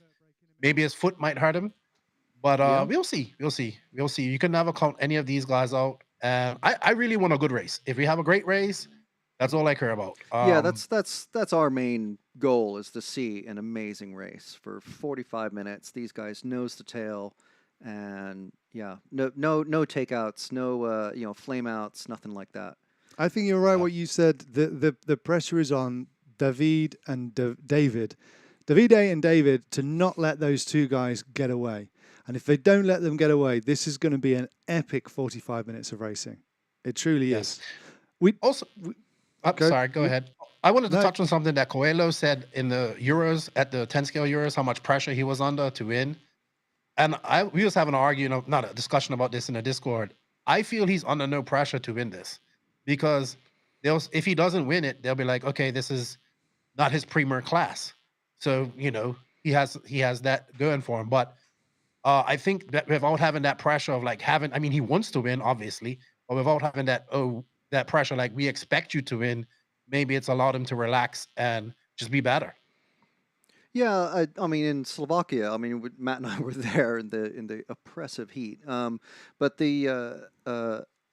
it did seem like there was loads and loads of pressure on Bruno because it was his home track. It was mostly X-ray drivers at that track, and then we saw him the next week, I think it was in Nottingham in Robin Hood Raceway. and it he was, seemed it was a like little bit pressure looser. had Yeah, lifted off. Yeah. But then here he seems even more relaxed. He seems super relaxed to me. Well, I mean, on top of it not being his premier class, he's like literally in his home country. Yeah, So former it's- champion, but I don't think he's got anything to prove. Yeah.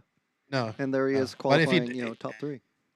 If he does win, though, I think we have to rank him as probably the best driver right now, period. He's the new horror. Yeah. I always rated Hara really, really highly, and now, I mean, I still do, but Coelho is, I mean, if he does take this one, he's definitely, taking that crown off Hara, I think. But for me, it doesn't mean that for going into the Worlds, he'll be a contender as well. It's going to be very interesting to see. I'm really I want to talk about the Americans a little bit too, because I consider Dakota Fenn to be probably the best off-road racer right now because he's winning in 10 scale and 8 scale. I think he would do really well at a track like this. This would suit him really good. He'd be flying her. So I know we're talking about the Euros, but I'm thinking of the Worlds coming up in 2 months and the certainly. amount of racing that we're going to see. And I think what people don't understand how important the Worlds are to RC. And we haven't seen this race in 4 years now. So, and obviously the winner of this is going to, even though this track is nothing like Redovon, but the winner of this carries some confidence going in a couple months. And it's going to be very interesting to see. Yeah, I mean, that's one of the questions that September. we have in our ticker is how does this race potentially impact the Worlds, coming up in a couple of months, which is, it's going to be probably at least the same heat, a very different track. Very different. I asked Nick the other day, how much bigger Redovon is, and he said it's a lot bigger than this. It's about a 50-second lap, and it's huge. I mean, we saw the clip earlier, and I was actually on camera at a couple of those events at Redovon, and I'd forgotten how absolutely massive it is. So it will be very interesting, and it's a lot different surface than this as well. I'm loving. Go on, Keenan. Sorry, You Matt. keep going. Sorry, Matt. Also, they'll be able to run 25%. I think. I think this fuel rules is. Some have figured out, some haven't. It's still got a lot. I think the engine tech has to get there to make the combustion a little bit better and whatnot, which will happen over time. I think this is the it's first going to be time good to see. 16% has been used, hasn't it? 16 EU, yes. Yeah. It is. Yeah, I mean, there's been a lot of smack talk, and I love it between the EU and the USA guys. It's good. Joe's been in the comments. Yeah, I didn't misquote him. He kind of hinted, kind of said that the European guys are on fire, but he's like, no, no, So- they're not on fire. We put fine, them though. to rights at DNC. What he's saying is the Europeans are hard to beat in Europe, which is obvious, right? But I will say this, whilst I want a European guy to win. I think that would be one for.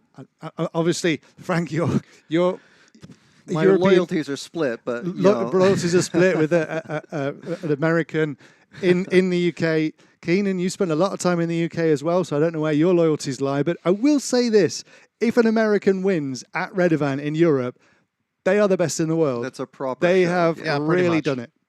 I mean, I would agree they there. really have. But I kind of hinted to that when we were talking to Joe, because I do remember, the size of the associated team that would go out to a race, and they have a couple of star guys, and everybody else is out there. Maybe not, they're trying different tires.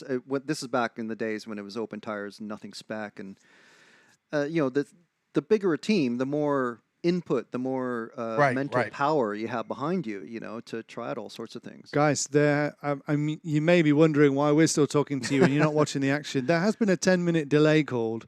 We're going to find out who's called that delay, what it means. I can see engines starting now. We're going to go to a super quick ad break. You're not going to miss anything. We're going to come back and hopefully the finals will be underway. So we'll be with you right back in a few minutes.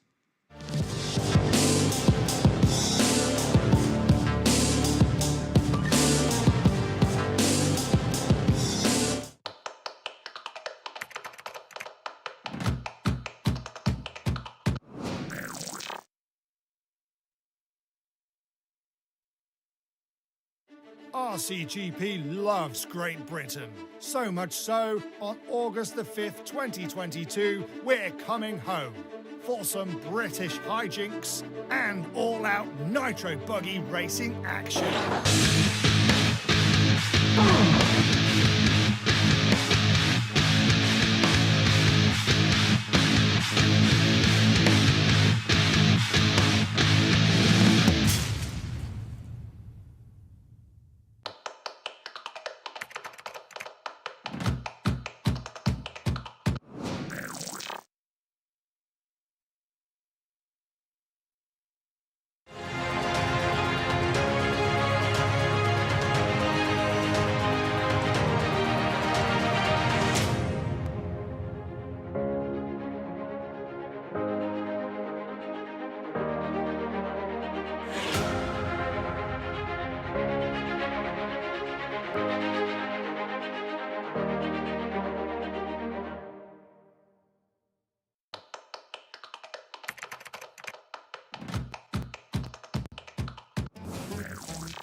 Right. You are watching the EFRA 1/8 Nitro Buggy European Championship brought to you by InvisibleSpeed.net, S-Works, RCGP and T-Pro.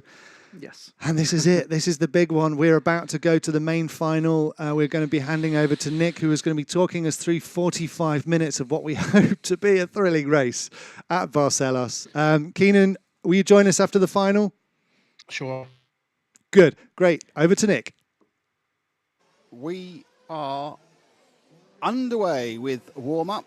The countdown doesn't actually be fired up on my there we go. It's a 5-minute warm apparently. The countdown for 5 minutes for this one for the final. There's been a 10-minute timeout which was called by Daniel Parente. So he's got to start in last. Oh, hang on, he's already starting in last place. Just for this early part of this intro, I'm joined by JQ because JQ wants to tell me his predictions. Yes. So I analyzed the semi-finals and. I think that the top 4 are actually the guys to watch because any one of those. That doesn't really take a degree in car theory, does it, to work out the top 4 qualifiers might be the one to watch for a race? Well, it's not always this way, but this time it just happened to be that way. If Canas, Coelho, Ronne, Falco, Ongara win, they can win with everyone having a perfect race, and it won't be a surprise. I think everyone after that, they can win also, but it's going to require a really bad crash or a flame out or something to go wrong for those other guys. Okay, just to remind you that if you actually look on the screen now, from left to right, it's Juan Carlos Canas in the red top with the S-Works. It's the X-Ray of Bruno Coelho in the second slot. Then the big tall man in the white T-shirt, that's the Mayarko de Ronafalk. And then the 2 level hair man of the Associated of reigning world champion David Ongaro. Next to him is the man you should never count out. It's Robert Bataille with a Mugen. And then it's the Infinity of Ricardo Berton in Actually, Berton and Battle are around the wrong way, actually. Battle is where Berton should be and vice versa. Then Figueiredo with the Kyosho is actually in plot 7. In plot 8, it is plot 8. Box 8, it is Elliott Boots with S-Works. Then it's the Mugen of Burak Kilic. In 9, it's the Techno of Marco Bruffalo on 10. Pekko Ivonen, he's running Associated, but he's not actually sponsored by them. He's actually a Schumacher Works driver. And it's Andre Trevisan who's got a WRC. And it's Daniel Parente, whose chassis, I can't remember what it is. Pariente is S-Works. S-Works, so there we go. So that's your complete chassis, but the last two actually aren't in the shot. On the far left is Mark, the referee, in the white top, and the race announcer, well, the race information announcer in the blue top, and they've all walked off one way or the other. They're not calling another 10-minute time. You can't, can you? No. I would say that the dark horse for this main is Ricardo Berton, because in the semi-final he was in 6th place, actually 7th place early on, and he actually drove past the other guys to finish 3rd, I think, in his semi-final. So he really caught fire second half of the semi-final. So I would watch him in this main. If he has a decent start and he's up there with the guys, second half of the race is when Berton can really catch fire. So let's watch him. One other little battle that will happen as well. It's between Berkan Kilic and Daniel Parente, and that is to become the junior champion. Whoever finishes higher up will be the EFRA junior champion.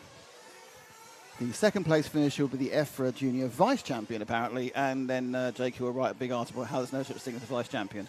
Exactly, Vice Champion, that's my vice.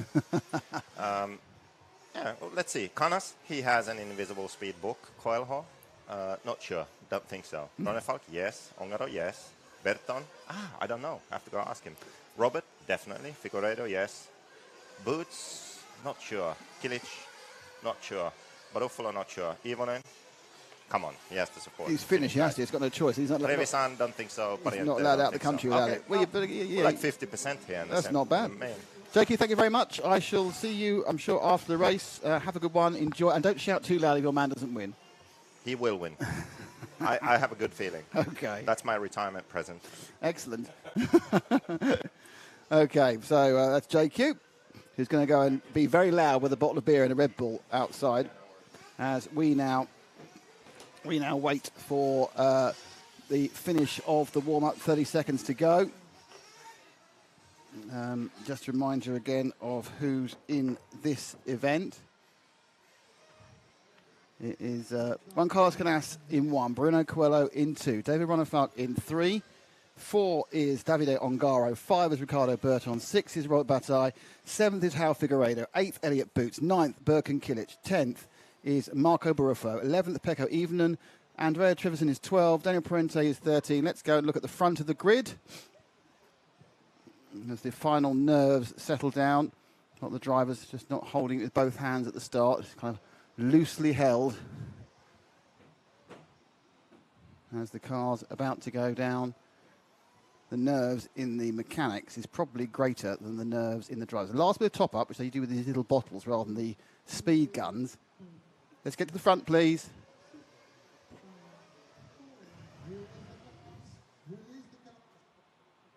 And we're away. It's clean for the first.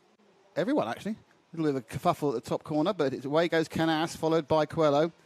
Then it's Ronefalk, and then Ongaro. So the top four already. Canas gapping the field almost instantaneously there. He's got himself a nice few yards. Coelho working himself in. This is pretty much what he did in the semi. He just dropped off Canas initially and then worked himself in. Canas, of course, dealing with an injury, which may or may not affect him later on. He cut the base of his foot on a uneven swimming pool last night. And it's hard to put weight on it, so he's got to stand up on 1.5 feet for 45 minutes. I'm pretty sure the chance of the European Championship will take most of the pain away, the adrenaline will. But then after the race, it's going to hurt like heck. So they go away. He got away pretty much in order. Parente's made a couple of places. No one else has really made much more. Battle and Berton have changed places, 5th and 6th. 1, 2, 3 and 4 have gone off together. So Coelho making sure that Canas does not get away. And the top two immediately putting a bit of a gap between Ronefalk and Ongaro. Early days, of course. And the interesting thing is, and woof, already trying to bounce past him there was Coelho over the jumping section on the right-hand side. Now they go up over the short, low tabletop into the big drop, and then they've got the Big lunge, you might see some dust. That's where the one hole in the track is. Looks like Coelho's decided he's not going to let Canas get away with this one. And he even jumps up the inside of him there to try and do it. Down the hill they go. So the first two nailed together the first couple of minutes. Up to the high tabletop. Ronafat was a little bit quicker than them. They're doing already healthily into the 33s, everybody. Boots, Jan in 9th, which is not where he wants to be. Berton's dropped to 7th. Battle still in 6th. Figueiredo moving forward. No big changes. Ronafat getting a little bit closer this lap. So Canas, who belted out like a scalded cat, now has settled into a rhythm that's perhaps not quite so fast. Coelho behind him with the orange and white machine. Dropped off a little, 0.4 of a second, but it's only a second between the top three. Ongaro now is 1.7 off Ronafalk, so he's not got the early pace, but it's a long race and many things can happen. And the first thing that happened is Coelho is putting a lot more pressure on Canas than I expected after the semi-final. And this might be a case of he's going to pressurise Canas, and Canas obviously, who is lightly injured, will he suffer under that? There's a lap for Canas. I think he's just pulled a tiny bit further up. Well, I'll say that was 5,000th in Coelho's favour. On a couple of tenths back off. Ongaro not on the pace at the moment. So that's the first surprise, but there's a long way to go. Battle also close. So no one being completely dropped. There's a relatively narrow spread after 4 minutes or 3 and a bit minutes, and a slight error there, a slight jump error there by Coelho. He dropped maybe the amount he made up in the brakes there was pretty impressive. So looking like Coelho's got a good brake system under him. Remember, he's taking used tyres. He told us that in one of our earlier grid walks. 1, 2 and 3 quite close together on this track, which is kind of what we expected to see but didn't see in the semi-finals. So Canas probably not really particularly feeling pressure at the moment. My guess is it's just, I'm doing laps, I'm turning around. We've not even got the first pit stop yet. There's going to be probably 5, possibly 6 stops of this longer pit lane with the bumpy entry. And the lead remains at 4/10. And the problem is, as Coelho will find, getting past people is significantly harder than just following in their wheel tracks, which is what he's doing at the moment. Ronafalk also staying that similar distance. Ongaro being dropped slowly. And Ongaro actually is in a battle with Battle. Hey, and Figueiredo. So the one car that's not got quite the speed these other cars have got is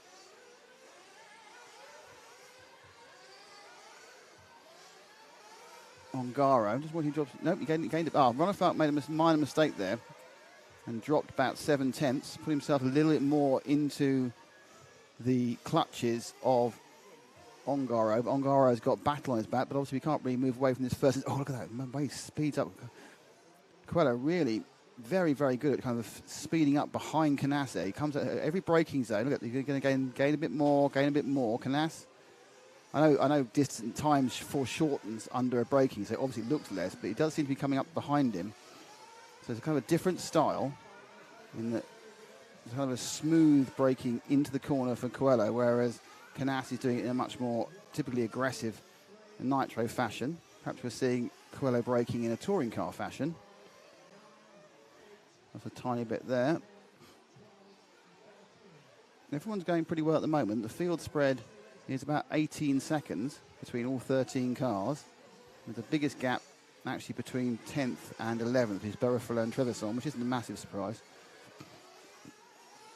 So lead goes out by a couple of tenths in that one, and now it's 7/10 that Canas leads Coelho. Puts Ronafalk a couple of seconds, and Ongaro now backing off 2.5. So Ongaro's going to need to find something, because at the moment he's not quick enough. But this is a 45-minute final, and pace and relative pace can change. The track will change. The track will be different from the fact it's 45 minutes later than it should have been, and the fact that the temperature wasn't really going down particularly, but the sun is moving where it is. It's warming different parts of the track as Coelho makes a tenth of that back. Okay, we're coming up now to, we've had 6 minutes and 15 seconds. It's going to be interesting to see when people start doing fuel stops.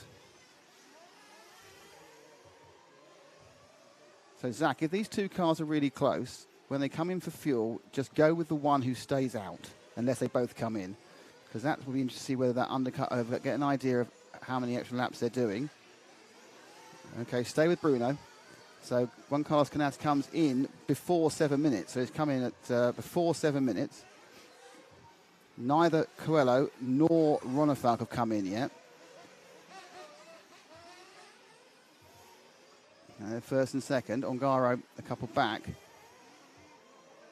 But now out on his own. But I don't think he's really being limited, Coelho, by the speed of Canas. Is he going to do one more lap? Is he going to do 2 more laps?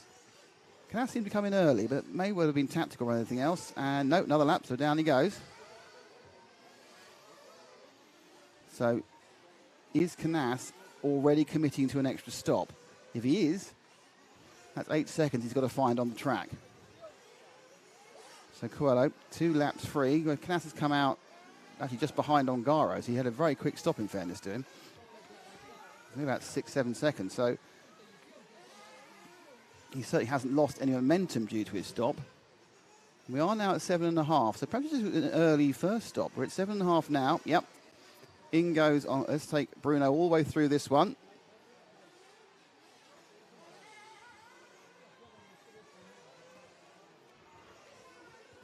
He's out, and there he goes.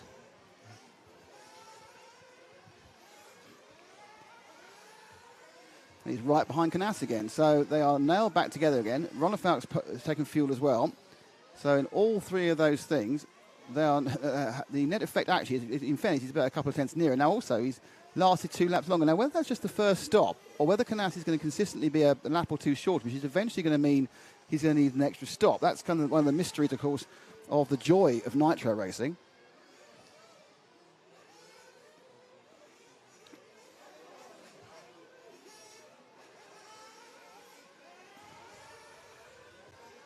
Canas a bit better that time around, gained a little bit.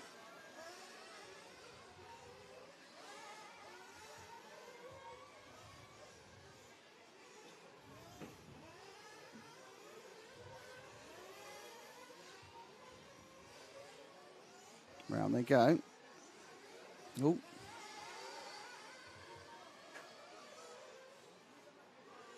And up the inside looking for it. Not quite. So 1, 2 and 3 right together now. First, second and third kind of sort of tied themselves together. Coelho getting the cheers from the local crowd. Canas now under pressure, but Ronefalk not being left off. I'm just trying to look at what's happened to Ongaro. Ongaro is way down. He's a big problem. As there goes Bruno into the lead, so he's just jumped it, and Bruno's in the lead, just getting past there on the back straight. So Bruno leads. Second is Canas. Third is Ronefalk. And the big news is that something's happened to Ongaro, and he's dropped way down to 11th place. Must be an issue in the pit stop.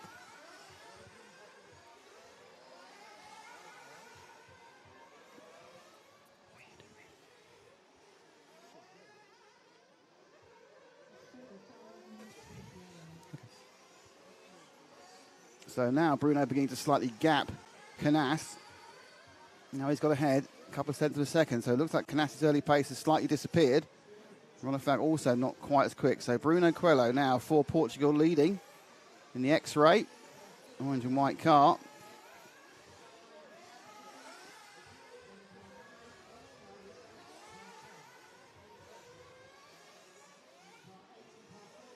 Canas not letting him go now. So obviously Canas now can relax, or say relax, can now look at what it is to be second. Ronefalk still there. Battle 8 seconds back. It is all about these 3. And then something that happened to Ongaro. He's coming back through the field again, but he lost something in the region. I don't know. Where is he now? I'll wait for him to come across the line, actually, before I can tell you what the loss was. Bruno edging out by a tenth here and a tenth there. So just to give you an idea of how far back Ongaro is, as he crosses the line now, he's 22 seconds back. So I think he must have flamed during his pit stop. Bruno beginning to get a little bit further ahead now. Lead up to a second. Ronefalk just drop back to the Canas Ronefalk, because Ronefalk, I think, needs to get past Canas, whose pace has, for temporary, has dropped right off. Just remind you, Rock Battle is in 4th, but he's 8 seconds back. These three all running at a pace. Bruno's getting away, and David would pretty much like to be able to get past Canas. So it's the S-Works of Canas, the Mayako chassis of Ronafalk.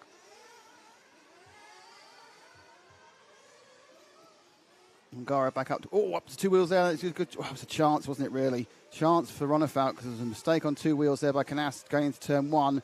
Put him slightly offline. There wasn't enough space. This is the problem. It's so hard to get past on this track that, you need more than a slight error. And all the time, Bruno's moving on. The only plus point that there is for Ronafalk is he knows he's got a 2 or 3 lap advantage on fuel. So there will be a point where Canas will not be in front of him, and he'll still be running, and he can try and do a bit of an overcut by staying out. Good lap that time for Canas against Coelho. So it looked like Coelho's getting away. Coelho makes a minor mistake, and the gap now is down to 4/10. The top 3 covered by a second. And that's what we want to see. 13 minutes into the European Championship Final 2022, brought to you by RCTV. Supported by invisiblespeed.net, our friends at S-Works and RCGP. My name's Nick Damon. On my side, it's James Parry, and on the camera, it's Zach Fenning. And in the studio, we have Matt McCallum and Frank McKinney. And, of course, Paul Bateman.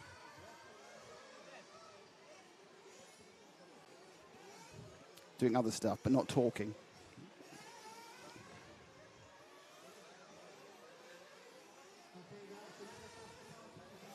So Coelho still leads. I mean, you can see it for yourself, really. It's just a little of an ebb and flow. He lost some time there, but he was literally hogging the racing line. Canas couldn't do anything about it. Canas is a little bit further ahead of Ronafalk than he was the last lap, but that'll ease back on a kind of a weird elastic band, these 3 cars. I can't remember a 3-car battle like this before. So we've been treated here. Into the pits has come early Canas. Right, so we're staying with Coelho. We'll go back to Ronafalk, who's got to try and make the pace. Because he's got to try and, he's going to get close, but he's got to try and get past Canas without having to pass him on the track.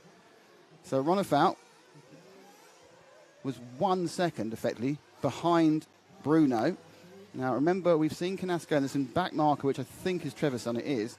So he'll be told he'll be moved out the way by the referee. He'll be getting the verbal blue flags. Now, where are they now? Ronafalk crosses the line, and he's 0.5. So he gained about 4/10.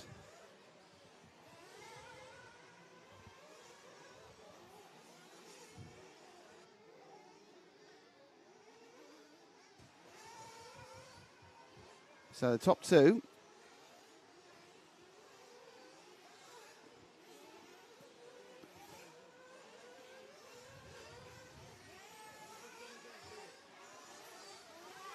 Still going. That's 2 laps, and that's now 3 laps that they've got on Canas. This is bad news for Canas, because this kind of means to me that he is running a much shorter strategy. It's going to involve him needing to make an extra stop, and that's 7 or 8 seconds. Lots of traffic coming out. This is now 4, so theoretically they both should go in at the end of this lap. Can't guarantee it, but my calculation, they should go in this lap. Oh, and Bruno's rolled. And that's the big change coming down there. I think kind of your eye line's taken by the other drivers. In, and he's rolled. He's just, and through. So Ronafalk now leads. He could actually lead, but they're all in for fuel. So both of them going for fuel together.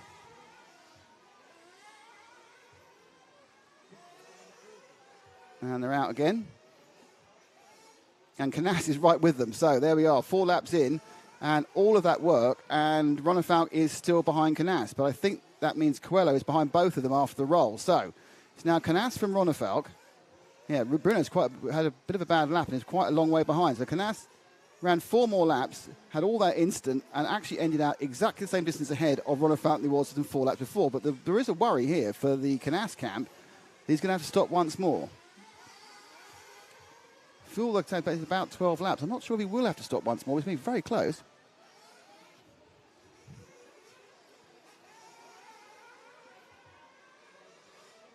So Ronafalk, Coelho did drop back, lost 3 seconds in that process of the roll and the process of the fuel stop. So it's the first problem for Coelho.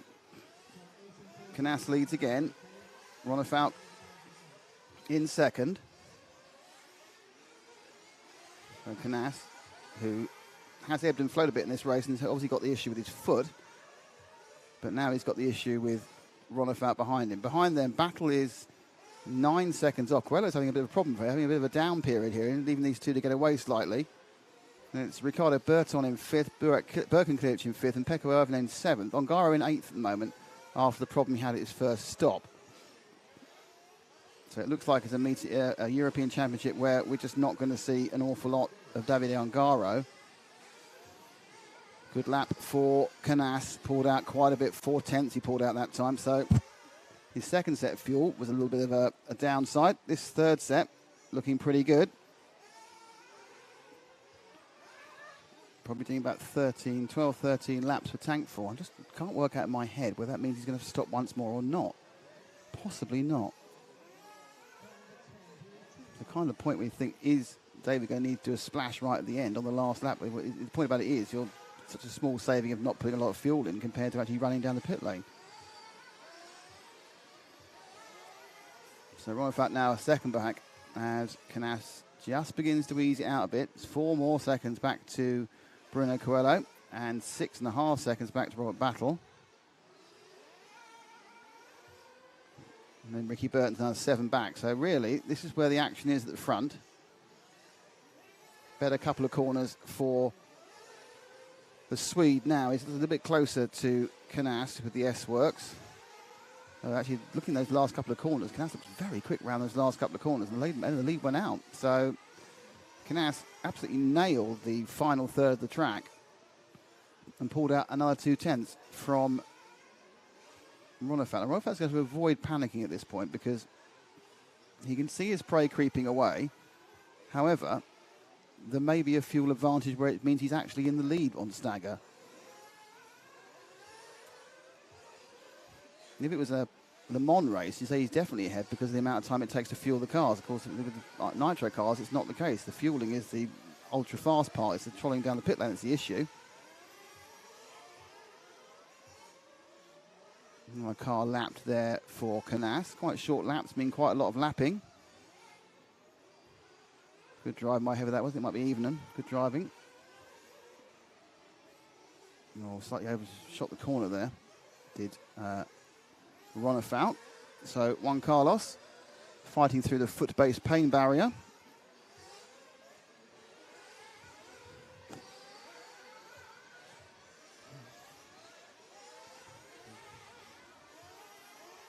But the lead now is 1.5 seconds for Canas. Now, coming up to 15 minutes gone. Sorry, coming up to 20 minutes gone. Which would make you think that this time or next time, based on his current fuel strategy, is when he's going to come in. Let's see. Not this time. Pulls out another 3 or 4 tenths. This middle section, particularly good for Canas. He came out at the beginning of this section and he was nose to tail with Ronifat. Now got 2 seconds on the Swede. And the cars will be behaving differently as more rubber and more goo goes onto the track and it changes its grip levels.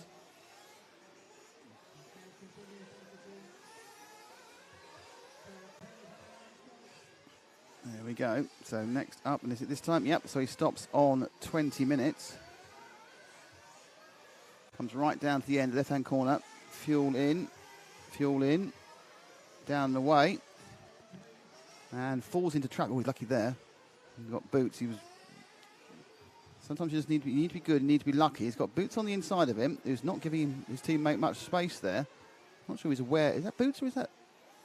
Or is that boots or is that? Oh no, that's not boots. Sorry, that is not surprisingly not giving any space because that's Bruno Coelho. So Coelho comes out in second place with now third place. So it just shows you how far he's fallen back. It's like an entire fuel stop behind Canas. Canas doing very fast stops. Coelho 5.7 seconds behind Ronifat. So he had a problem the previous lap, which actually put him now into this situation where he's actually going to be blocking Canas. It's the battle for second and third. Make no mistake, Canas is actually in the lead of this race when they finally stop for fuel again. But is it when they finally stop for fuel again? And it's going to be some time. It may be, this is 3 or 4 minutes. We aren't halfway. It's really close now. Whether the Canas is going to needs to do an extra, will do an extra stop than the others.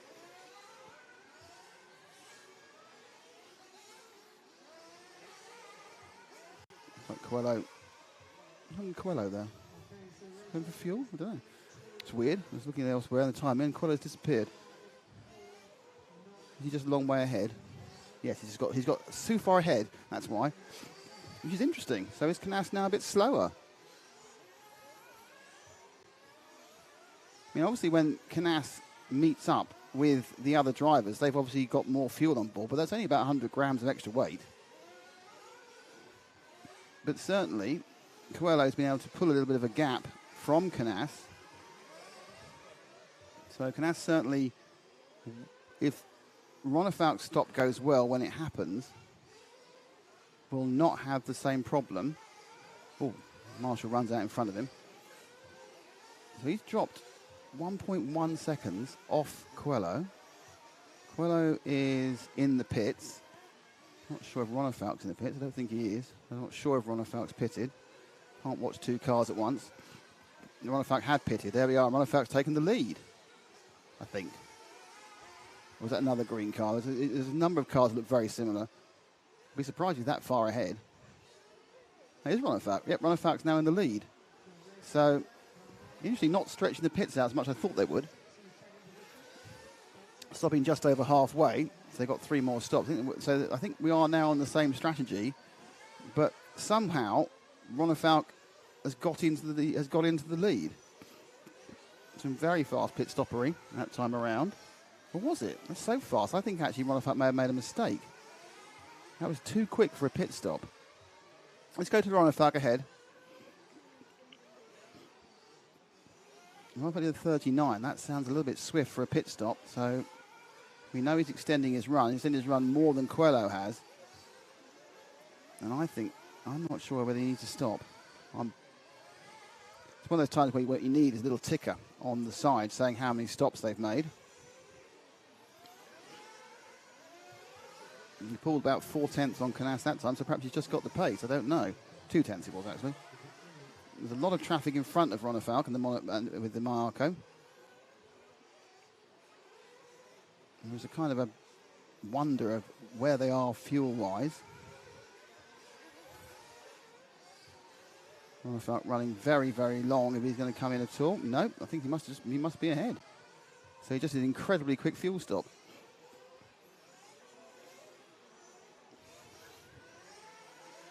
Oh, that's very convenient when a back marker rolls out the way. Now, at this point, suddenly the ebb has flowed and the flow has ebbed, and it's Ronefalk who's a couple of tenths a lap faster. Coelho's 7 seconds behind Canas, so he's just picked up a bit of a speed delay at the moment. And Ronefalk leads. And he's been going for a long, long time further. Yeah, so Ronefalk definitely did make that stop. It was a super fast one. There's traffic ahead of him. And we're 20 minutes to go. And lost a little bit of time there getting past the back marker. But Ronefalk leads. Canas 2.2 back. So Canas is dropping back a little bit now. So I wonder why that is. Is Canas suffering a little bit with grip as well? Because only a few minutes ago, it was Ronefalk who was losing 2/10 a lap. Every lap, 2 or 3 tenths. So is Ronefalk and the Marco on his way to his 3rd European Championship?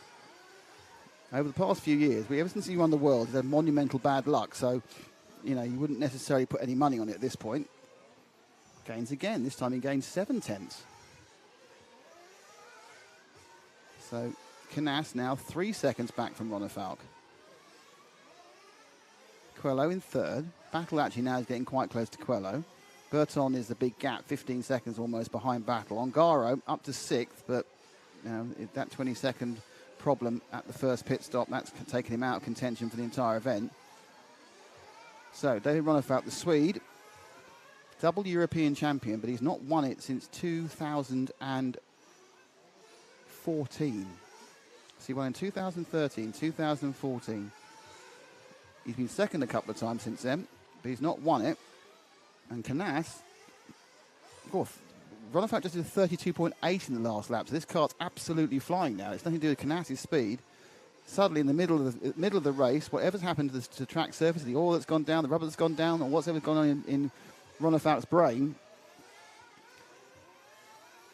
Oh, no, Canas has responded with a 32.9, gained 3 cents back. So the track's speeding up, and they're battling, but it is a fact that Ronald Falk is 3 seconds ahead of Canas and has a fuel offset advantage. I'm not sure it's enough to make a stop. I'm pretty sure it's not enough to make a stop, but it's still something to have in your pocket for flexibility. 18 to go.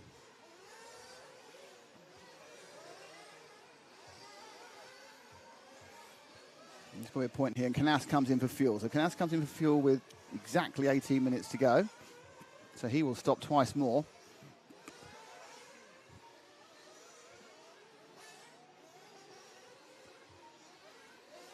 The question is, if Ronefeld can get there with 15 minutes to go, they'll stop once more. So Ronefeld, is he just a bit in the lead, or is he really in the lead? That's a fantastic conundrum you get in Nitro races. It's not just about who's fastest at any one point in the track, it's who's doing better on strategy.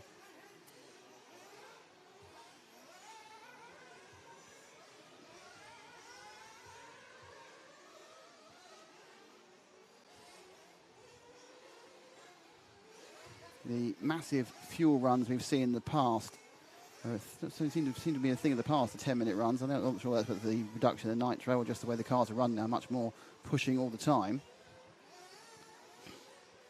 But 17 to go, it's not in the fuel. So at this point, yeah, he needs to do 2 runs of 8 minutes. He could be on for his last stop, in which case he's not only ahead, he's ahead of stop. So Canas 10.2 seconds behind, but he has made the stop. Coelho right behind Canas, but hasn't made the stop, so that's an interesting one.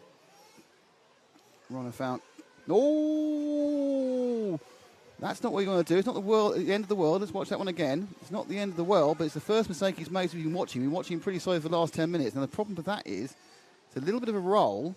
It just means that he may end up back in front of Canas. Now, that lap, that was a 2-second... Yeah, he lost 2 seconds of that roll. It's not the end of the world, but the problem is he might end up back in front of Canas again when he comes out. I think he's apparently got 8 seconds. Yeah, so that's going to put him literally right in front of Canas when he comes out from his pit stop. But he's now down to below 16 minutes, and you're kind of thinking at this point he can definitely do it in 1. I think he's got a pit stop as well. I think he's got a pit stop in hand over Canas, and he's leading. So everything falling for Ronald Falk. I mean, he's going to end up doing another lap, but he can definitely do it because he's going to come across on 15 minutes. So he's run eventually over 3 minutes longer after this set of runs with the Corsa Tech engine than the S-Works machine and the engine of Canas, the Red's engine. And looks like he's going to get a pace and a victory through, well, potential victory through strategy. Many things can go wrong in the last quarter of an hour. We are 2/3 of the way down. At the moment, everything looks particularly good for Ronefeld because he comes with 15 minutes, 14 seconds to go. Now he gets picked up there just under the S-Works banner. The fuel goes in. The car doesn't stall. He's out again. And he joins the traffic, I think, still ahead of Canas. So Ronefeld. Oh, little half-second error there. And there is Canas behind him there. But Canas, I think, has to stop twice. And Ronefeld, I think, has to stop once.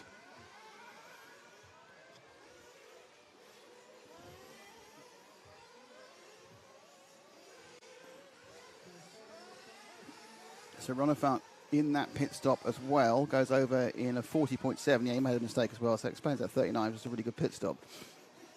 And he leads Canas by 2 seconds. So let's just drop back to Canas,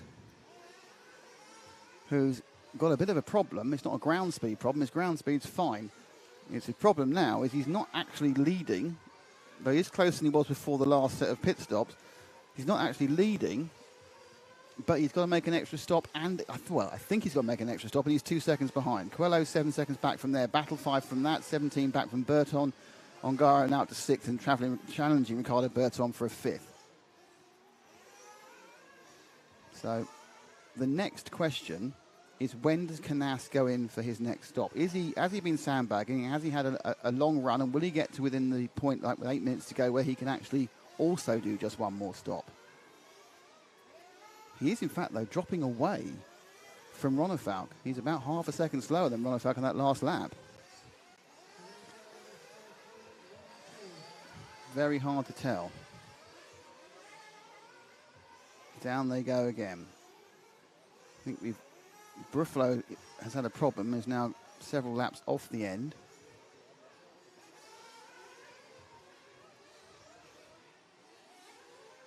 And another 7/10 lost by Canas, not because he went slowly, but because Ronefalk is absolutely flying with a 33 flat.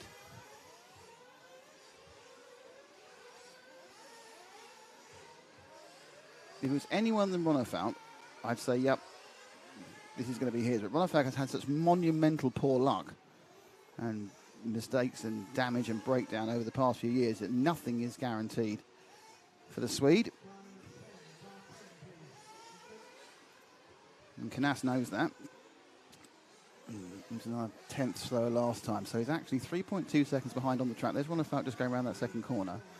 He's 3.2 seconds slower than Canas on the screen now with the white wheels as a weird bit of marshalling goes on.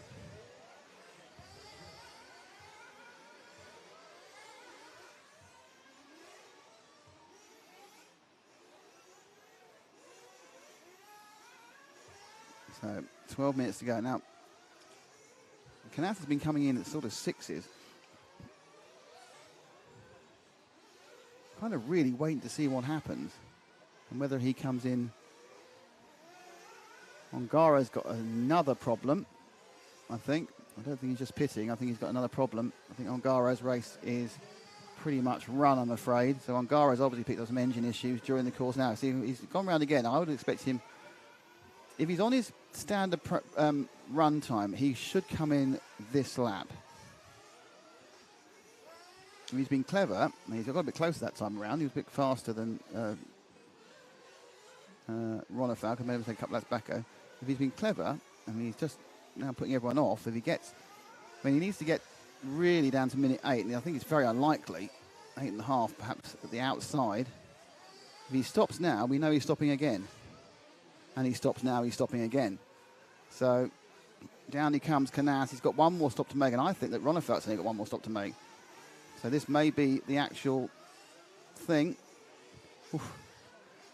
Joins again, just in front of Bruno. So Bruno now gets a chance. The second and third are right back together again. Coelho is running at a pit stop behind, but I think Bruno might have a pit stop in hand as well. He was going a little bit earlier than Ronefalk, but this could be the genuine battle for second and third. In fairness, Coelho's early pace sort of disappeared a little bit. They flash in front of us from the top right of the corner. And down they come, and immediately Canas is able to put a little bit of a gap on Coelho. So this lead now of 9.967 seconds, I think this is the lead. Because I think that Ronefalk doesn't have to, only has to pit once more, as does Canas.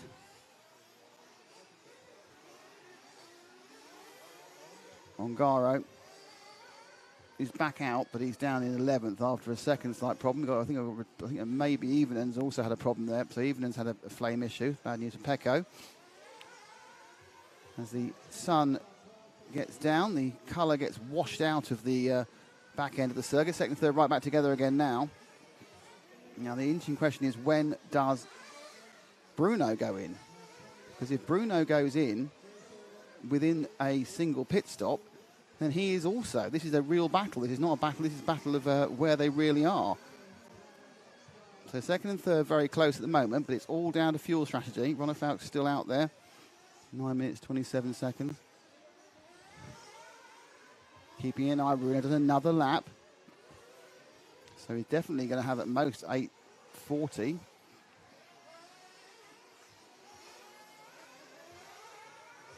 And what was that? So an error there.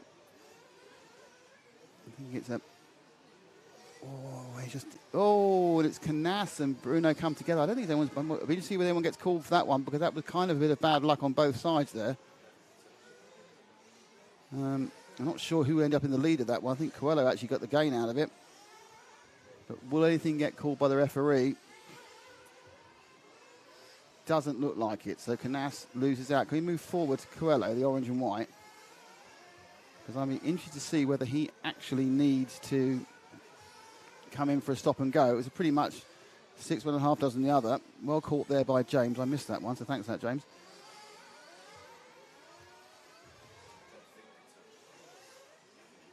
It may be that they didn't actually touch, but it's obviously very hard for the referees. The referee actually got a referee in fairness, got a better view of that than we have. So Coelho goes on for another lap, which means he doesn't have he can do this on one stop. So that again is a real gap. Both Coelho and Canas. Canas now 3 seconds behind. He's got to work his way through. Just trying to see where Ronefalk is with 7:58 to go. So I'm watching Ronefalk just visually. Ronefalk just turned around for another lap. We're with Coelho in second. My guess is that Coelho will go in this time. 7:40 is pretty doable. Yep, there he goes. And so Canas, in a way, has been a little bit stymied by his fuel strategy. In they go. Martin Bayer puts the fuel out. He goes again. Oh, that's a mistake. And that's a second and a half you don't want to waste, because that was the second and a half lead he had. We'll watch that one again. So just, there he goes, thrown in. What happened? Just too ambitious. Oh, he'd gone already. He turned already. So he just got basically a grip roll in the pit lane. Quite embarrassing, but got going again. That's going to cost him a couple of seconds. He can't. So my feeling is that when he actually comes back out again from the next stop, he's going to be almost certainly, once Canas makes his final stop, they're going to be almost together. So Bruno has fuel to the end. My feeling, he's, oh no, because he's crediting at 1.1 second behind Canas. Canas stopped, has a problem, or stopped again. I think Canas may have made his final stop tactically. Ronefalk is 19 ahead. He must need to get fuel at some point. There he goes. So I'm not overly sure I'm not sure what Canas is doing at this point. So let's we've got Bruno. Can we move a little bit further to Canas? It's a car ahead. A little bit unsure whether Canas had a big accident on that last lap. He did 42, so that's either an accident or it's a fuel stop. And it's kind of around the time where it might be a slow fuel stop to match Bruno's slow fuel. So he got himself ahead.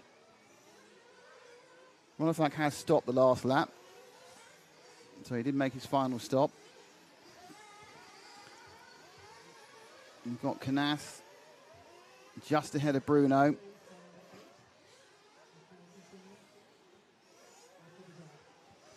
Ronefalk leading, as you can see now, by 11 seconds having made that stop. So yeah, I think not quite. I don't know whether a lot of this is because Canas has made another mistake, which we didn't see. He will be around for fuel, so it could just be. This could be actually a battle to the end for second and third, or Canas could be stopping next lap. Well, it's difficult, but you haven't got eyes on every single car and every single corner and every single fuel stop. It's sometimes hard. Now Bruno did have a 2.5 second lead over Canas coming in that last stop. He made a mistake. But he's very close again. So this is the battle for second and third. One Carlos Canas who looked quick. And now he's got to make fuel. So it was a mistake by Canas that lost the time off camera. This means that with 5 minutes to go, it is a genuine 12-second lead for David Ronefalk. And Ronefalk, who, let's remind ourselves, did not TQ a single round. Won the semi-final only because of a mistake by Davide Ongaro. But it doesn't really matter because it's all about what happens in the end. So Coelho crosses the line in second. Canas is third. Battle, who's done the Robert Battle thing and just quietly got on with it. And in fact, Battle and Canas, they drop back to the Canas and Battle. There should be one, they should be next. Drop back one. And so when Canas comes, you should have Battle right behind. There we are. So this is the battle for third and fourth with Robert Battle.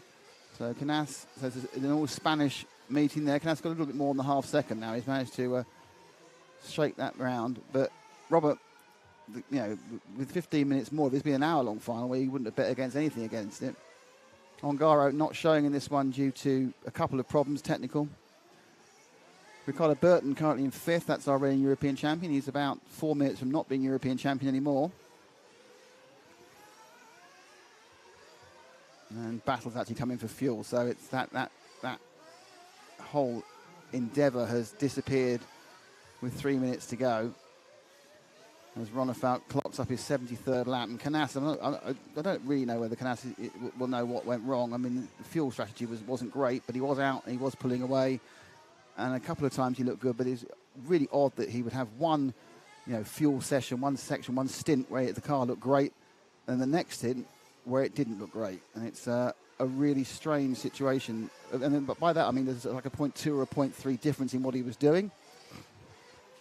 No one's really close. Let's go and see our leader. He's down the main straight now, Zach, in the orange, number 3. That's it, green, and that's it. Because realistically now, it's only Ronefalk to lose. There he is, number 3, going through the switchbacks.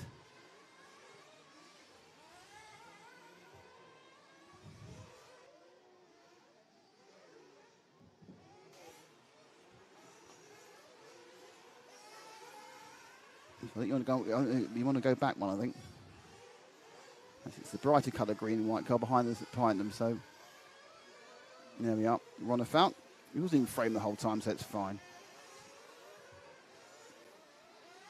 So 2 minutes 33 seconds from a 3rd European Championship.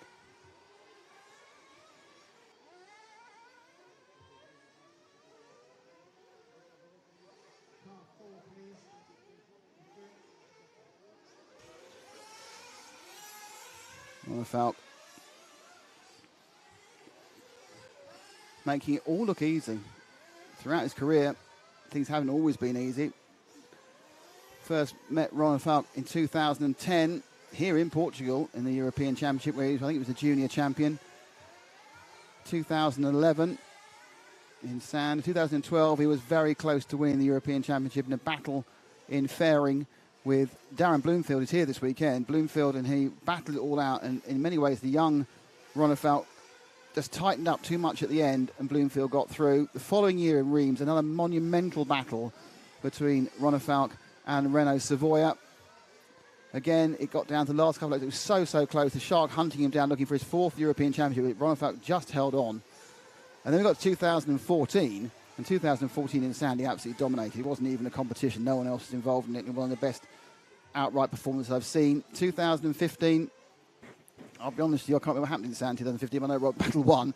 2016, he was leading in Spain at Redovan, and he had a servo or a receiver go. But that was made up for, of course, because in 2016, he became the world champion in Las Vegas. And he's got 2 laps to go to become the 3-time European champion. 2017, we had the Euros in his hometown. It just didn't work for him. And again, in 2018, when Bruno Coelho won here, he was there, but thereabouts. And then in 2019 for the European Championship over in Chile, he battled with Ricardo Berton all the way through the race and ended up losing by about a second. In between that, there's been heartache at World Championships.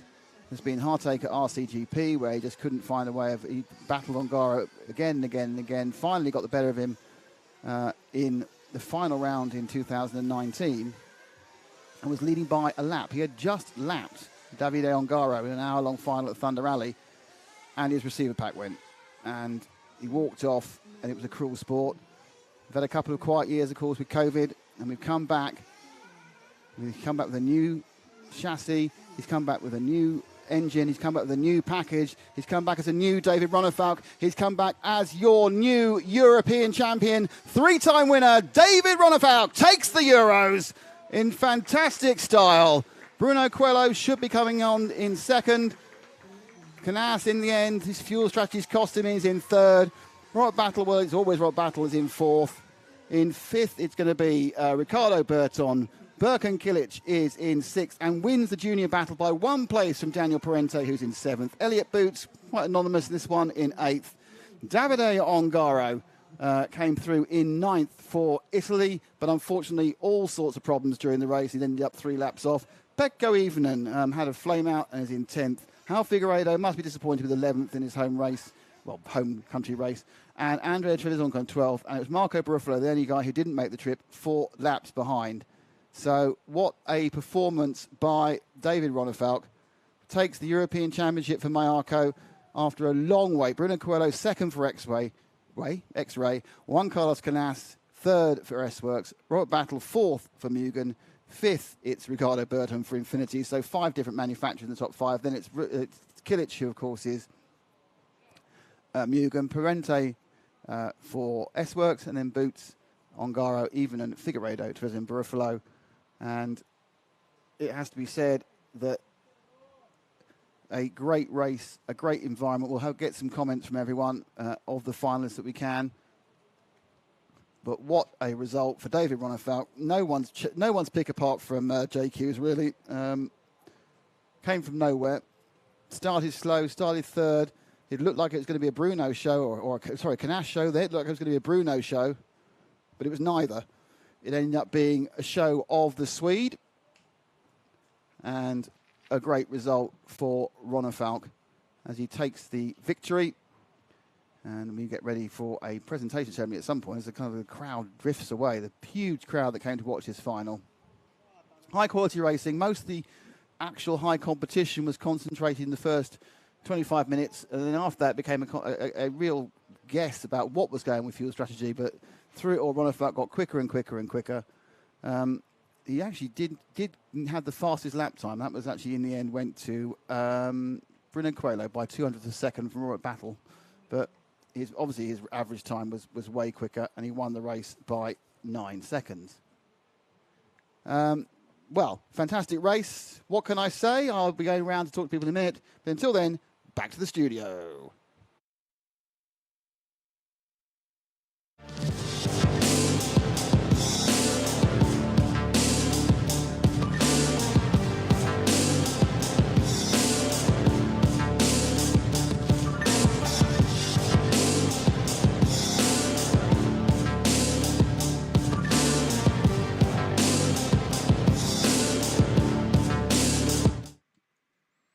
Wow. That was great. What? That was a You really see, good race. Nobody saw it coming, and that's Nope. that's kind of all we asked for, really. Yeah. We asked for a result. It was thrilling. It was close, and because it's Ronefalk, and I gave him a bit of jip earlier, and obviously he's proved me so wrong. He did take himself out once, but he got back on his feet again. Yeah. He got back on his feet again. I know 2 of our guests. Connie is now not with us. I think he's gone off, but he'll be very happy about his Swedish countryman. Where's Lefty? Lefty, are you with us? Oh yeah, I'm here. Are you? Are they partying in the Dominican Republic tonight? I know they are in Sweden. I'm gonna party. Well, congratulations. I know he wanted to get that 30-time championship. Congratulations to Mayako Joseph as well. Good to see. Exactly like what I said would happen. Yeah. He didn't let those guys get away. He hung on to the tail end of them. He had a better pitch strategy, obviously, as well. But the most important part is, yes, he did Canas and Coelho did pull away for a brief moment, but he was able to just get behind them and wait for them to make mistakes. He made one mistake that I saw, and that was when he flipped over, and that was it. So, well done to David, Adrian. I know they're really happy about this. Monkey off their back. Oh yeah, they will be buzzing, and I know we will be hearing from David very soon. I'm sure Nick will be setting up to get us the prize ceremony and everything that's going to happen within that. So we want to hear from David. I'd love to hear from Adrian as well. 2 new brands. Pretty happy. Corsa-Tech. I mean, the runtime was pretty good, wasn't it? It was phenomenal. Phenomenal. Yeah, especially in that heat. Yeah, Adrian's been working on that engine a lot. They went on to France just before this, so they were testing out. This whole 16% is throwing. Now these European guys are going to have to modify their engines to run with not modify, but make the engines perform better with the 16%. So whatever they done, they got that fuel mileage, and Coelho had the same type of fuel mileage as well, but he made that one mistake and Ronefalk got through, and he was just mixing it up with Canas. He just seemed to drop back. He just lose time. Absolutely, but he made a point about saying, "Oh, I might go out on used tires." I'll tell you afterwards. He had a bit of bravado about him when he was talking about his tires. Do you think he went out on used tires, old Bruno? Maybe Hard to say, because isn't it? this track has we had a similar track to this here in the Dominican Republic, glue track, and it's exactly what's happened here. Once it gets to this point, it's when it's probably its best because you have some slide. And JQ made a great point. Like this track, once you get to the outside line, you actually have so much traction. So with the oil and the rubber and all that, I was shocked that people were going on soft. But yeah, I mean, I don't think that was the issue. I think he just made that mistake and got caught up in traffic, and that was it. Yeah, because if you get stuck in traffic, if there's only one line, you got to wait for everybody to either pull off or make a mistake. I must admit, my heart rate was very high for that. for that. So I'm just happy for him because I know how much this means to him and for the brand as well, and for all the Mayako guys that are, even for a long time, like myself, long time JQ guys and whatnot. So it's really good to see. And Absolutely. I mean, He's I our, wanted he's him our to win. third three-time European champion. Third, Excellent. And he's still we've got young. Savoya. Yeah, and Batye. Right. Yeah. Or Battle. Yeah. Do not go So- anywhere. We are going to be hearing from David very soon. They are setting up right now for the prize ceremony. I don't know if Nick can hear us. If we've got Nick who's going to get involved on the call, if he can go and get some instant reactions, that would be fantastic. Oh, I can hear him. We can hear you. Hello. Yep, you're there. Yes, I'm waiting for the. We're setting up for the proper things. So there For we the are. proper things. The proper, yeah, you know. There he is. setting There up he for the is. proper- Yeah, the proper- he's doing the we're setting- bourgeois Yeah, Francois. camera Oh, thing. yeah. No, because the main presentation is setting up, and we're doing all the radio mics and everything else. I don't know whether you want to have a interview on this sort of camera or on the main camera. I don't know. What do you want? I want it on both. I think people want to hear from Adrienne. They want to hear from Pierre. They want to hear from. I don't think we need to hear from JQ. I'm worried. Keenan, I think He's been on the beers all I'm race. worried. No, we don't want to hear from JQ. I think this No has one made a wants to hear monster. This could make. What, a He's just here to monster. get JQ. Yeah, I'm saying don't get JQ. We've had a great time with JQ. Please go to invisiblespeed.net. Courses.invisiblespeed.net. I'm going to- Hello? I'm going to walk through all the misting. There's lots of misting going on. I have to walk through it. They've got water misting. I'm getting wet, everybody. This is what, yeah, they're misting cool. stuff. Yeah. We have Well, you loads know of me, I'm pretty congratulations cool. to Rana Falk and Mayako coming I am in here from now. the stream. I'm here with them. Comments? I'm here. Okay. All right. I'm in the right place now with the team. I shall move across. Here we go. Hat I on. hear a Hat voice. on. Yeah. Hey, Dave Ronifak, three-time champion. Yes, I still know how to win, I guess. Well, we always thought you knew how to win. It's just, as I was saying 20 minutes out, you know how to win. It's just your luck always goes. Yeah, felt like everything was under control from the start of this race, and good preparation last week in France, and obviously the whole year leading up to this. Kind of got very comfortable with the car and everything. You know, new car for this year with the Mayako, and on this track it was amazing already from the start. So knew I had it there. Couple of mistakes in qualifying. Just had to fully focus on this one in the main here, and yeah, super proud of the drive there. I think it's probably my best drive. Probably beats the one from Vegas, to be honest, due to the conditions and everything. And Canas and Bruno was driving really well as well. So just tried to hang in there. I drove a final without mistake. I had one roll, but was able to land it on the wheels. And yeah, I super happy. You know, 2013-14 was the last time I won the Euros, and to be able to get it now again here in 22 after a couple of close calls in 2016 Radovan. 2019 last time around was second again in Sachile behind Ricky there on the last couple of minutes, and feels awesome to get the win. Yeah, just Brilliant, amazing. brilliant stuff. So was it just that you finally put together a perfect 45-minute drive? Because you just seem to have more pace. And that pace, did it just come from you, or did it come from the car and setup? Like I said to you before the race, we tried some stuff in the semifinal, which, you know, it worked good. It felt stable and everything, but I didn't feel like the car was fast, like I felt it in the practice and in qualifying. So just changed back to the stuff we knew worked from qualifying that I had the speed with, and I just had to put the drive in, and you know, I did. Great stuff, Dave. Fantastic. Yeah, honestly, couldn't happen to a nicer bloke. Well done. Yeah, thank you.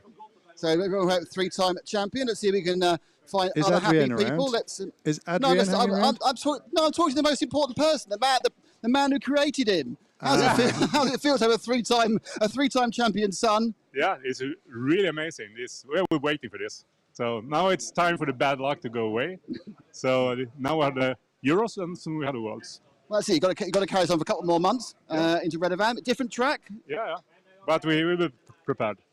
Now the other man of the team, the third member of the team, Adrien Berton. Adrien, a first win, of course, also for the Corsica engine. Yes, absolutely. We already won at the RCGP, but this year the brand is still official. It's going to be official soon.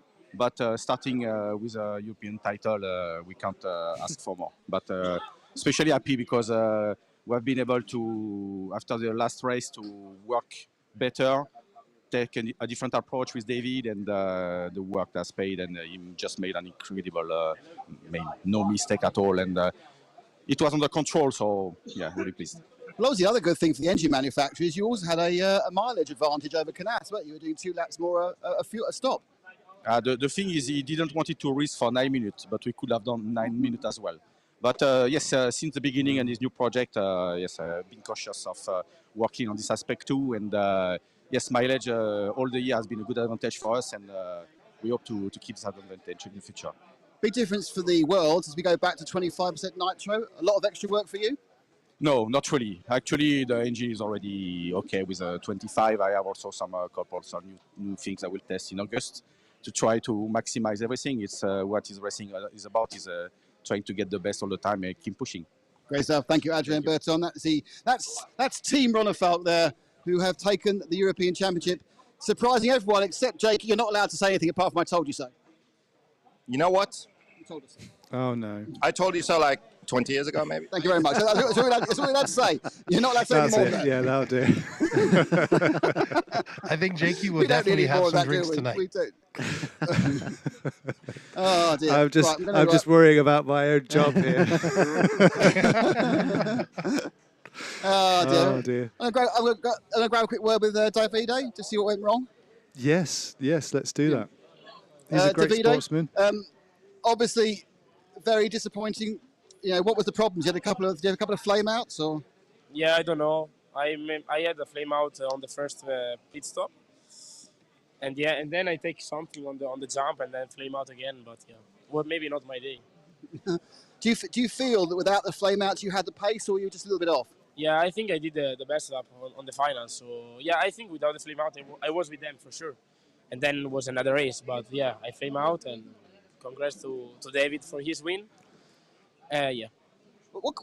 It's a general question. What is it? Flame out just one of those things, or can you now go back with your team and work out why it happened?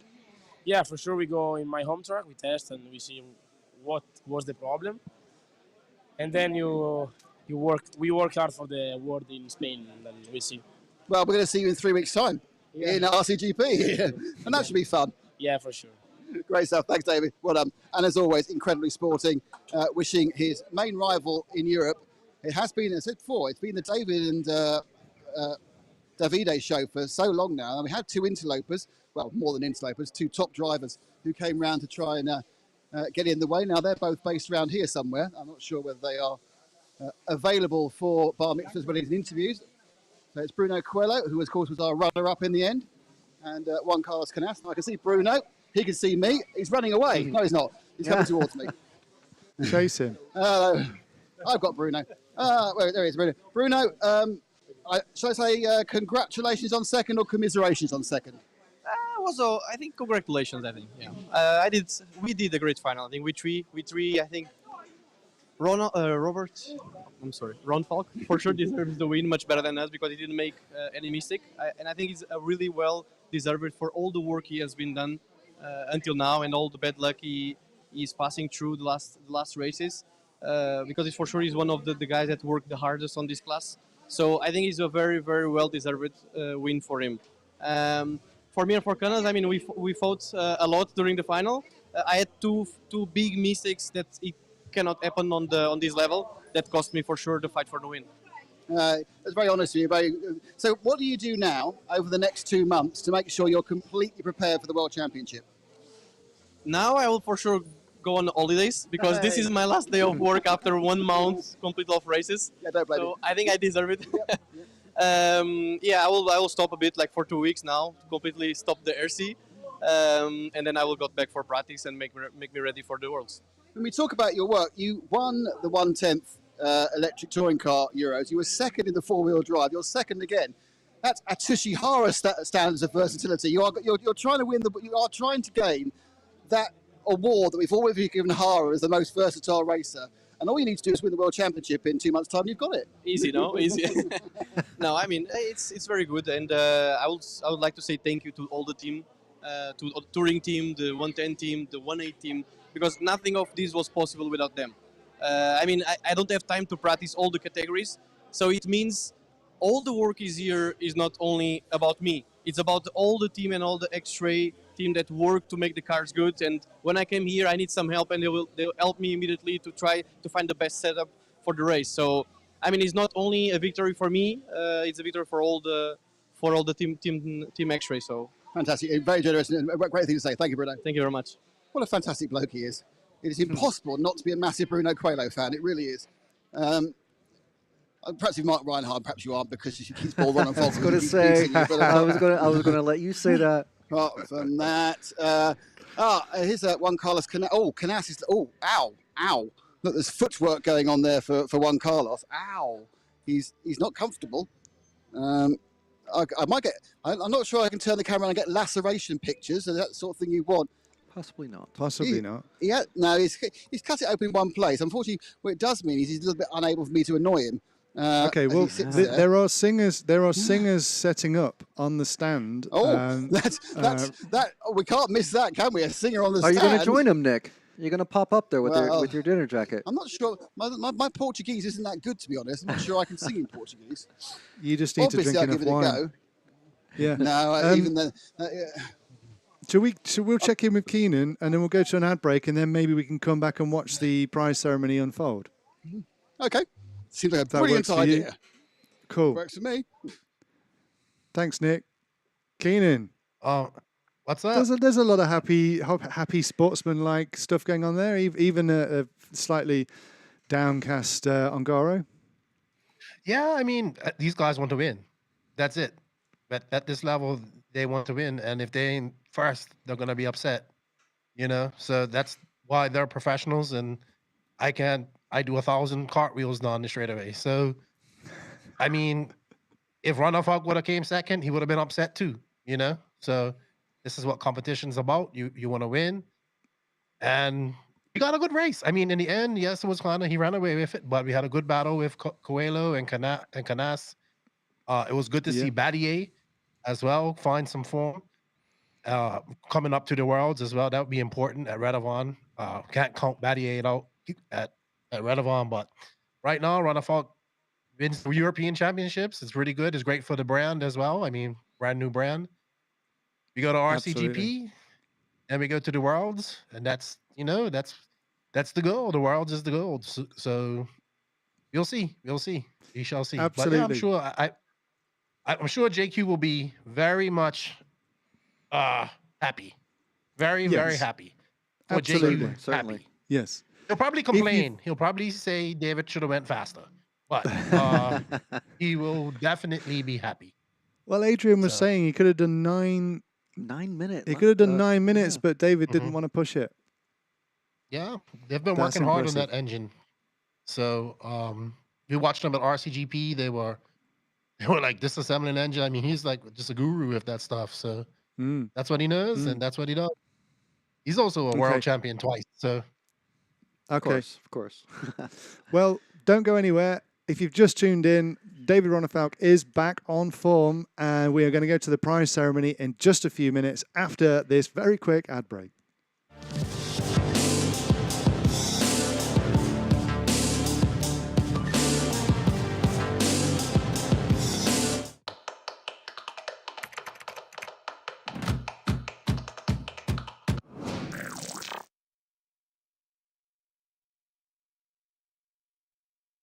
RCGP loves Great Britain. So much so, on August the 5th, 2022, we're coming home.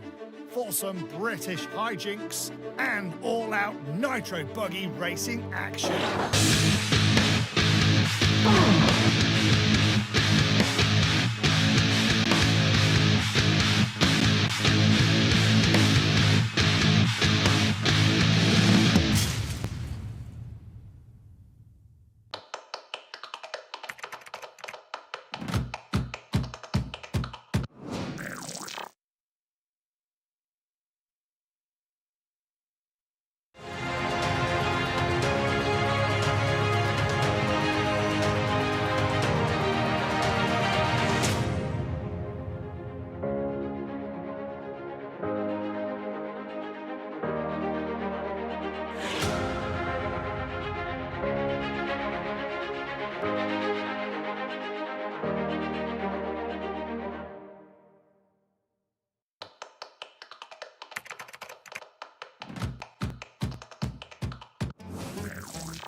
Welcome back.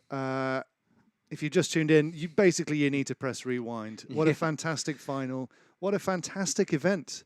Keenan, any final thoughts from you? Good to have European racing back after 2 years of no European racing.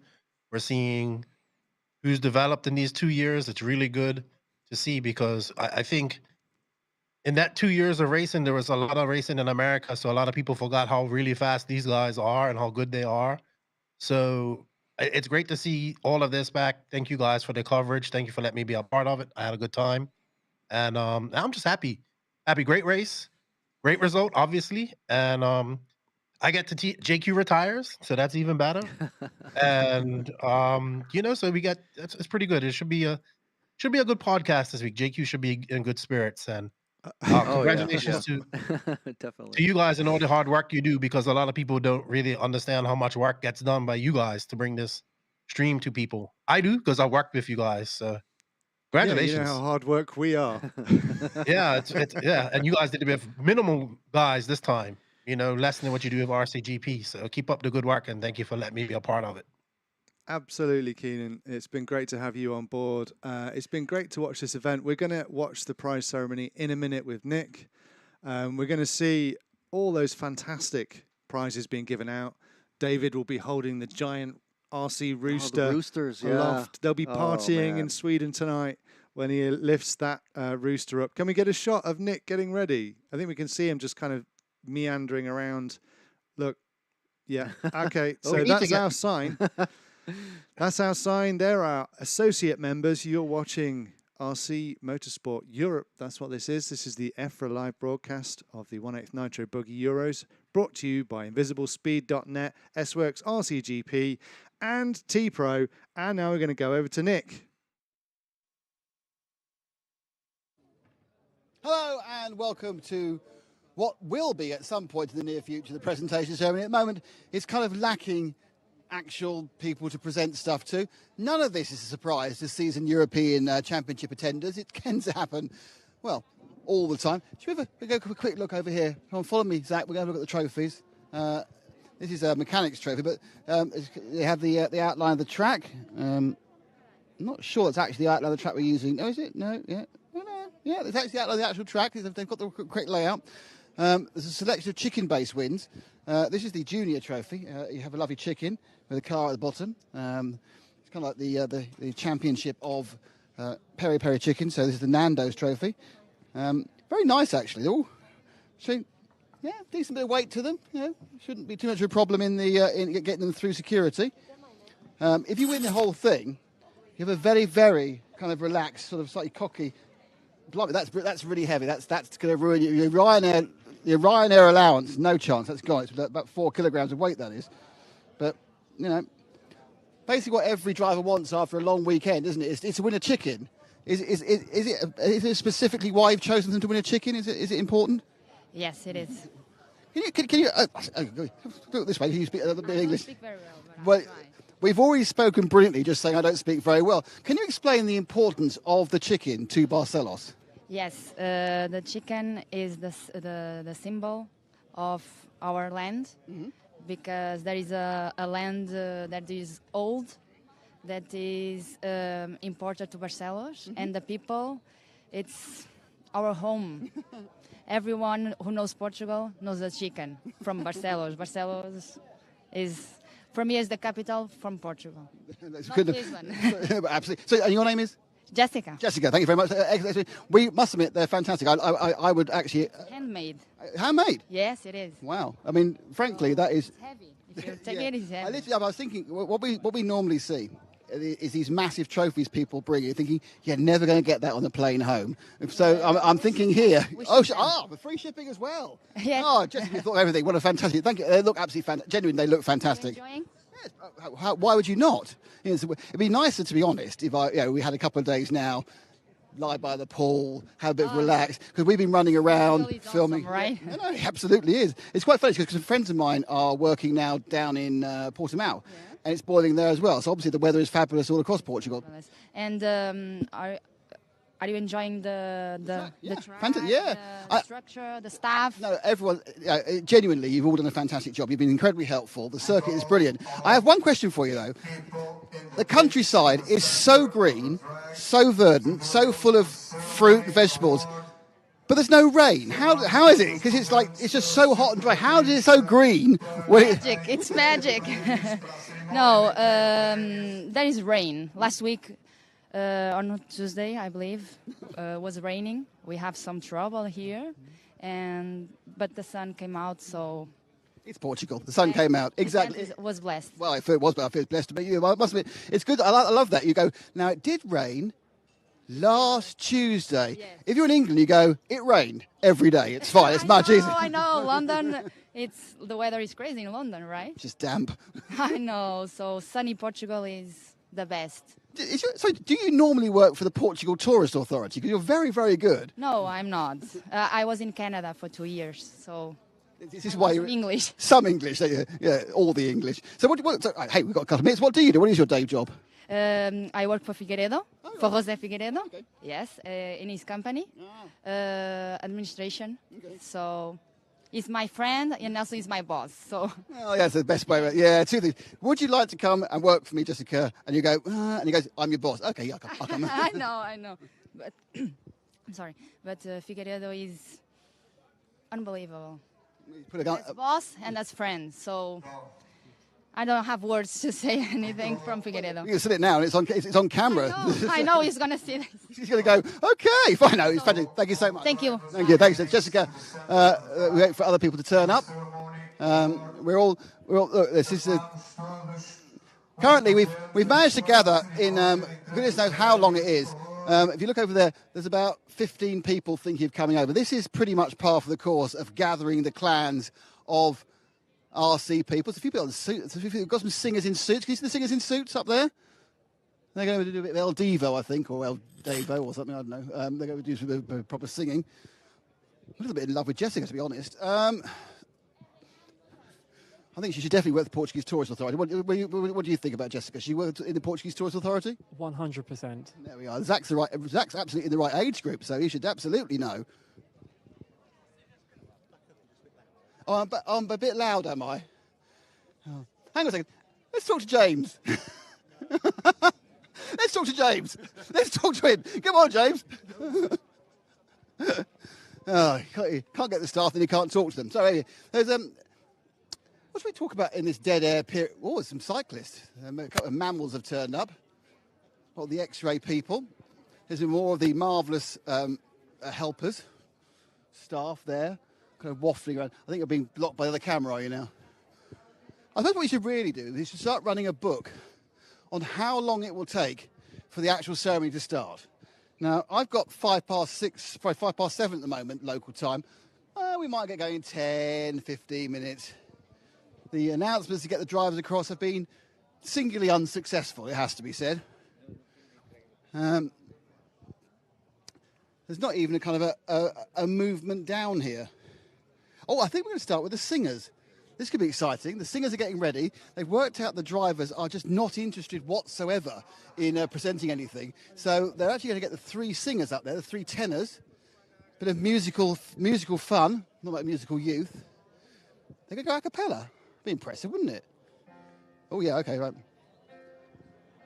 I'll put the microphone out.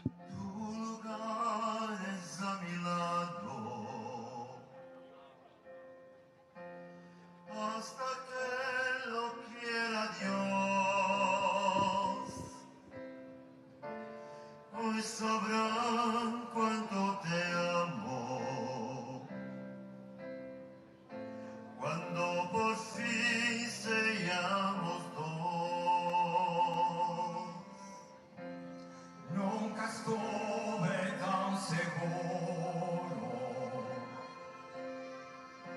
de amar así sin condición. Mirándote, mi amor, te juro,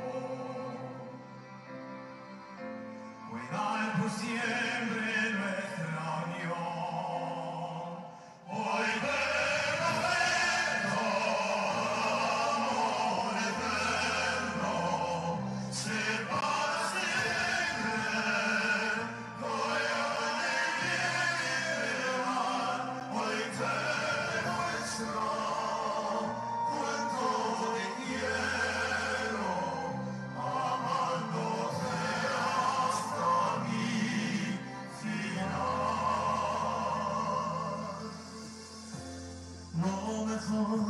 Que me ha pasado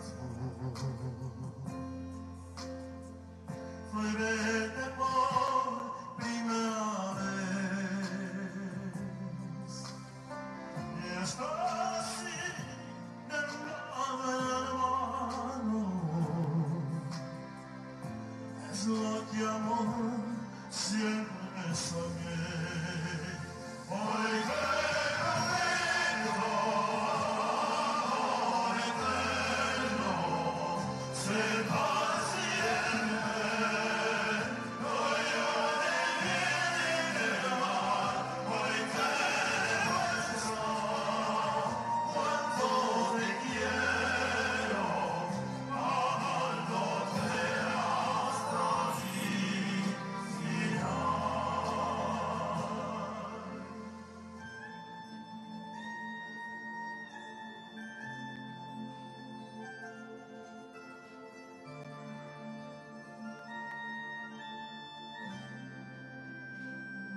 Hoy te prometo, amor eterno, ser para siempre, hoy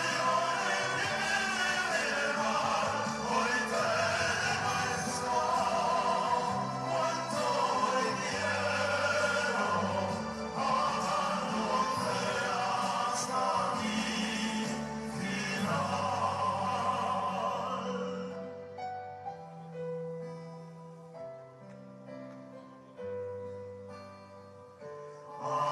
amándote hasta mi final.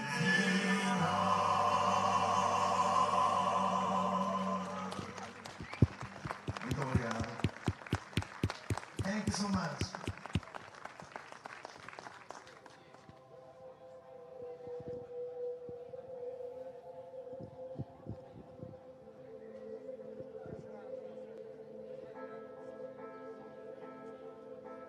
Tu és o mais belo amanhecer, brilha no meu rosto um sorriso ao voltar-te a ver. Como chuva no deserto,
Somos corpo e alma, par de gotas de água, tu e eu, mais que amor.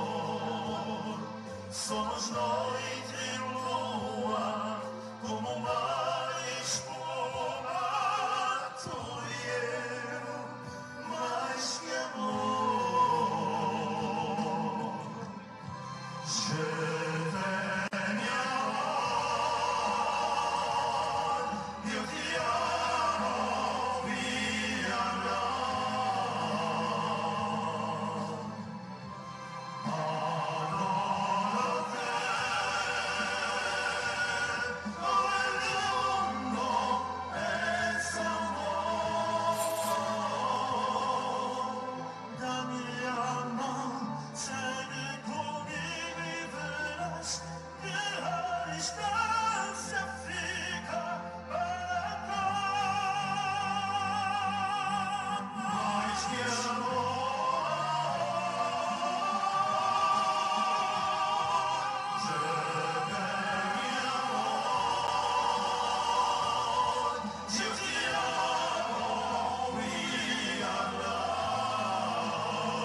Gracias.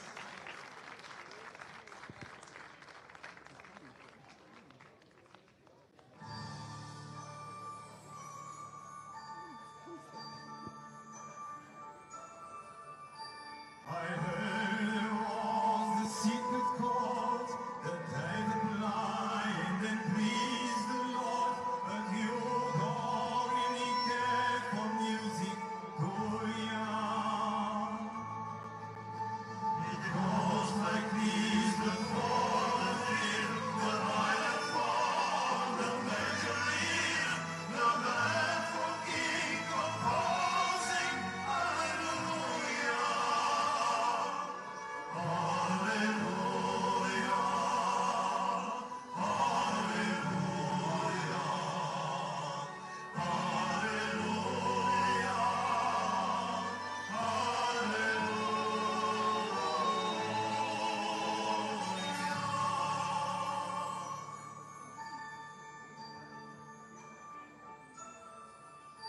your faith was strong, you needed proof, you saw down the roof, her beauty and the moonlight overflow. She tied your toe like each and share, she broke the floor, she put your hand, and from your lips she told you, hallelujah. Hallelujah, hallelujah.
you to everyone. So to begin this ceremony award, we're going to give the awards to the Vice President of the City of Barcelos, Mr. Domingos Pereira.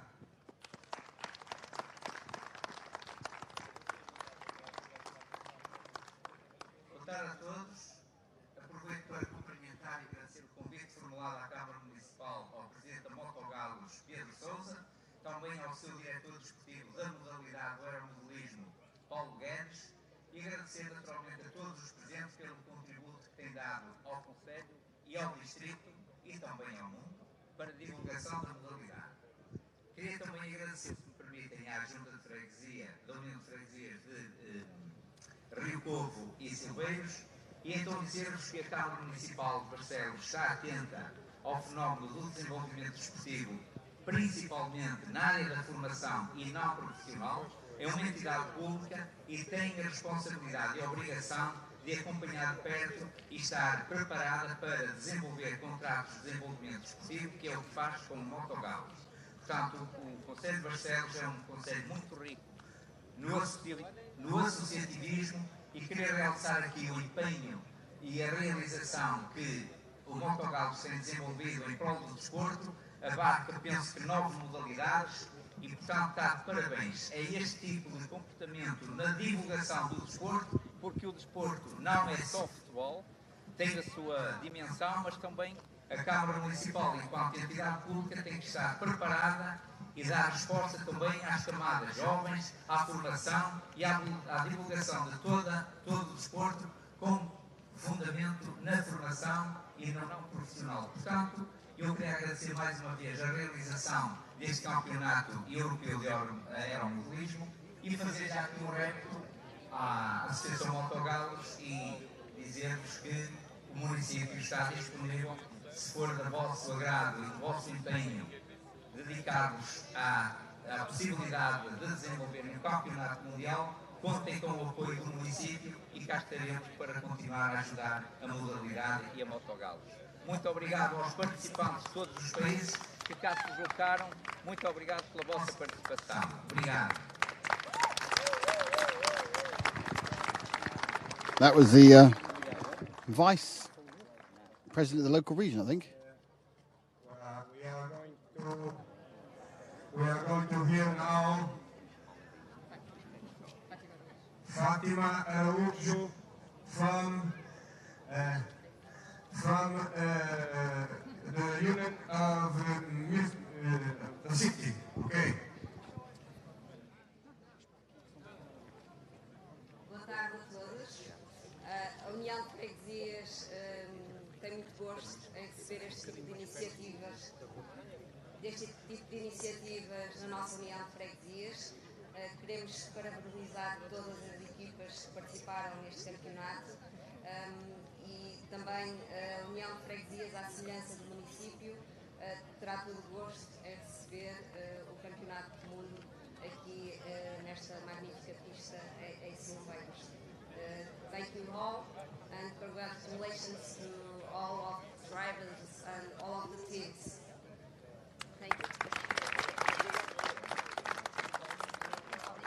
So a couple of local dignitaries have congratulated the drivers. I think at this point they're going to try and start, but I don't see most of the people here still. I think we're still short several drivers. It's a very big track and there's lots of people out there. The mic goes to the Motogalos President, Mr. Ok. Olha para mim, senhor Pedro Sousa. Mr. Pedro Sousa. A little bit Norman Colley with a microphone these days, but let's hope we get... Boa tarde a todos. Foi com um enorme orgulho que terminamos esta organização e realmente com sucesso. Foi aqui verdadeiros 3 dias de alta competição, em que 5 dias os 3 é aqueles mais vivos, não é? mas realmente foi aqui, passou-se aqui uma alta competição no radiomodelismo. Estão todos de parabéns, principalmente esta equipa, e eu pedia realmente uma salva de palmas a todo o staff que sacrificou em preparar e organizar. Mais forte que todos merecem.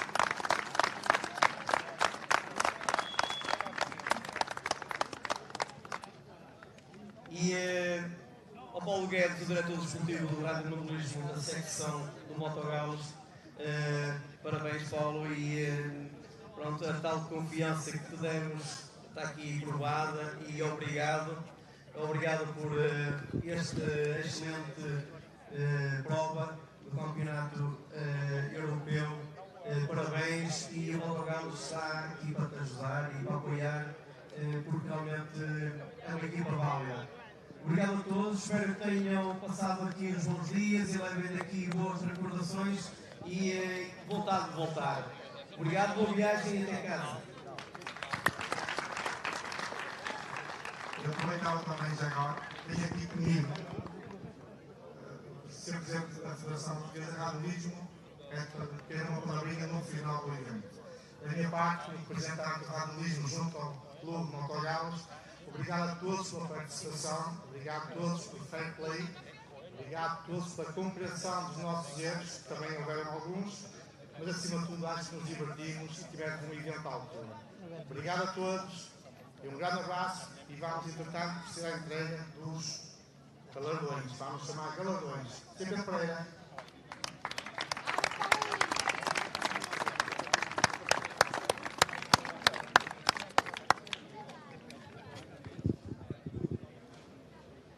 So I think actually we might get to the trophy presentation bit now.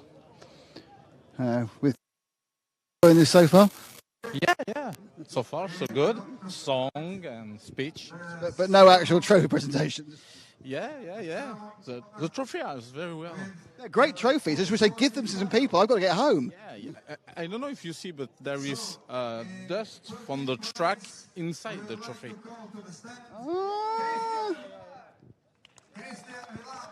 Christian Villa, someone's getting something quickly. Let's go and point to Christian Villa. Slightly concerned that everyone's going to take a minute to walk in. We could be here till Christmas.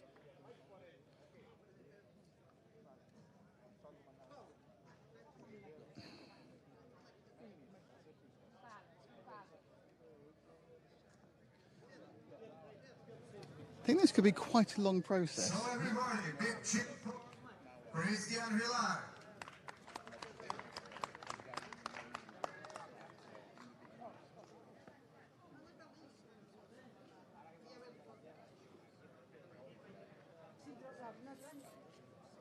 This is just the 13th place trophy. Yeah, I don't mind that part of it. 12th position.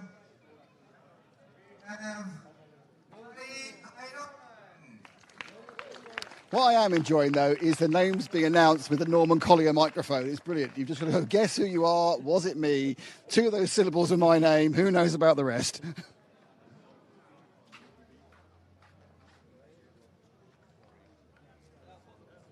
In 11th place, we have Thiago Coelho.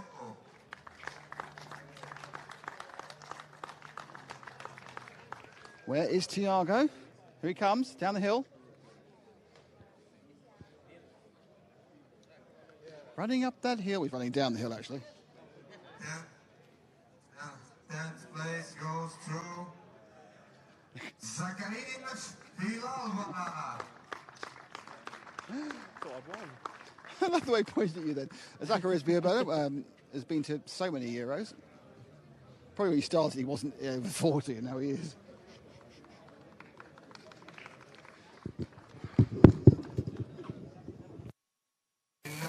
In 9th position, we have Remy Pavillon.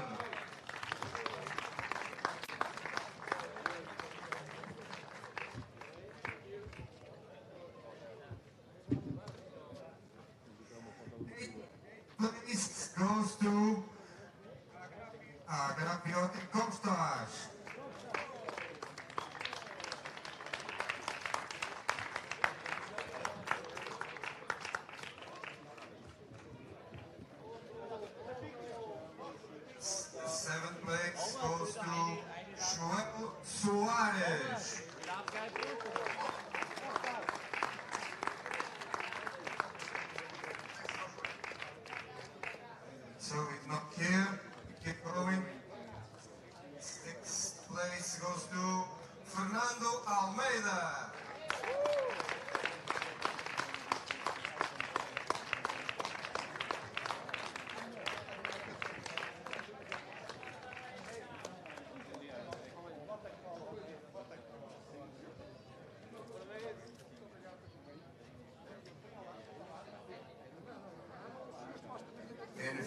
place, we have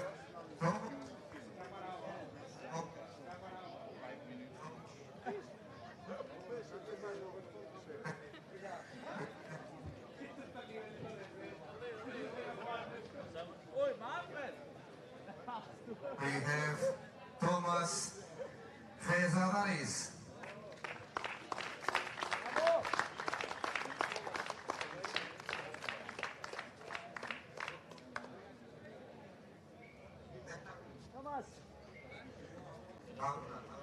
In fourth place, we have Nuno Filipe Freire.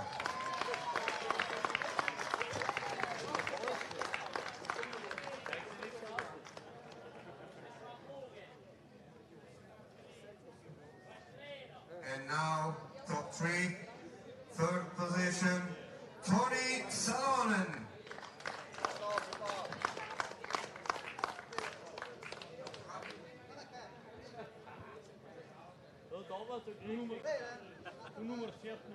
Third place.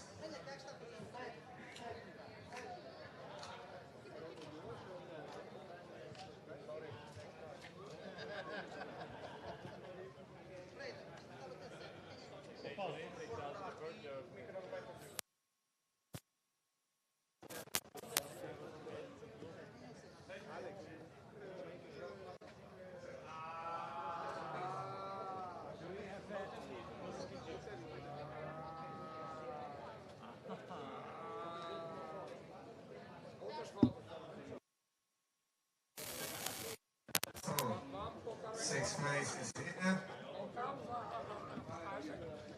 Fifth place is here. Fourth place.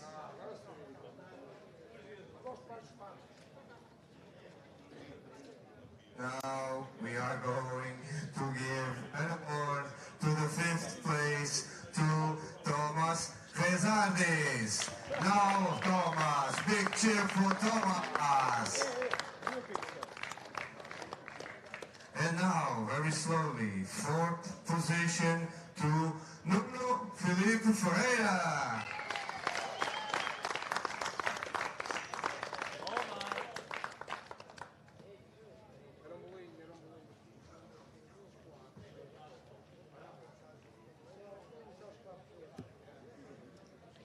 And now, top three, third place, Tommy Salonen.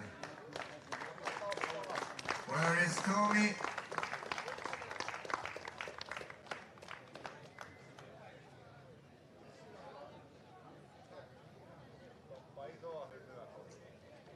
Tommy, please, third position. And the second place we have Jerome Sartel. Comes.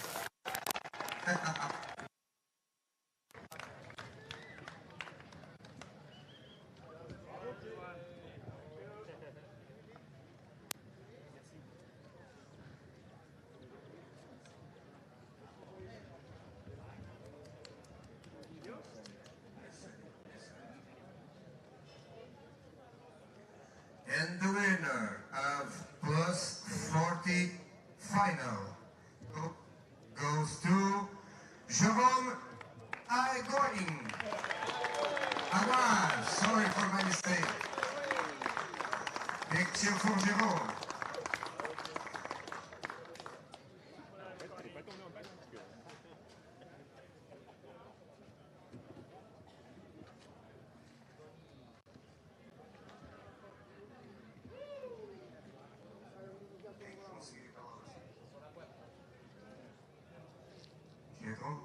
Go to the back.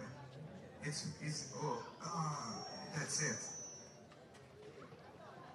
Big cheer for plus 40 finalists.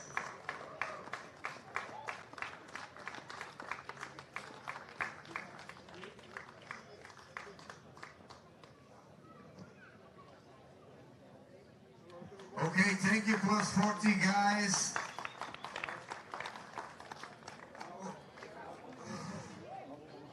Now we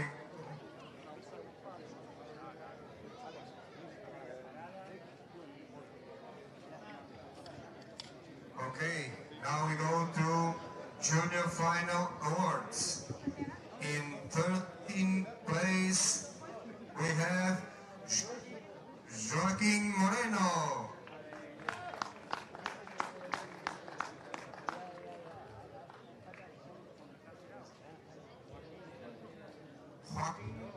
Joaquin Moreno.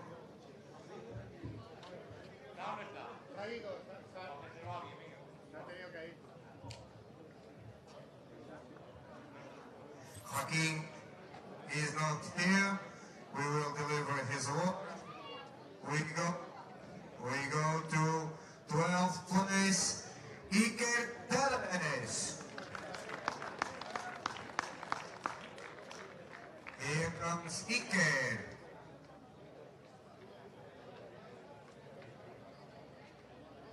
Vamos, Ike, que llegas tarde.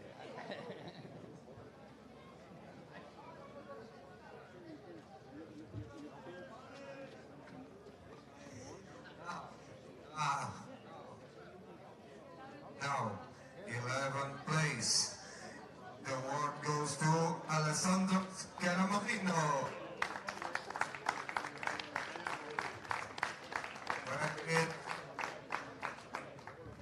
Where is Alessandro?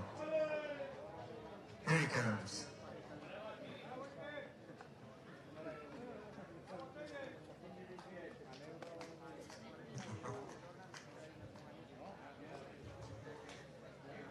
The 10th place award goes to Alex Monteiro.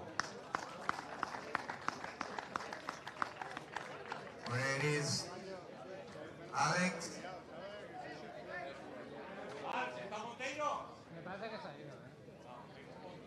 Okay, we will keep going.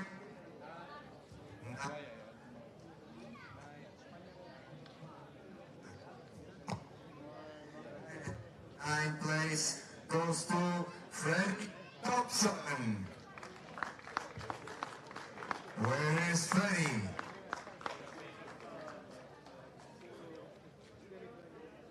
Okay, I think he's not here.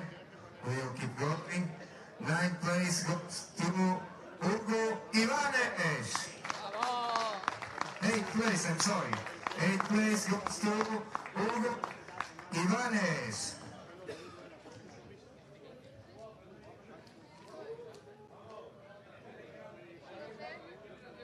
Date prisa. Seventh place goes to David Todt.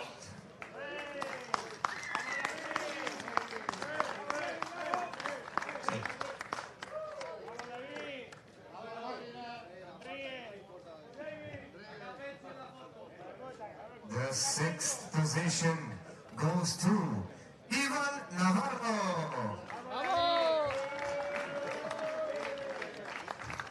Paquete, paquete. Paquete. Allí, Iván. Dale la mano.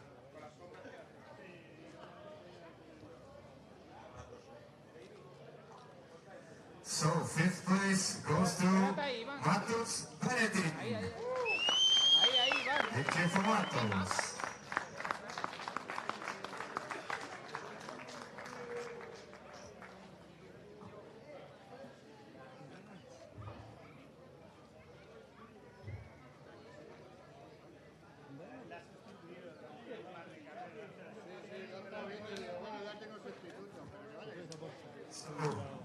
Fourth place goes to Alessandro Perez.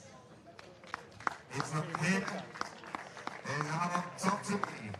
Third position to Clement Bola.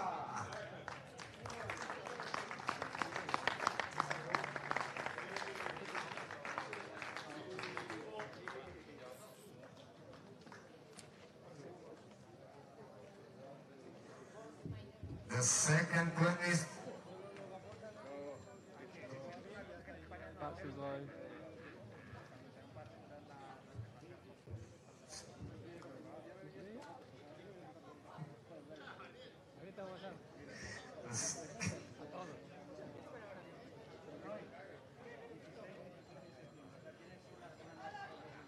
Second place goes to Gabriel Azzolino.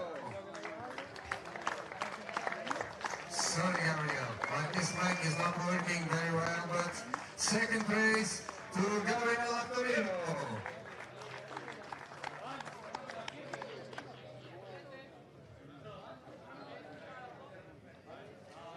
And the winner of Juniors Finals, Andre Bento.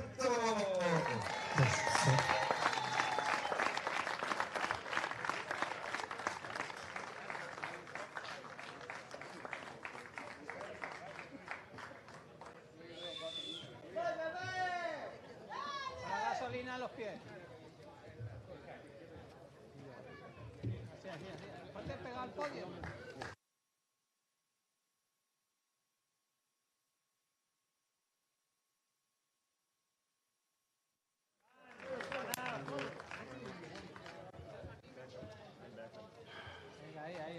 Hey, they are juniors, but they know how to take pictures. Nice.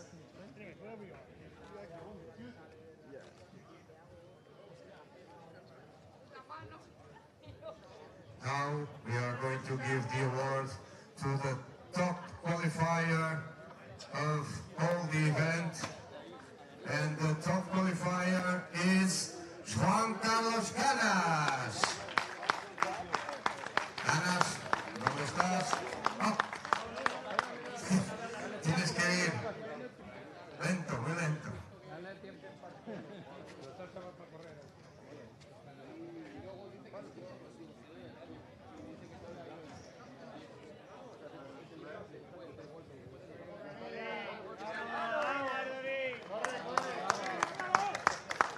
And here is slow on the foot but fast on the track, Juan Carlos Canas, TQ.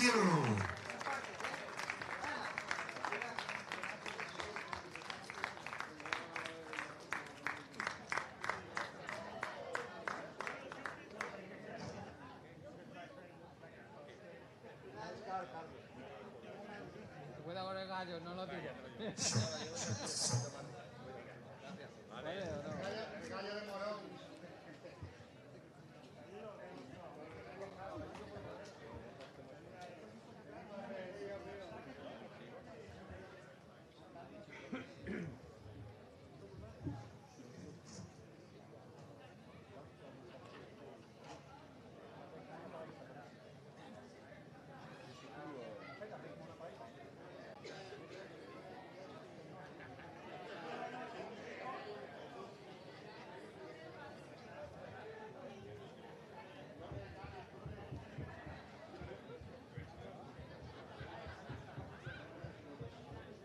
So now we are going to give the ladies award. So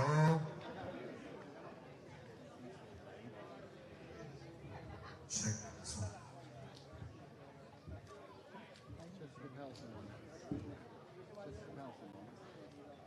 So second place on the ladies award goes to Kim Vidana. Big cheer for Kim.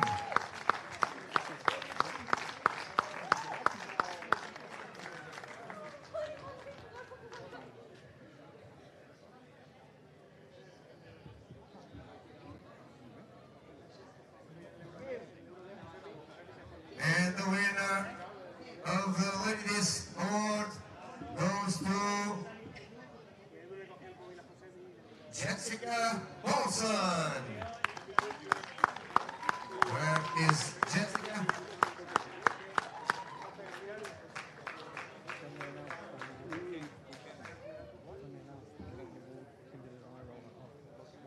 Jessica Paulson, where are you?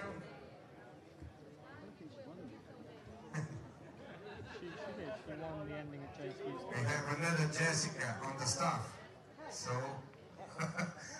see me replace her.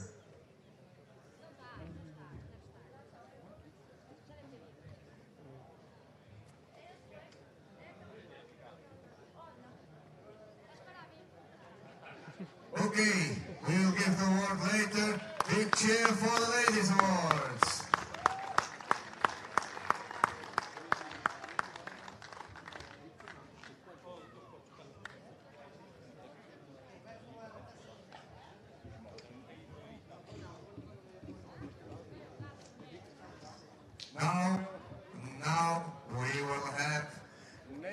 Nations Cup awards. So, in third place of the Nations Cup, we have Italy. La Italia con il team manager Ileassi, i piloti Berton, Barufolo, Ongaro e l'altro che c'è Trevisan. Sì, è vero, era Trevisan la scelta. Bellissima decisione. So, here comes Italy's Nation Cup team. Dove c'è Trevisan? Non le vedo. 1, 2, 3. E Andrea Trevisan? Dove c'è Andrea?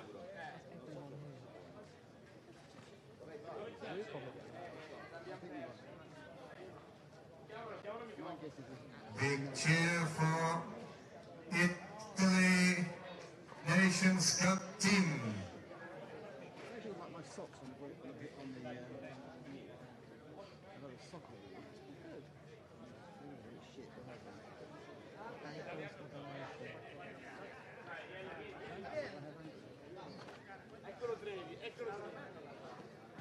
They're all going to jump off on the three. We'll see them do this.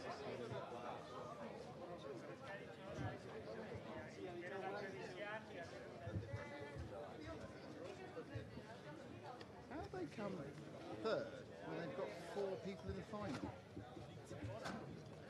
In second place for the Nations Cup, we have Portugal.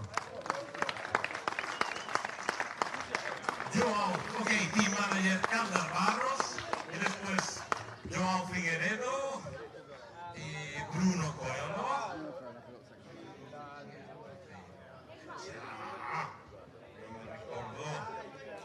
Ricardo Monteiro. Y el cuarto creo que era un joven Pedro Gómez. Pedrito.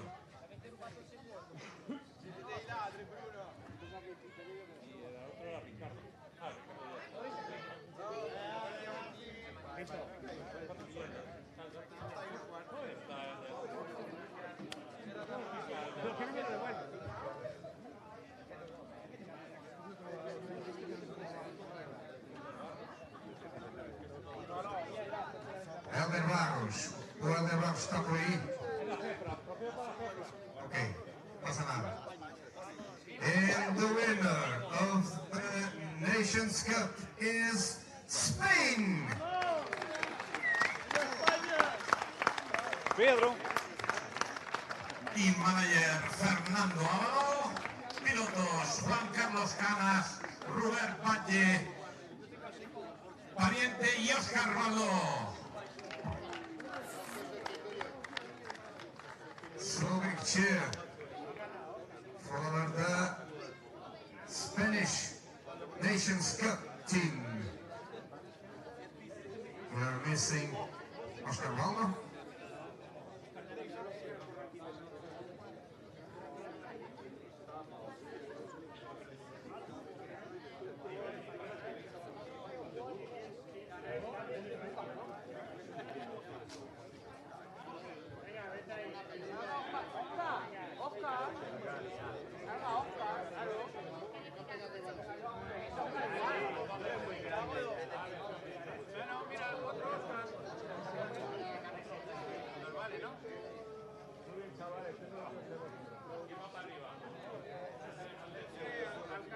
So guys, get ready for all the pictures.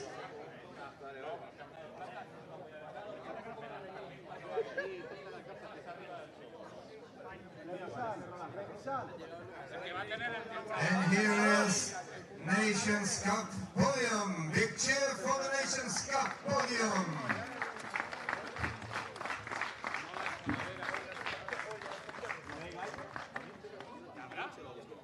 So guys, are you done? We have more awards. Keep moving.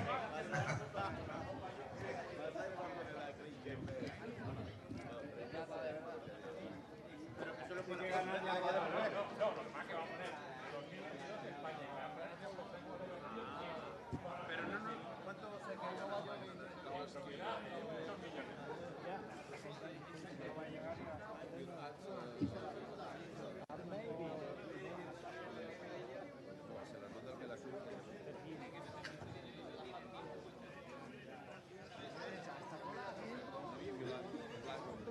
So, now we are going to call to the podium the Junior European Champions.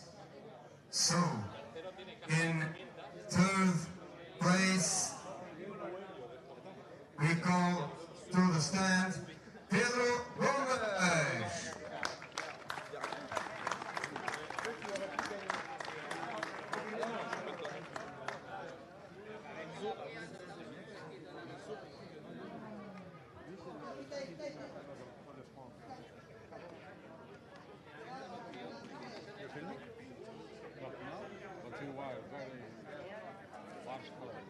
The second place for the Juniors European Champions goes to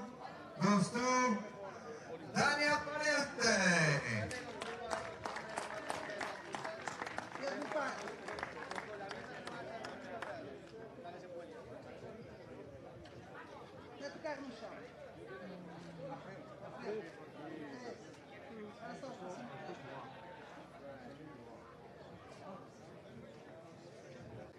And the Junior European Champion goes to Malcolm Gillick.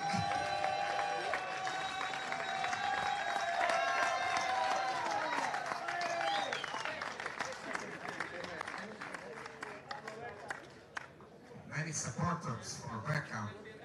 Well done.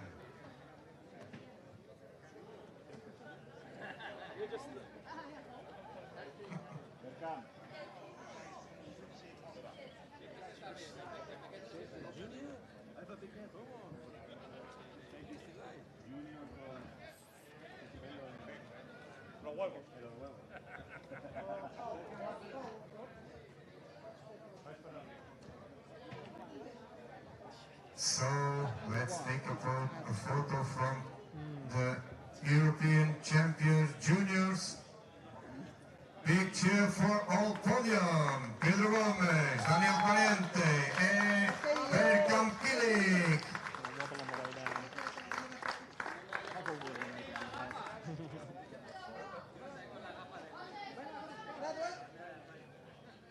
Ai, uma cabidela. You don't want to break your word. Never break your chicken. First thing you learn in life is don't break your chicken. Second thing you learn is don't break your chicken. Don't break your chicken.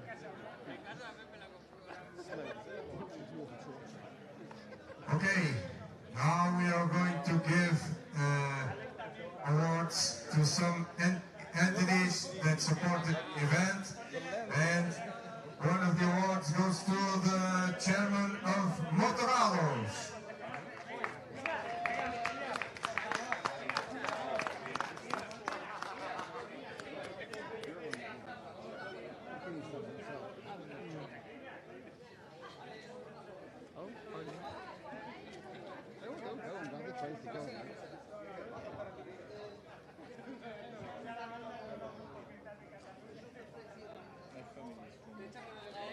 Also getting the City Hall Award,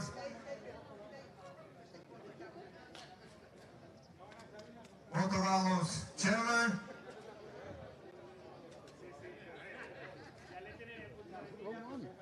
Wrong trophy. No, it's more trophies. Is it two trophies? It's three. Yeah, the wrong trophy.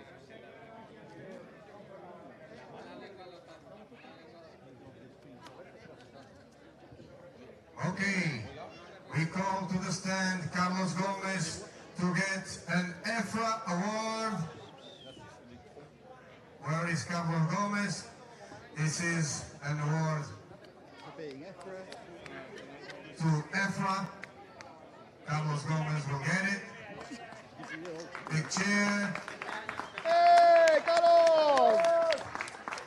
Jesus Christ, I won the And now, José Figueiredo to get FEPRA Awards, Portuguese Federation. Big cheer.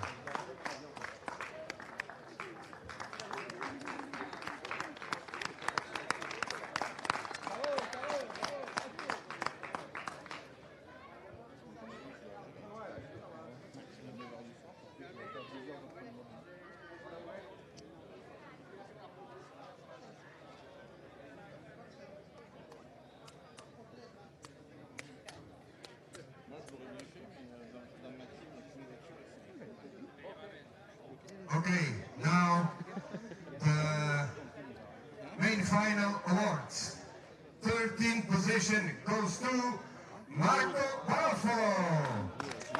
Big cheer for Marco.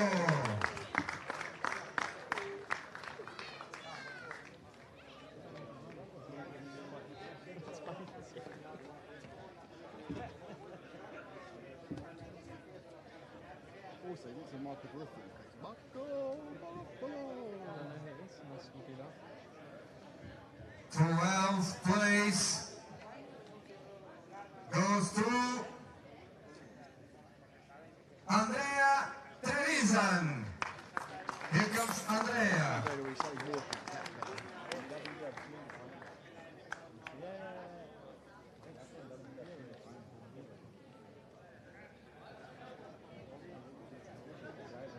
Eleventh place goes to João Figueiredo, home track guy.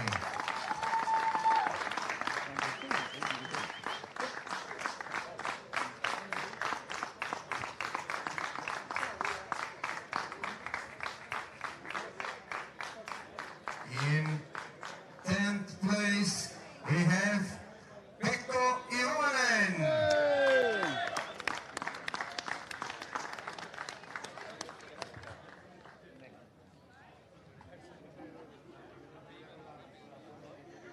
Ninth place goes to David Ongaro.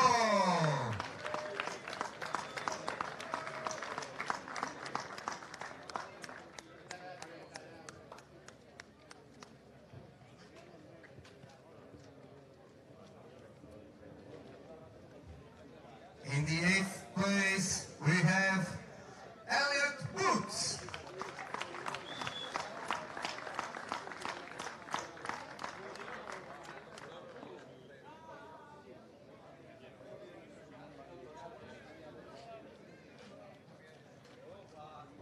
In the 7th place, we got Daniel Valente.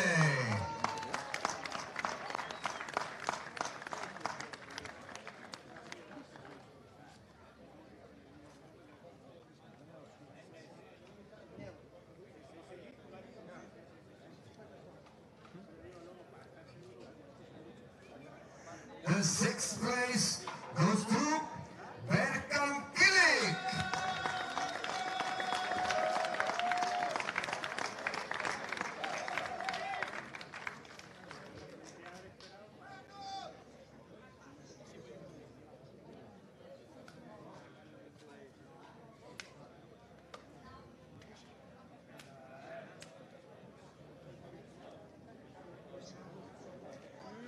Fifth place goes to Ricardo Orton.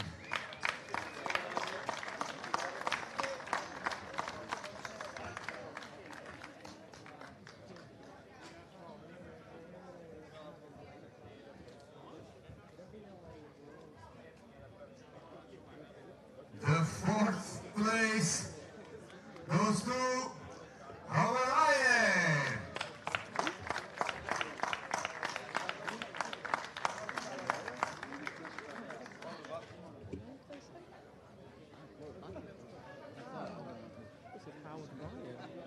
I don't think he came.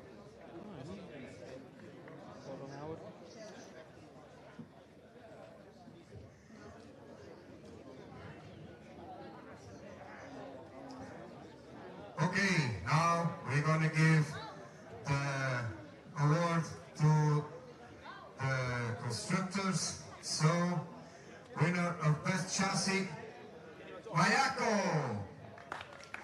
Who represents Mayako? Somebody who represents Mayako to get an award. We call Joseph Quagrain to get Mayako Award. Where is Joseph? Coming. You see the hair missing. You see the hair over there. Look. Joseph. Yeah. It's here. Cheers on me.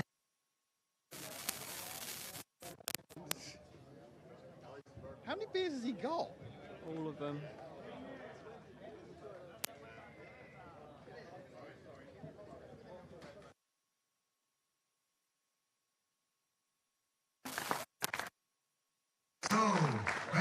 engine goes to Corsatek. Who represents Corsatek? Here comes Corsatek.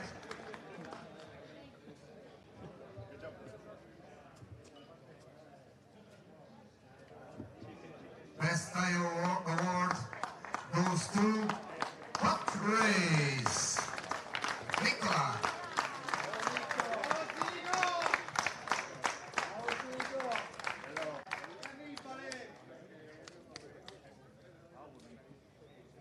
So, winner to Best Fuel Runner Time. Who is Runner Time represented? Here comes David. Well done. Picture for David.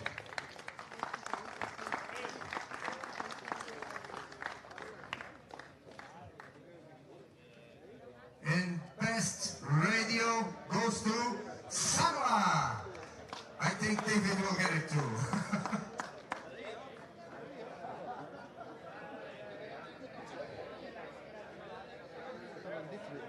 Okay, now for the top three of the main final.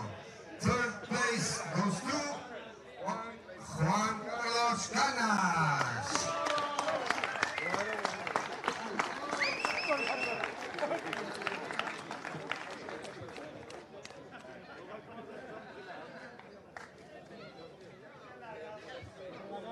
Best mechanic in the third position goes to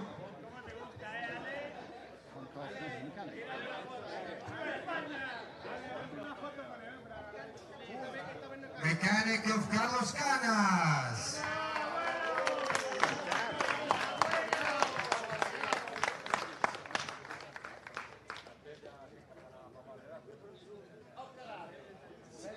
Second place for Bruno Coelho. And his mechanic gets also second place of best mechanic. So Bruno, where's the mechanic, Bruno? Ah.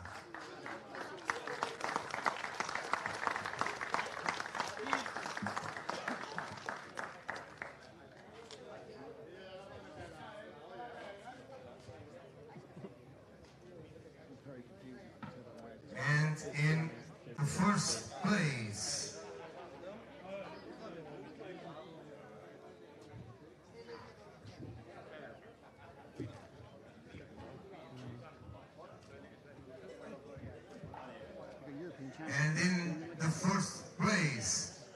winner and the new European champion, David Ronnefort.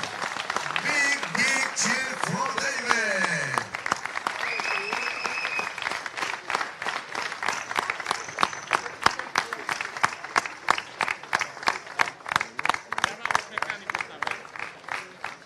And the winner of Best Mechanic in David Ronnefort Mechanic.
cheer for all main finalists.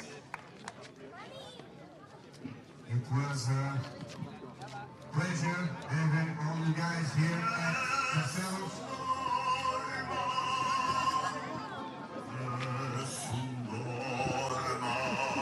An unexpected bit of opera live.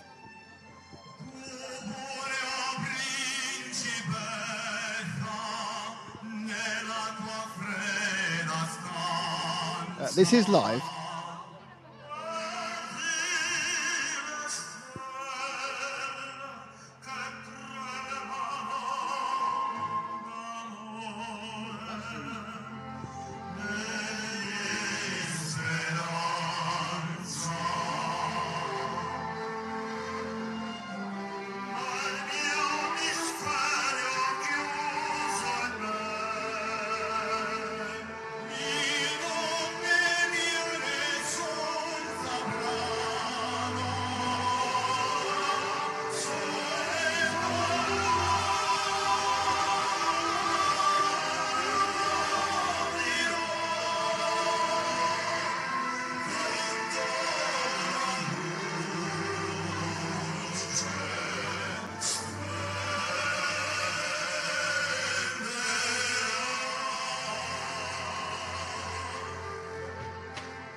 Congratulations for the players.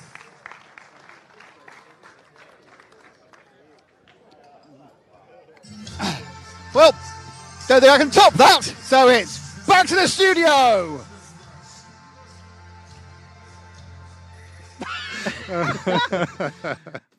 Oh wow, Nick! What a great job! Wow, singers, we had everything. Bit emotional there. That was fantastic. A lot of prizes. There's JQ. There's JQ, but they can't see that. No. Congratulations to David Ronefalk on your 3rd European Championship. Congratulations to all the drivers who put on such a great show. Yeah, that was a great race. Congratulations to the whole team at the Buggy Arena in Barcelos for a phenomenal event that I think, we'll not be forgetting anytime soon. We definitely won't. This has been the EFRA 1/8 Nitro Buggy European Championships, brought to you by InvisibleSpeed.net, S-Works, RCGP and T-Pro. I've been Matt McCallum. I've been Frank McKinney. Thank you to Joe Bornhorst and Connie Svensson and Keenan Lefty, the great from the No Name RC podcast. Yeah. It's been emotional. We'll be back with you next week right here and in Italy for large-scale touring car and F1. But until then, I got to go for a lie down. Yeah. We'll see you soon. See you next week.